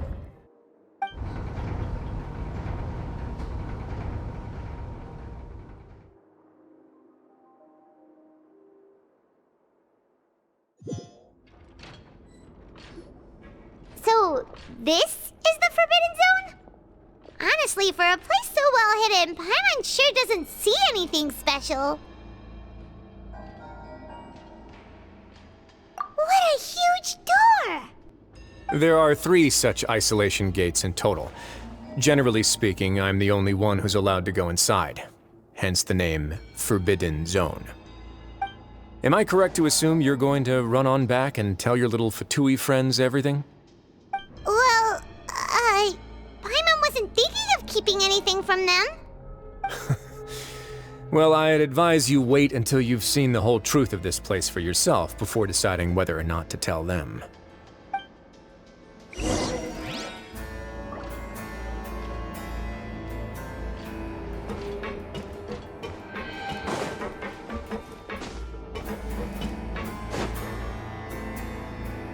Huh. So there's a switch on the side. Stand back.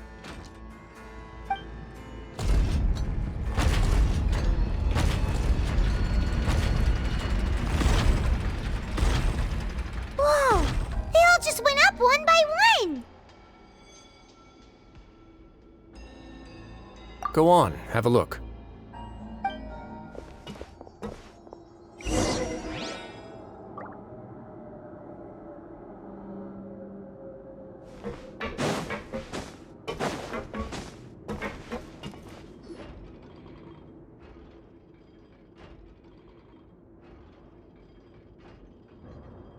I've been interested in what lies beyond that gate ever since I assumed leadership of the Fortress of Meripede. Of course, it would be unwise to recklessly open it, but it'd also be risky and negligent to simply ignore any potential danger that could be behind it. The readings on that dashboard have not budged since the day when I first laid eyes on this place. But over the past year, the needle has crept upwards from its original position, likely because some parameter it's been tracking has changed, if only infinitesimally. Normally, I would have ignored it, but I happened to have some free time when I noticed it, so I investigated. Any guesses what the reading could be tracking? Very reasonable guesses. I've considered both of those as well. Unfortunately, our dashboard is tracking something less ordinary. The temperature should vary with weather and climate changes, so for something that rarely shifts, the water pressure is more likely. We ran a few tests to increase the pressure from the outside, but the readings didn't change at all. Later on, a few more possibilities occurred to me, such as a potential connection with the primordial sea. I began to make a few preparations based on that hypothesis. Over the past few days, the needle has moved again. With that, and the symptoms that Freminet displayed after leaving the fortress, I can now confidently conclude that the readings represent the concentration of primordial seawater in the seawater nearby. The concentration of primordial seawater? But we're already under the sea! And that is precisely the problem. We're at the bottom of the sea, and now we're surrounded by toxic seawater. Somehow, primordial seawater got mixed in, and the concentration is steadily rising. Yes, that's very likely. But forget about the two of us! Not even Neuvillette knows where the primordial sea could be, much less where we could find and plug a leak. Oh. Oh! Seems like you've figured it out. I believe the primordial sea lies directly beneath this sluice gate. For some reason, the primordial seawater levels have risen significantly, and it's now very close to us. The indicators are now red. Although the gate still stands, some primordial seawater has already leaked out and mixed into the sea around us. If this continues, soon it will no longer be able to hold back the primordial sea at all. Yeah, you know what the legends say. If this place falls, then everyone in Fontaine will be turned into puddles in the span of a night. But that's just too weird! Why would the Fortress of Meripede be built right above a sluice gate for the primordial sea? Who built this place anyway? Your expression tells me you think this might be part of a vast, complicated conspiracy. To be honest, you might find the actual answer may be exceedingly boring. It's just that the secret of the Forbidden Zone had been long forgotten by the nation before I rediscovered it with my research. There's no single founder of the Fortress of Meripede in any traditional sense. What we know about its history has been left to us by the people who used to live here. When the previous Hydro Archon Egeria ruled the land, all convicted criminals from Fontaine were exiled. The people drove the criminals away like a wolf pack chasing away the banished. The criminals received no sympathy of any kind from the people. They were exiled to the desolate seaside, where they experienced only pain, struggle, and the bone-chilling cold. Some of them began to repent, and prayed to the Hydro Archon, asking if there was still anything they could do. The Hydro Archon took pity on them, and said, You may go guard my secret, deep underneath the waves. And so, leaning on the power of the Hydro Archon, they gathered underneath the sea and began to build a fortress. They became a community down there in the deeps, and over the years helped it to grow. As the number of exiles increased, more and more people joined the community. When the first group of exiles died, they left the yet unfinished fortress to their successors. The Hydro Archon continued to lend her support, allowing the fortress and what it stood for to continue growing ever larger. Before long, this dark underwater fortress became the sinner's only home. And with that, the people here stopped referring to the fortress as a prison. They saw themselves as repenting sinners who would regain their freedom once they had sufficiently redeemed themselves. But as time went on, people also realized that the fortress was a lonely place. Once they had gotten used to life here, they could no longer feel comfortable living in the overworld. Once they had finished serving their sentences, some people left and some others chose to stay. They'd find some idle position and let their withered souls fade away with the ancient secrets of the past. After many, many centuries, few people still remember the reason for the fortress's founding. Now they just see it as an integral pillar of Fontanian society, as the place where criminals deserve to be sent. Now and again, researchers manage to break one law or another and live out their days in the fortress. I learned all this from an elderly historian. Everyone else just thought he'd made it all up. But now you know every part of that history is true. Indeed. It's just as the prophecy says. If this gate fails, then everyone will be dissolved into the sea. To be frank, not really. But sadly, that hasn't stopped this prophecy from proving all too accurate. Prophecies are troublesome things. Just hearing one will create the first wave of panic. Seeing signs of it will bring about the second, and actually witnessing it in real time, the third. Let's go somewhere else. I want to show you something.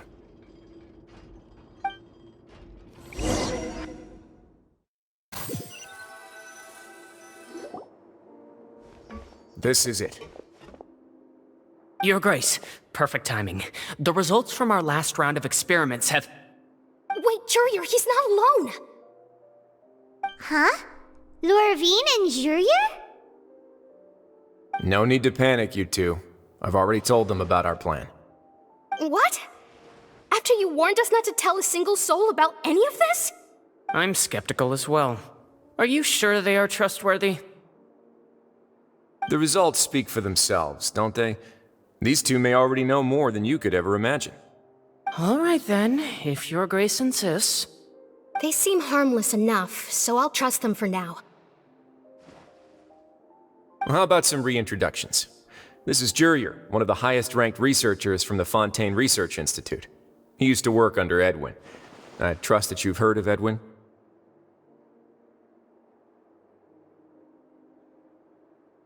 Good. Saves me a bit of time explaining. Edwin's main areas of research were archaeum and gravimeters. As his assistant, Jurier is quite familiar with them as well. I hired him to be my technical consultant. You want to blow up the fortress of Meripede? Ah, what a lovely idea. I'm already imagining it in my head. Gotta admit, I'm tempted as well.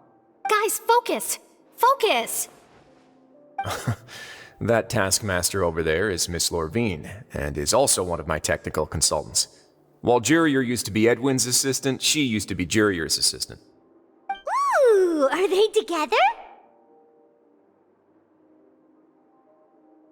See, everyone keeps asking this question.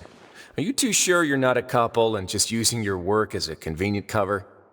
Your Grace, I am not in a relationship with this man. If I dated her, I'd officially be madder than Edwin. Jeez, forget I said anything then. Follow me. Whoa, there's another door that goes right up. Your constant amazement makes it seem like the fortress can do anything. But Paimon really thinks everything's super cool.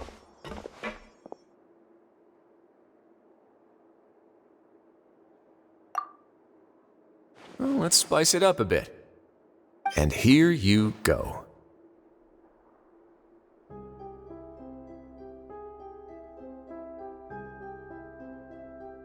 What a huge ship? This is also a production zone that Paimon's never seen before. What's going on? How much do you know about Fontanian history? Not much at all. Well, then maybe you haven't heard the story of ancient Lemuria. To give you a quick rundown, Fontaine used to be ruled by the Lemurian dynasty. According to legend, the Lemurian king Remus came to this land after being inspired by divine revelation and found the seer Sibila, who had taken on the form of a golden bee. Taking the golden bee with him and riding on a huge ship, the Fortuna, he created his nation above the surging waves. He called his nation Lemuria and used the Fortuna to incessantly search for new tribes and islands, calling on them to join his empire. There's a ship in this story too? Where there's water, there'll be ships. People believe that hope can always be found at the end of a voyage. Do you believe that too? To a point, I think. As you've already seen, I have a whole factory's worth of labor, materials, and technology at my disposal. Certainly can't hurt to give it a try. So the moment I began to speculate that the primordial sea might lie underneath the gate, I also began this project. Were you inspired by the legendary Fortuna? Maybe. Fontanians need something to hold on to cope with the impending disaster. Were the workers to find out the truth behind this ship, riots would destroy the fortress faster than any catastrophe. As the fortress's administrator, I'd never make such a reckless call. All right, that's enough talking for now. I'll need another 3 cups of tea to soothe my throat. Do you have any other questions? Seems like you're good. Come on, I'll take you back.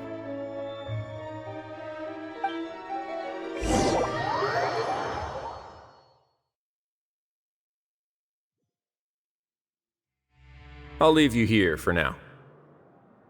Oh, thank you so much. No worries. But don't forget, it's up to you whether or not you want to share what you just saw. What you do from here on out will likely affect those 3 as well.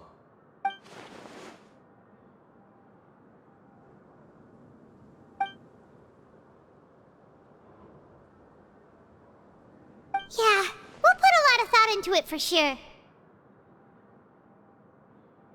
Great. I look forward to what happens next.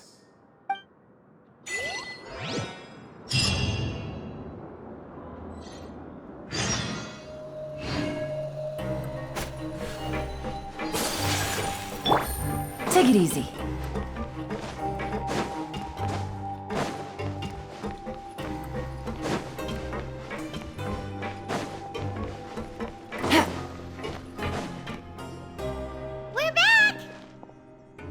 Welcome back. Do you want a cup of tea? How can you be so much like Wriothesley, always drinking tea? Huh.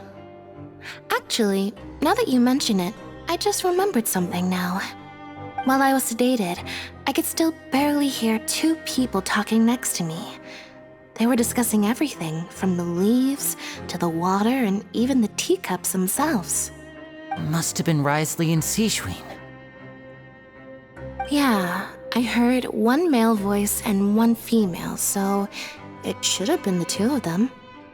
They really were just talking about brewing tea. I really can't make sense of this place. So, Traveler, Paimon, were you able to learn anything from Wriothesley? Yeah, he explained everything. Very well.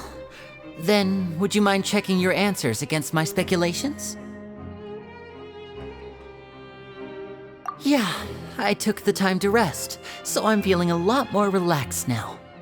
Nobody else is around, and Miss Sejuin is also busy with something or other, so let's just talk here. All right, then I'll posit my theories. I asked myself 3 questions. Firstly, why was Freminet affected by the primordial seawater? It was because he dove into the sea. My theory is, the long-lost primordial sea is probably very close to the fortress of Meropide. Ooh, he's good. He got that right on the first try. That's our Lenny. Secondly, Wriothesley's attitude changed dramatically during the course of our stay here. He ignored us completely at first, then suddenly roadblocked us. Why? I spent quite a long time thinking about this. If he has been monitoring the Fatui since the very beginning, he probably ignored us at first because he was hoping we could find Master Childe for him. What's more, the Fortress of Meropide is not part of Fontaine's court system, nor does it report to Iudex Neuvillette. Wriothesley is basically the king of a no-man's land. As long as the fortress doesn't do anything about Master Childe's disappearance, Father can use it to pressure the Fontaine authorities. And while the two factions are pitted against each other, Wriothesley will be free to move between the parties of interest. If I had to guess, he probably has something that he's working on himself.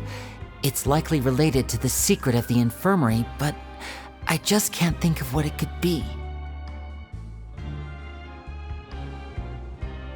You're super smart! Thanks so much. Then finally, there's the last question. If Wriothesley does have a plan, what could it be? All I know for now is that his plan probably has something to do with the changing nature of the seawater. He's even gotten Cloran to help him out. That can't be the full extent of what he's doing. There's probably a secret passageway behind the block in the infirmary, and there's something big in the fortress that most people here never get to see. He has a bargaining chip, and it could be important enough for Father to deal with him directly. I don't have enough information, so I have no idea what his chip might be. But let me guess. You have the last piece of the puzzle.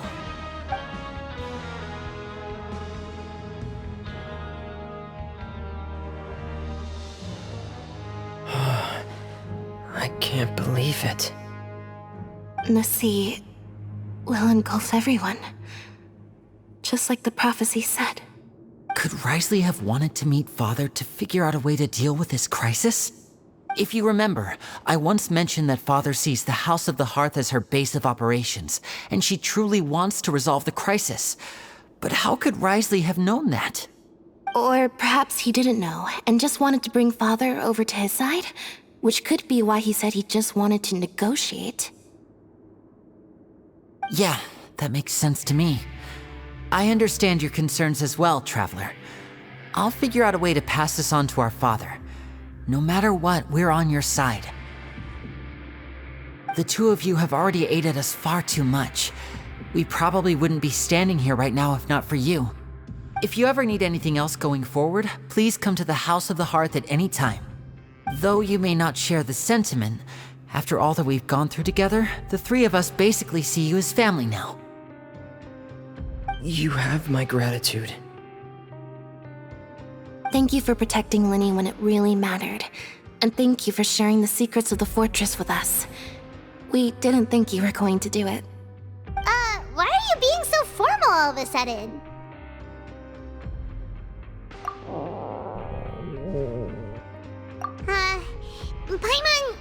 Paimon's hungry.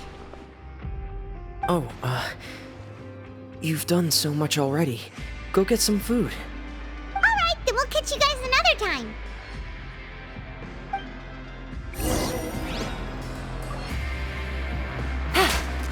Take it easy.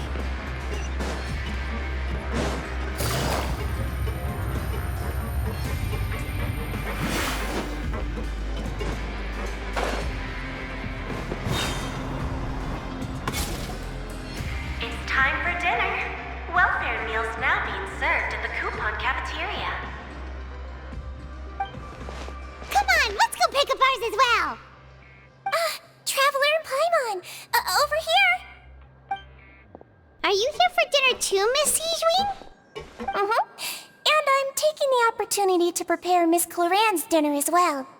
Huh. You're right. She's actually sitting in the fortress cafeteria. What would you like to eat?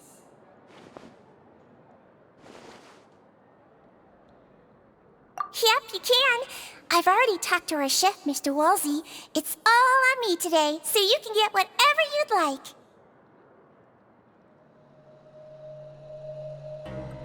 Me too! Don't forget Paimon! No problem. Just leave it to me.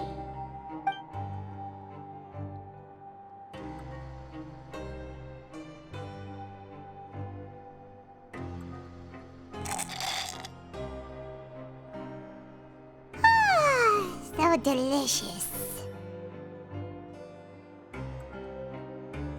Paimon's so happy. Paimon wants to feast like this every day. Feeling full yet? How's the food? Delicious.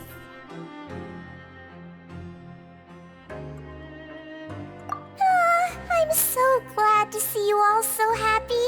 Oh, see, the expression on your face just now? The muscle here just moved, which suggests that you're feeling quite relaxed at the moment. Sigewinne, do you do this to help your patients or to better understand human beings? A bit of both, I suppose. I'm a Melusine, which means I'm very different from human beings. I must know what you're thinking if I want to take good care of you.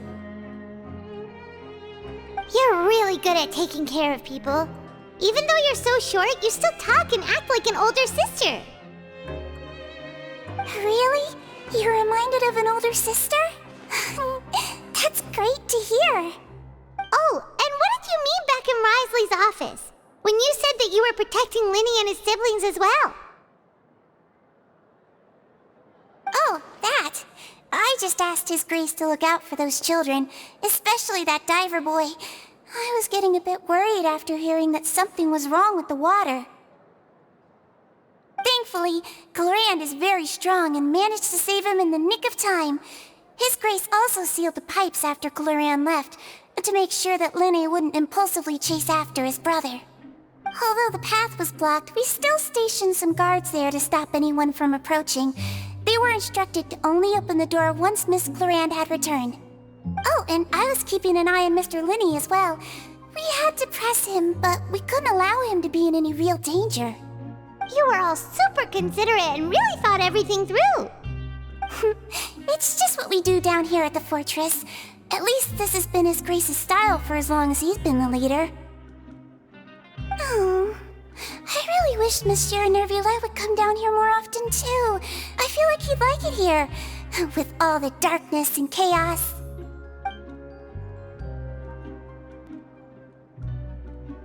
Get a good night's rest, you two. You've both worked very hard.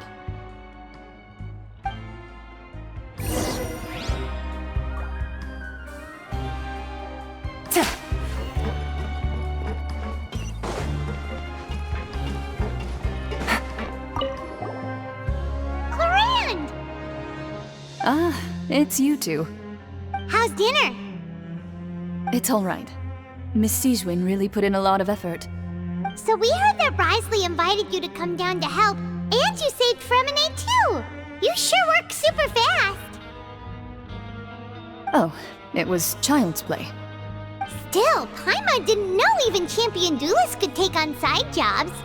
Oh, and why aren't you eating with Sigewinne and the Duke? Won't you get bored eating by yourself? Miss Sigewinne was with you, and the Duke has business of his own.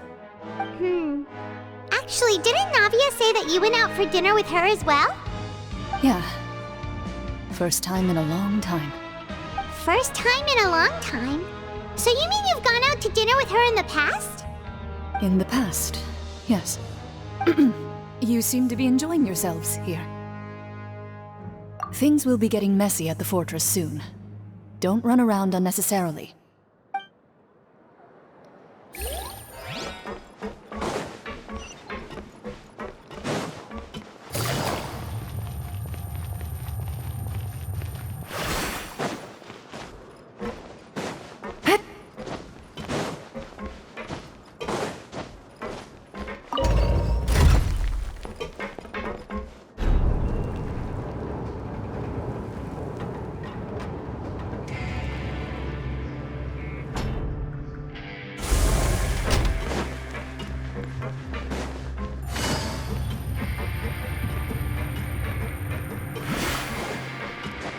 Take it easy.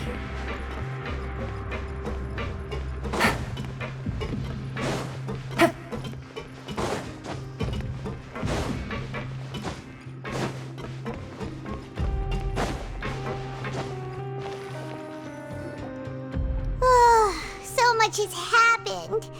Paimon just feels absolutely exhausted now that she's finally relaxed. Paimon's super sleepy. Are you sleepy too?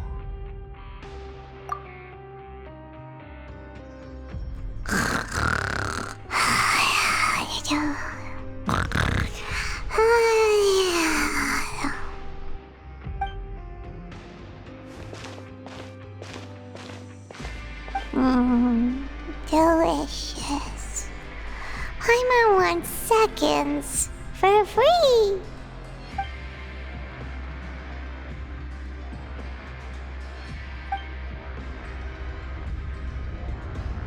Out of my way! Get out of my way! What happened? Why is everyone running?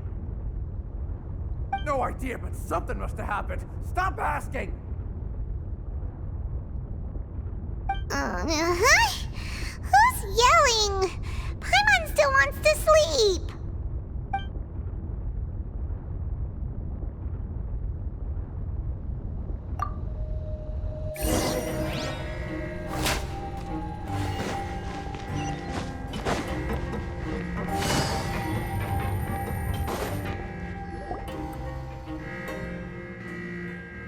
What happened?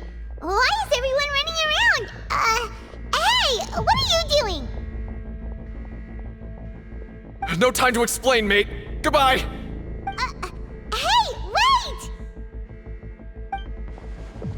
What's wrong with these people? They won't even talk to us. They're here! Yeah, there you are! Oh, thank goodness! Quisto and Laveroon, do you know what happened here?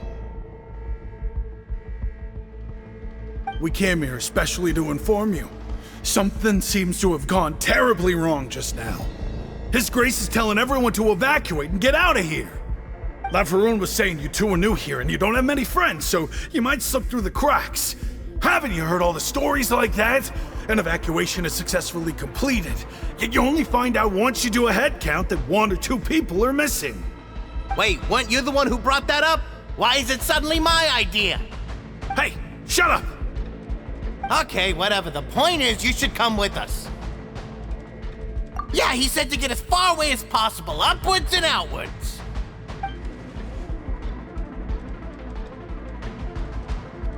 Oh no, it can't be that thing! Whoa, wait, what?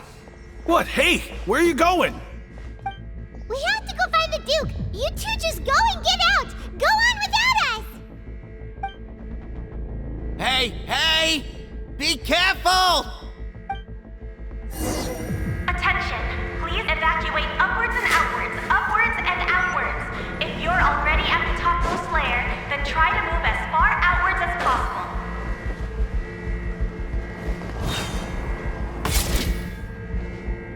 Attention!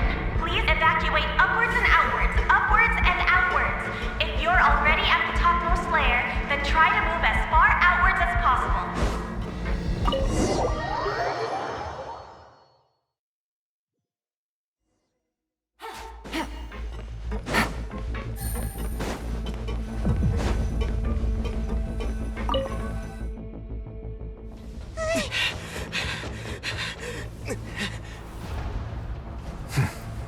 They're here. Just like I said. We have it! Huh.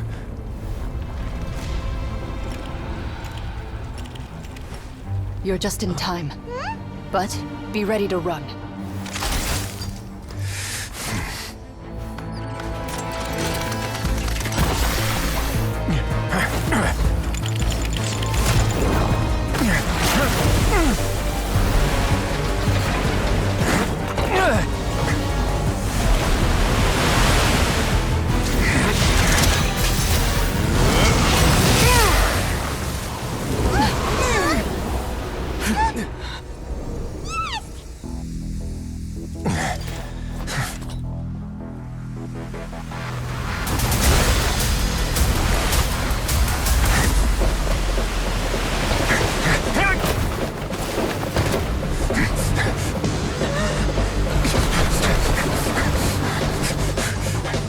3, 2, 1.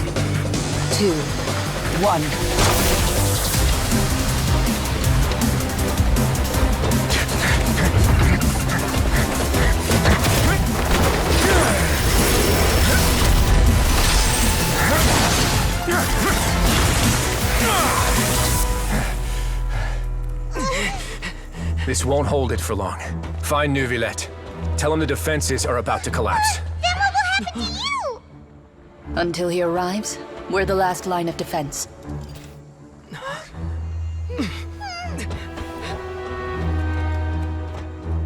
The gate. How long do you think it'll hold? That depends on us.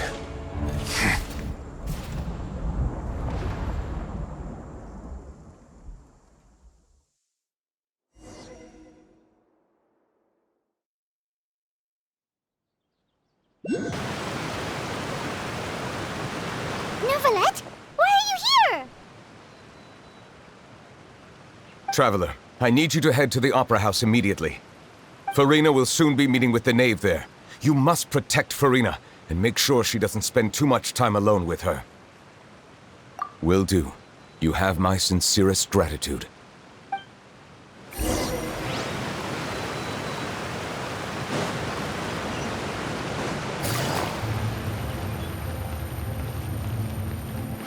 Take it easy.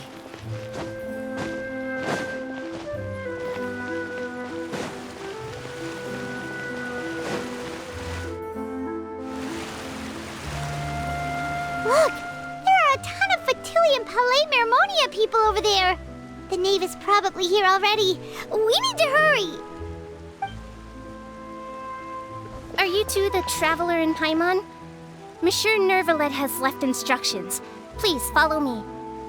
Though I'm sure he's already explained, this should be a mostly cordial conversation, unlikely to give rise to violence. But it would be most appreciated if you could protect Lady Farina to the best of your abilities.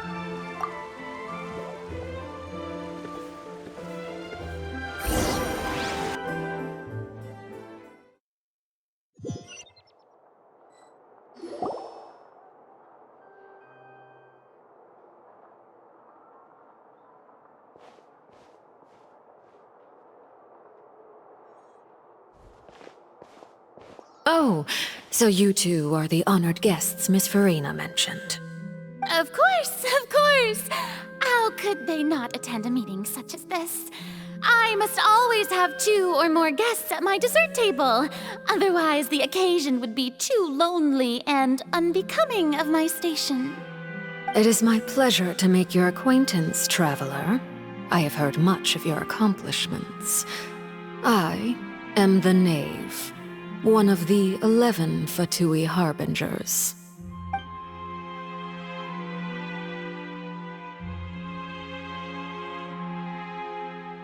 I've already prepared seats for you. Come, sit beside me. Perhaps you two are unaware of how Miss Farina and I do things. You see, we actually recently agreed to get together for tea when we had the time. See this? This is a limited type of confectionery that Miss Farina simply adores. There are only 16 slices sold every day. Here, why don't you and Paimon have a taste?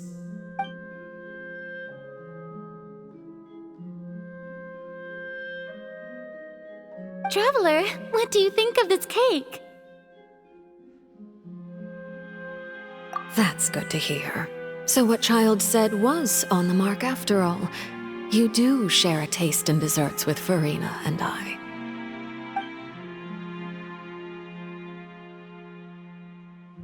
I wonder how he's doing nowadays. You must have heard, right? He's suddenly gone missing. I'm really worried about his safety, you know. Here's to hoping that he's an excellent swimmer. Since we're talking about him, I feel like I should add something. His martial prowess really looked certainly pretty impressive, yeah.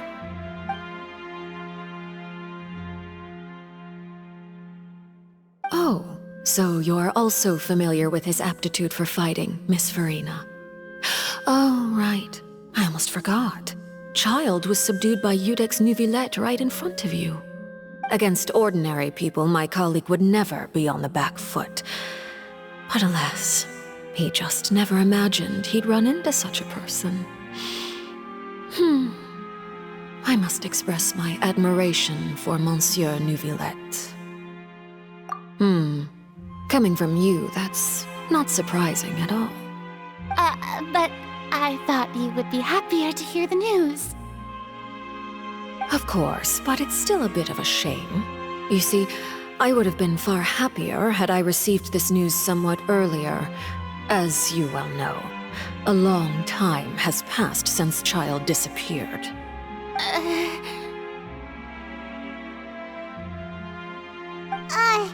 Well, in any case, there's no need to worry.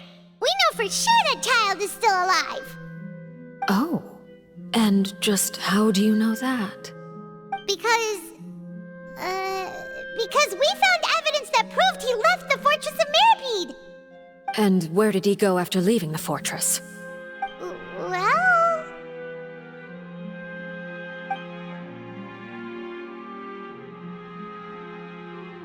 The Fortress of Meripede lies deep beneath the waves.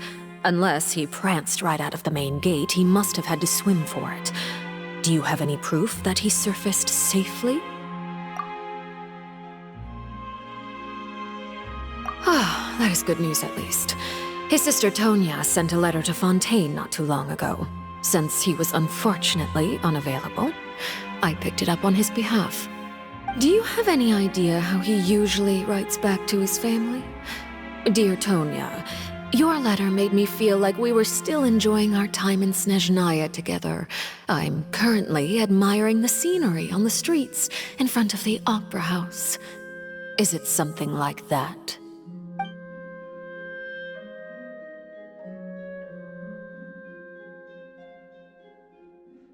All letters tend to follow the same few formats anyway, right? As long as the contents are accurate, it doesn't matter so much how it's written or how it's worded.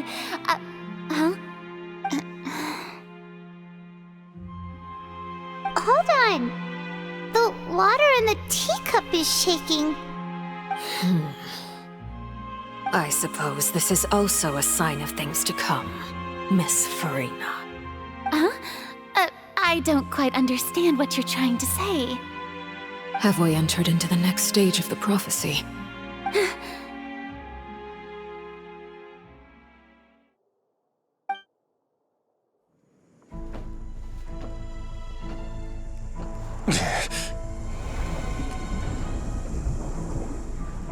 My thanks to you both.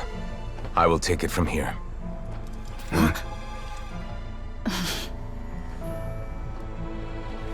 Sure you don't need a hand? Quite sure. Wow. So, what's your secret, huh? Let me guess. Nah, who knows? Maybe it's just your sense of responsibility. Sounds about right.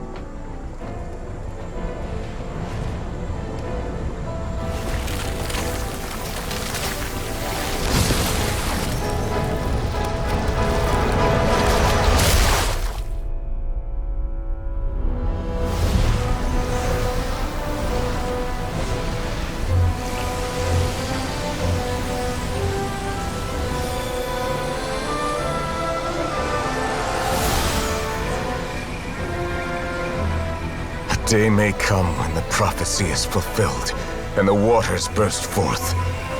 But it is not this day! This ancient power could easily obliterate an entire race. A tsunami of fury would unleash endless catastrophe.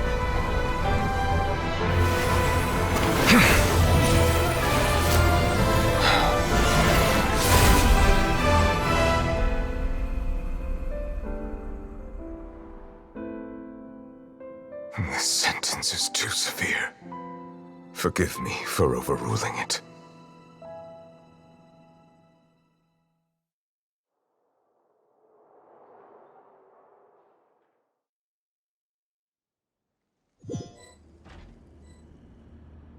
All right. Seems like the problem inside has been suppressed. Let me guess, we're safe for now. Indeed. But only for now. I win this bet. You owe me a present. Very well. It was indeed just as you said. You made a bet? We made a bet on the size of your entourage. Cloran thought you wouldn't come down by yourself. I figured you would have at least brought a few people along for appearance's sake. It appears I underestimated just how confidential the mission was. Shouldn't you have gotten used to confidential missions by now? That's just how the courts operate. So what gift must the loser give? Tea? He already has tons of tea in his office. I'm thinking about a set of legal codices. That wouldn't happen to be a dig at my lack of legal awareness, would it? Well, I'm sure His Grace doesn't consider the fortress to be outside the law. I was under the impression the residents of a place like this would be uninterested in the legal codices. That was obviously a joke. Anyway, you've still got some unfinished business to attend to in the overworld, correct? No need to stay here if you have a pressing matter. We all know you can't leave Palais Marmonia for long. Thank you.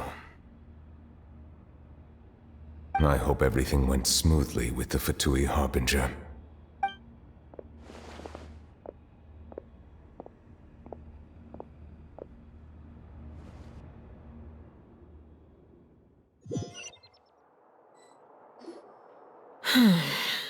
I must say, we've spent long enough playing house. Miss Farina, as the Hydro Archon, I am sure you understand the exact meaning of the phenomenon we just witnessed. Or should I say, that's what I originally thought. But looking at your expression, was I wrong?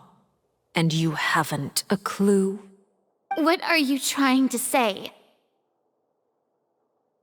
At this point, I don't think there's any more need to speak as diplomatic representatives. Allow me to speak to you now as just a Fontanian. You know the prophecy by heart, and also that every part of it is being proven true. Yet, here you are relaxing, drinking tea, and eating desserts as if it's all nothing more than a few stray bugs in your garden. Do you really think that's acceptable? The prophecy's hanging above our necks like a guillotine. Every faction is looking for a way to either avert the disaster or save their own. Even the orphans of the House of the Hearth have devoted everything to saving their homeland. But you? It beggars belief just how nonchalant and carefree you have been. From the very beginning, you, the god Focalor, you have utterly failed to take action. You're wrong. I've never ignored the prophecy, nor have I just been passing the time in self-indulgence. Retract your accusation and stop doubting the wisdom of the gods with such absurd conjectures! I am not alone in my doubts, you know. All the children of Fontaine may be harboring the exact same thoughts right now. Oh, great Hydro Archon. How are you going to save them? Save us? How are the people you've sworn to protect supposed to survive in a land that will soon disappear beneath the waves? I have my ways, and I've been working on them for all this time.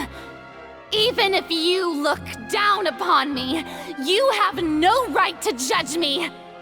Fontaine will be saved. Even if I still cannot see the true future right now. As long as I continue on as I am, I will be able to hold my head up high!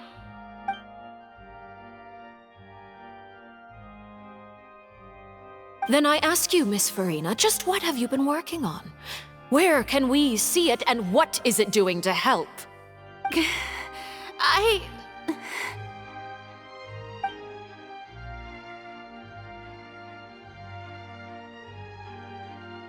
My machinations are just like the prophecy itself. They will only reveal themselves at the fated time. It is just that beings like yourselves are unable to perceive them as of yet. I see. As a god, the proof of your labor always lies beyond prying mortal eyes. Allow me to be so bold as to ask another way. Would it be possible for you to tell us the parts of your plan that are not confidential? Such as your emergency response plan for the impending disaster? An emergency response plan? Oh, that look in your eyes. Have you not even prepared one of those? The emergency response plan is also strictly confidential. Then allow me to jog your memory. Miss Farina, what is the purpose of your Oratrice Mécanique d'Analyse Cardinal? And what do you plan to do with the massive amounts of indemnitium that has accumulated over the years? The Oratrice? It's just like it appears to be. So you also have no idea. If I'm not mistaken, someone's using it to prepare for something.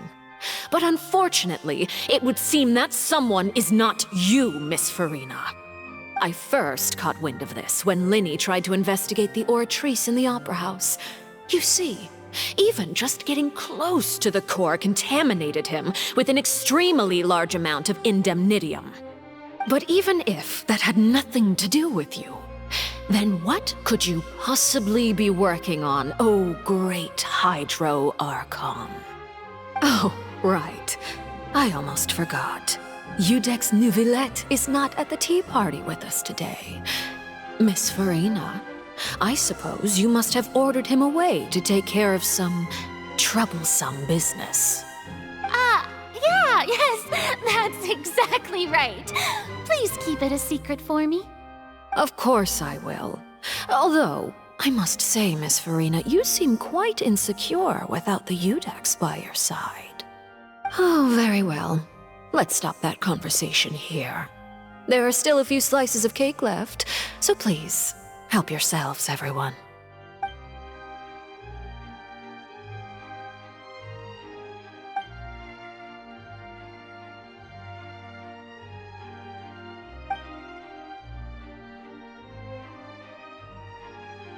Traveler, I heard that you were recently commissioned to handle a few matters on behalf of the Udex. Why don't you take an extra slice of cake? Those who work hard deserve gratitude and praise. You too, Paimon. Thank you. Paimon will take you up on that offer.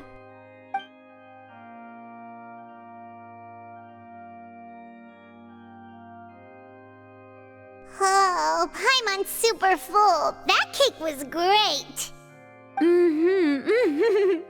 If it's on my tea table, it must be of the highest quality. Yes, and we must thank the Knave for bringing these over as well. You're welcome. I'm sure the cake also felt greatly honored to be featured at Miss Farina's table. And I was merely catering to Miss Farina's tastes, seeking a chance to chat over tea. It is getting late. Why don't we call it a day? There are still a few matters that I need to take care of, so I must take my leave now. Very well. We'll end it here. Mind seeing me off, Traveler? We could use the opportunity to discuss Childe before I must be on my way.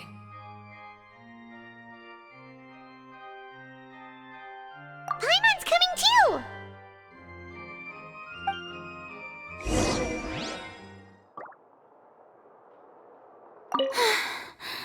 The tea party turned out to be even more difficult than I'd imagined. Why are you looking at me like that? Is something the matter? If there's nothing urgent, then I shall be retiring for now.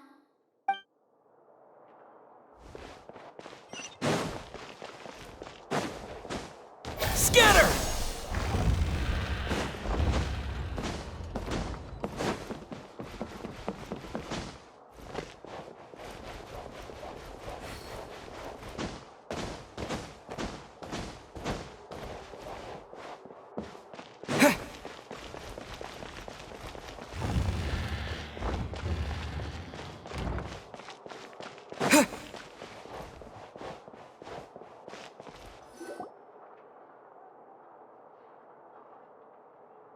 I'm glad that you were willing to come with me.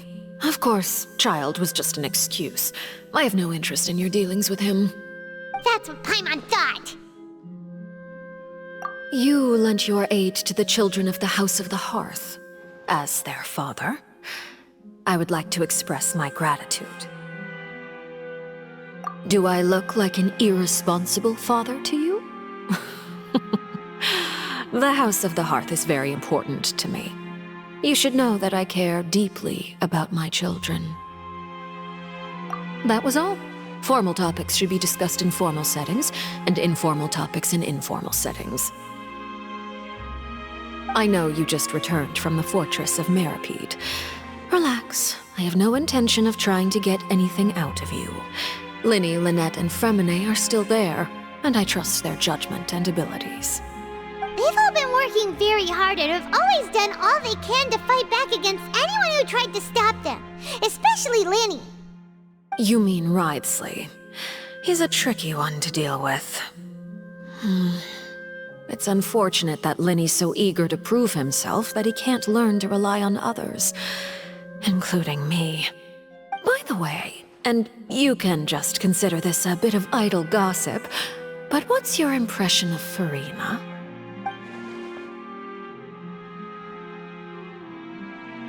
You are outside of our disputes, and the freest person in all of Fontaine, able to move around most easily.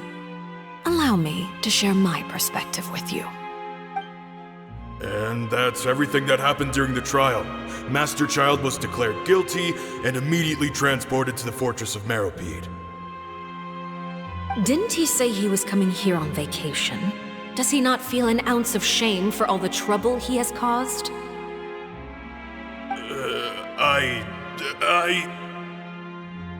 Forget it. He did give us an opportunity. I will be meeting someone shortly. Do you require help with any preparations? No need.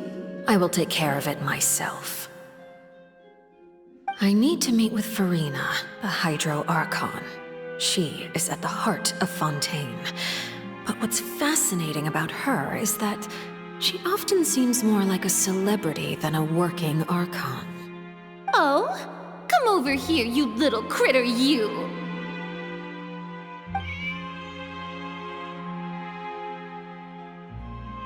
You dare to run from me? Stop right this instant! My goal is just to discover the location of the Gnosis.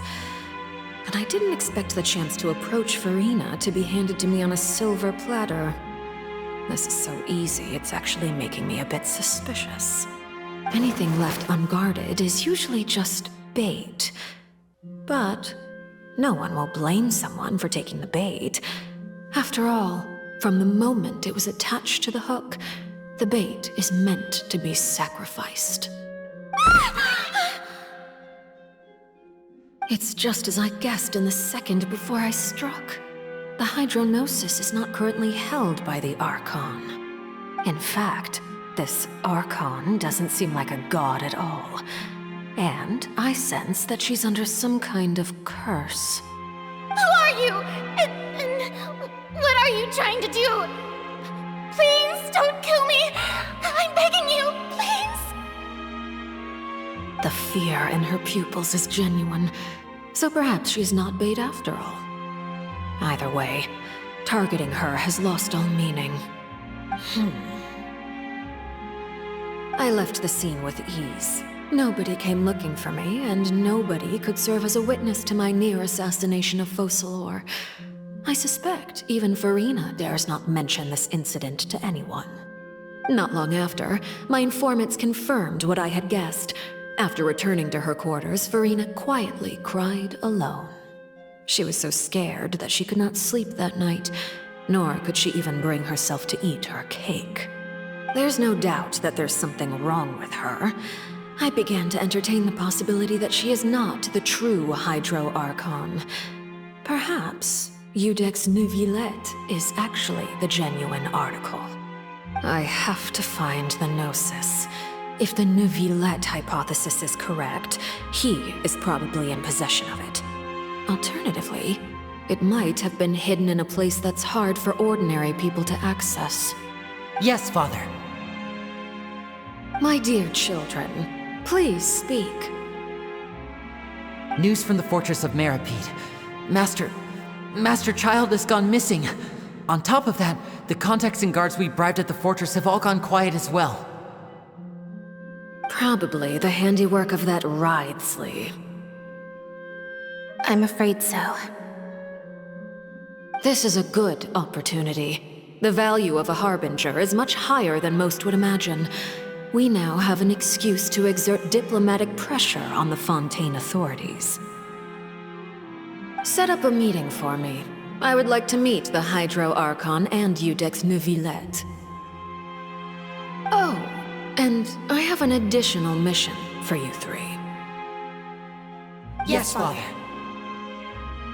Tartaglia's disappearance was not a part of my plan, but I can use it to make a breakthrough. With this as my excuse, I can ask for an official audience and continue my investigation of Farina and Iudex Neuvillette. The initiative belongs to the House of the Hearth. My wish to investigate the fortress of Meripede will be a front. Linny and his group will be responsible for the actual intelligence gathering.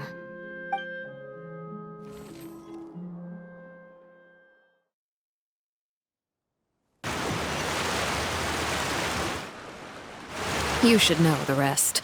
Linny's group is quite close to you, so they wouldn't have hidden anything from you. You attacked the Hydro Archon? It wouldn't mean anything, even if you shouted it from the rooftops. After all, even Farina herself is still pretending that nothing of that sort ever happened. Alright then. I've now had 2 chances to enjoy tea with Farina. I have to say, the leadership of Fontaine is even more inscrutable than I had imagined. I once surmised that Iudex Neuvillette must be the Hydro Archon, but now, that doesn't seem right to me either. I am a servant of Her Majesty the Tsaritsa. Over my years of service, I've learned how a real Archon conducts and carries themselves. Whether Iudex Neuvillette or Farina, neither fits the bill. It's hard to imagine either of them as the Archon. Of course, that is all just how I feel.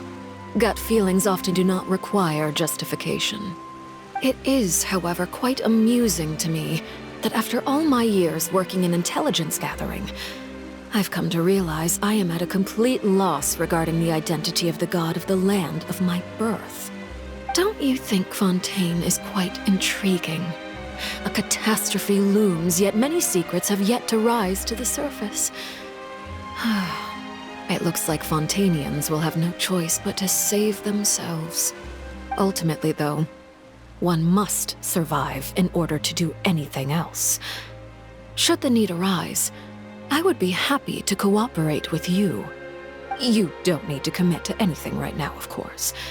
I have a feeling that the situation will continue to evolve, and as your name is often connected with noble deeds, I'm sure we will work together someday.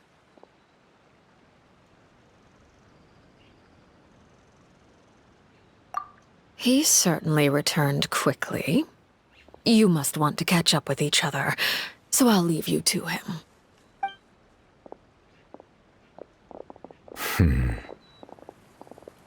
Neuvillette, is it over?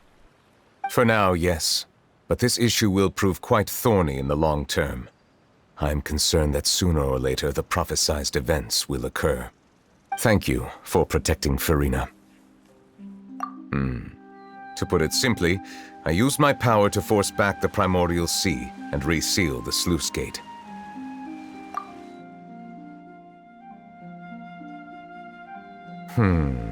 So as expected, the Knave has turned up the pressure on Farina. She's trying to feel her out, though I'm still unsure as to her motives.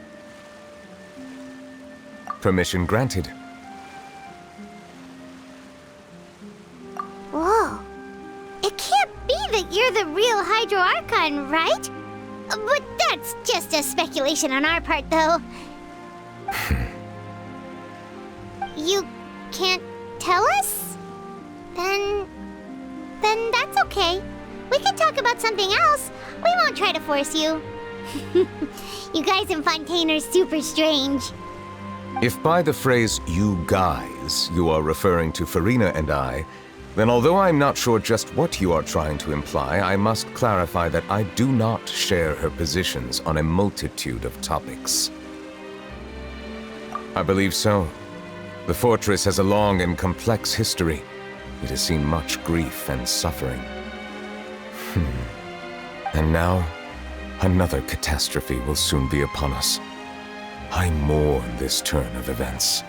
Huh? Why is it raining all of a sudden?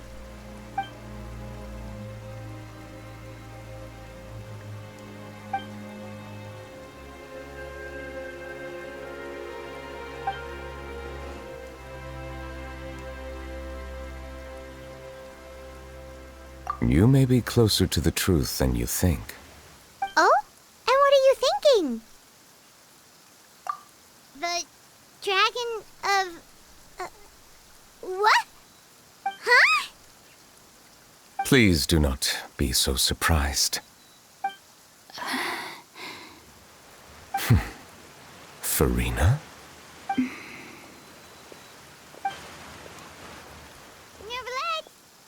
Neuvillette, are you listening? My apologies. We were just guessing randomly. We didn't guess right, did we? You're not actually the dragon sovereign of water, right? Well, if you don't want to confirm or deny... You guessed correctly. I sincerely hope you'll be able to keep this a secret for me.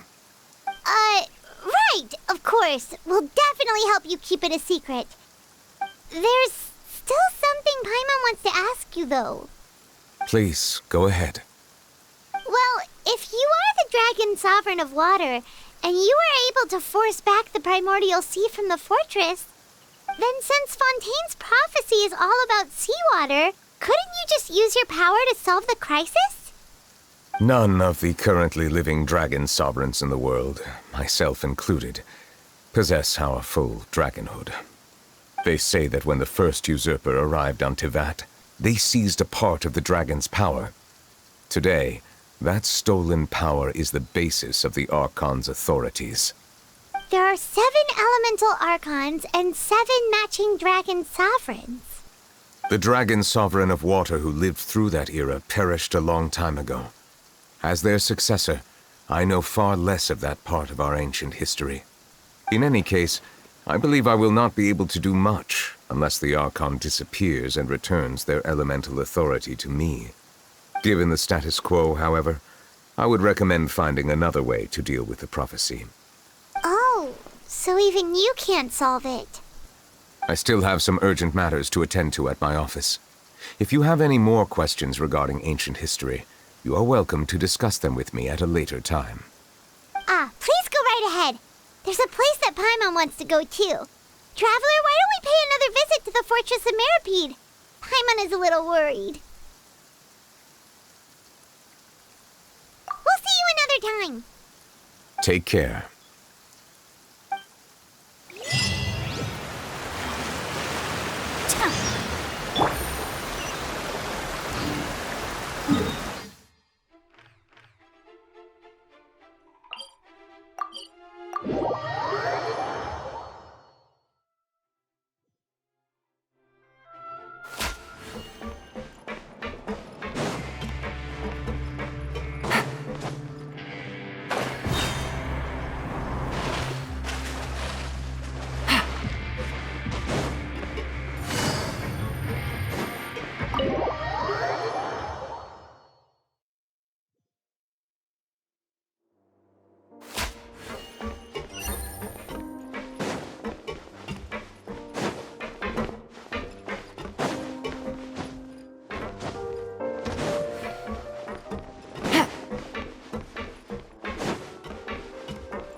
Courier?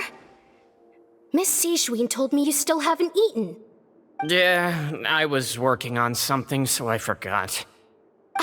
That's no excuse for... Huh? What's you two? Courier, Lurvine, we're back!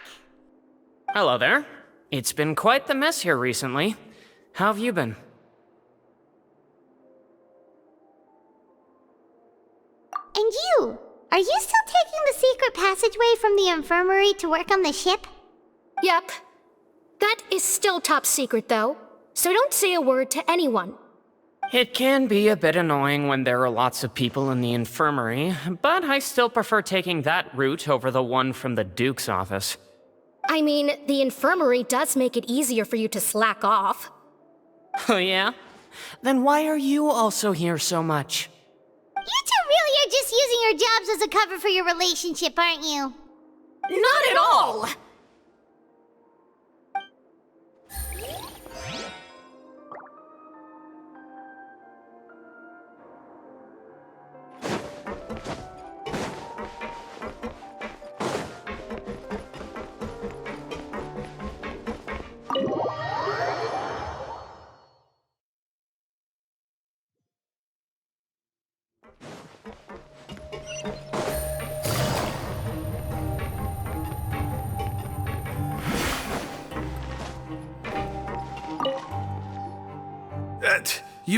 You guys are back?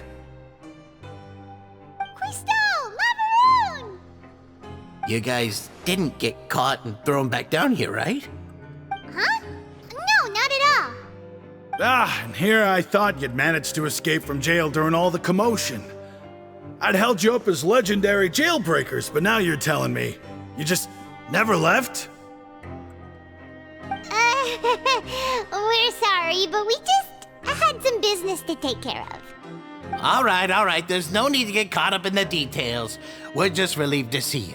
He was super worried about you, you know. Hey, it wasn't just me.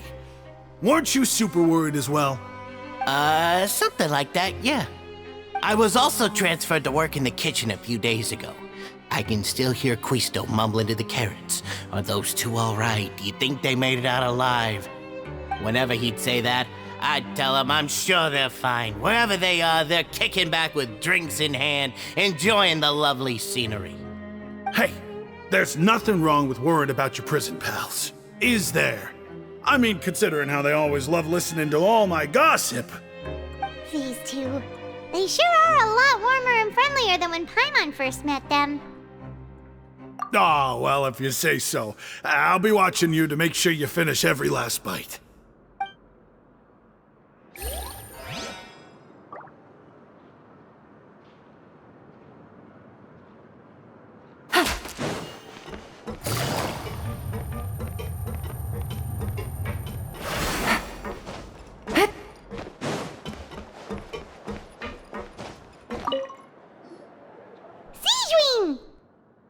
Traveler, Paimon, you're back! Are you still doing all right? Did either of you get hurt? We're fine, but what about you guys? It was such a huge mess. How bad was it? A few people sustained superficial injuries, but that's about the extent of the damage. Monsieur Neuvillette paid us a visit. It was all thanks to him that we managed to suppress the crisis for the time being. Of course, we must also thank you for the help you provided. How did Neuvillette know that he was needed here? Well, Monsieur Neuvillette has strong resonance with the hydro element. When the water level rises, he can feel the waves produced. I ran into the bombshell bros while bandaging the injuries of the wounded. They were mumbling the whole time about how you just ran down without a word. I'm so relieved to see that you're both all right. If you're not too pressed for time, please stay with us a few more days. Just let me know if you get a craving for any particular dish, so I can have Mr. Wolsey get your meals prepared. Oh, and please feel free to visit the infirmary for a break at any time. I'd like to take the opportunity to spend some more time observing your facial muscles as well. Your happy smiles are quite contagious, you know. They're so memorable, and I've missed them immensely while you were gone.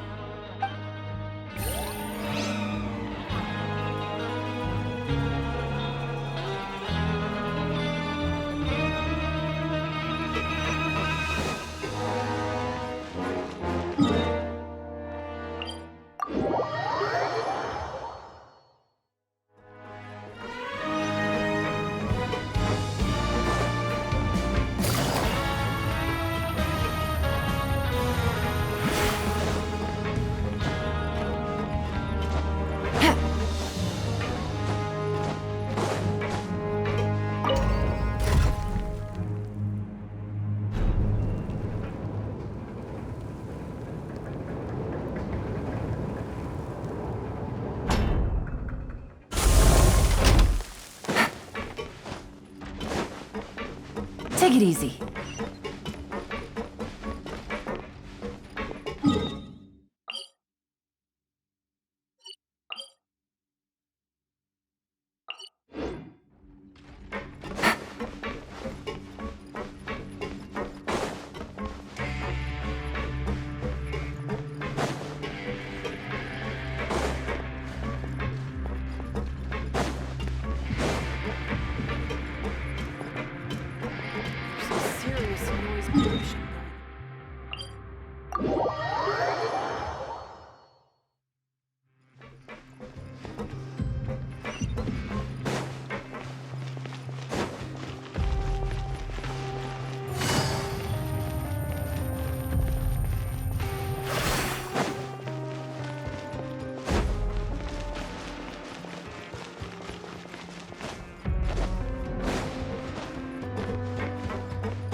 Now guess, what suit will this next card be?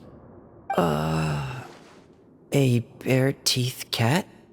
Well, well, look who it is. Traveler, Paimon. Hello, everyone.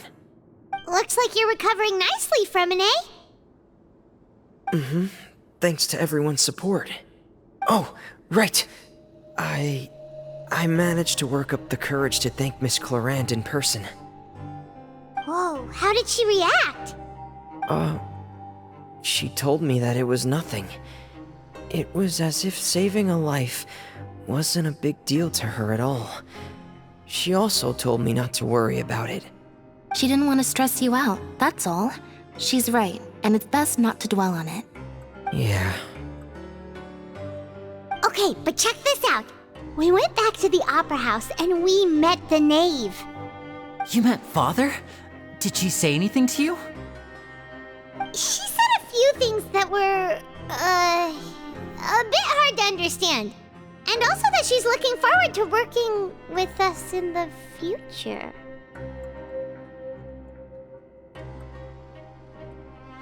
Her attitude towards you is even better than what we'd imagined. That's fantastic. You should believe her. She has her own way of doing things, and she'll do everything in her power to help those she considers close, which now might also include you. Mm-hmm. Father is very capable, and also trustworthy. Oh, Paimon just remembered that she thought Linny was a bit too proud as well. She said that you should learn how to rely on others sometimes. Got it. Huh. That does sound like something that Father would say. Hey! Are you going to stay here for the next few days? Looks like it, yeah. Excellent. I will host a tea party. For real? Then Paimon wants another serving of cake. Another implies that you were already served some delicious cake while you were up there. How lovely.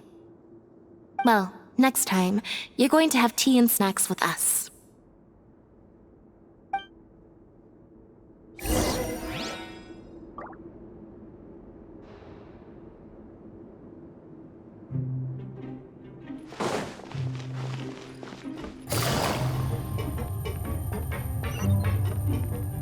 Take it easy.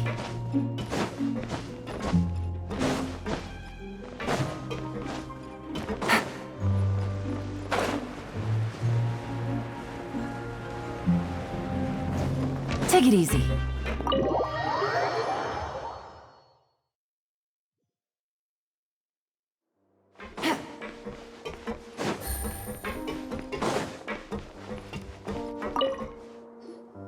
Do my eyes deceive me, or did I just see two inmates come back after making it to the surface?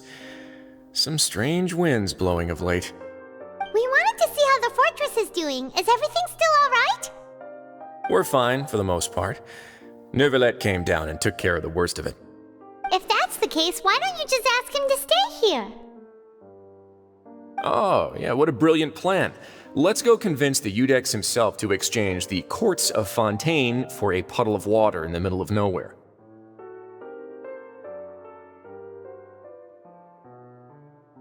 He came here in a hurry and left without even stopping for a cup of tea.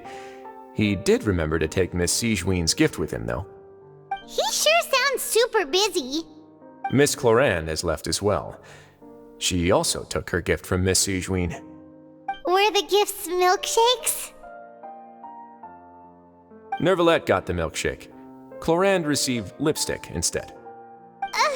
Those aren't even remotely alike. Well, it's Neuvillette's own fault for making Sigewinne worried about his health by working so much. But besides that, our head nurse is still pretty fond of picking out beauty products for the ladies. Oh, and I have some gifts here for you as well. Are these from Sigewinne too? Nope, they're from yours truly. You've already wrapped up your work at the fortress, so you can return to the surface at any time. You haven't yet served your full prison term, however, so you may continue to use your cell until your term is up. For real? Then we could stay here for a really long time? You may access the cafeteria for free. Hooray! Just remember to come complete your paperwork once it's time for your release.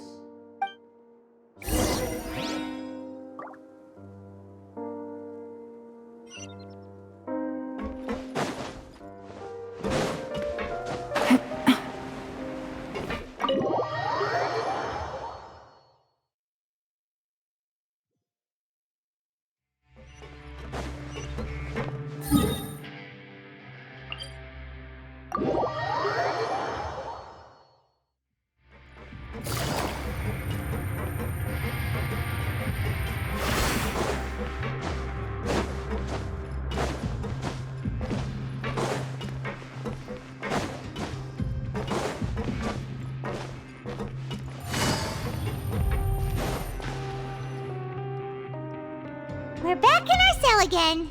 We're no longer prisoners though, so it really doesn't feel the same. Sure feels that way.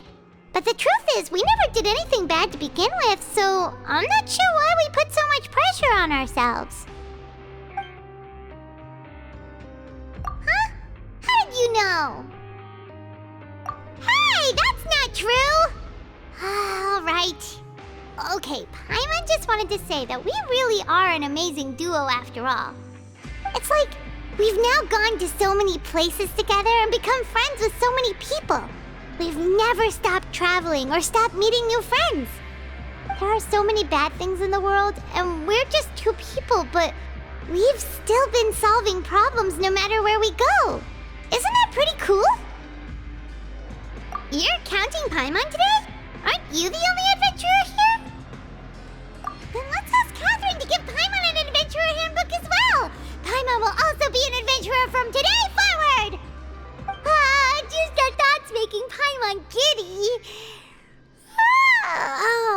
Paimon's gonna crash, so you sleep soon too. The last time we fell asleep here, we woke up to a whole mess outside our cell. The primordial seawater nearly rose up. That was so scary. We should be safe now, right? Alright then, good night to you, Traveler.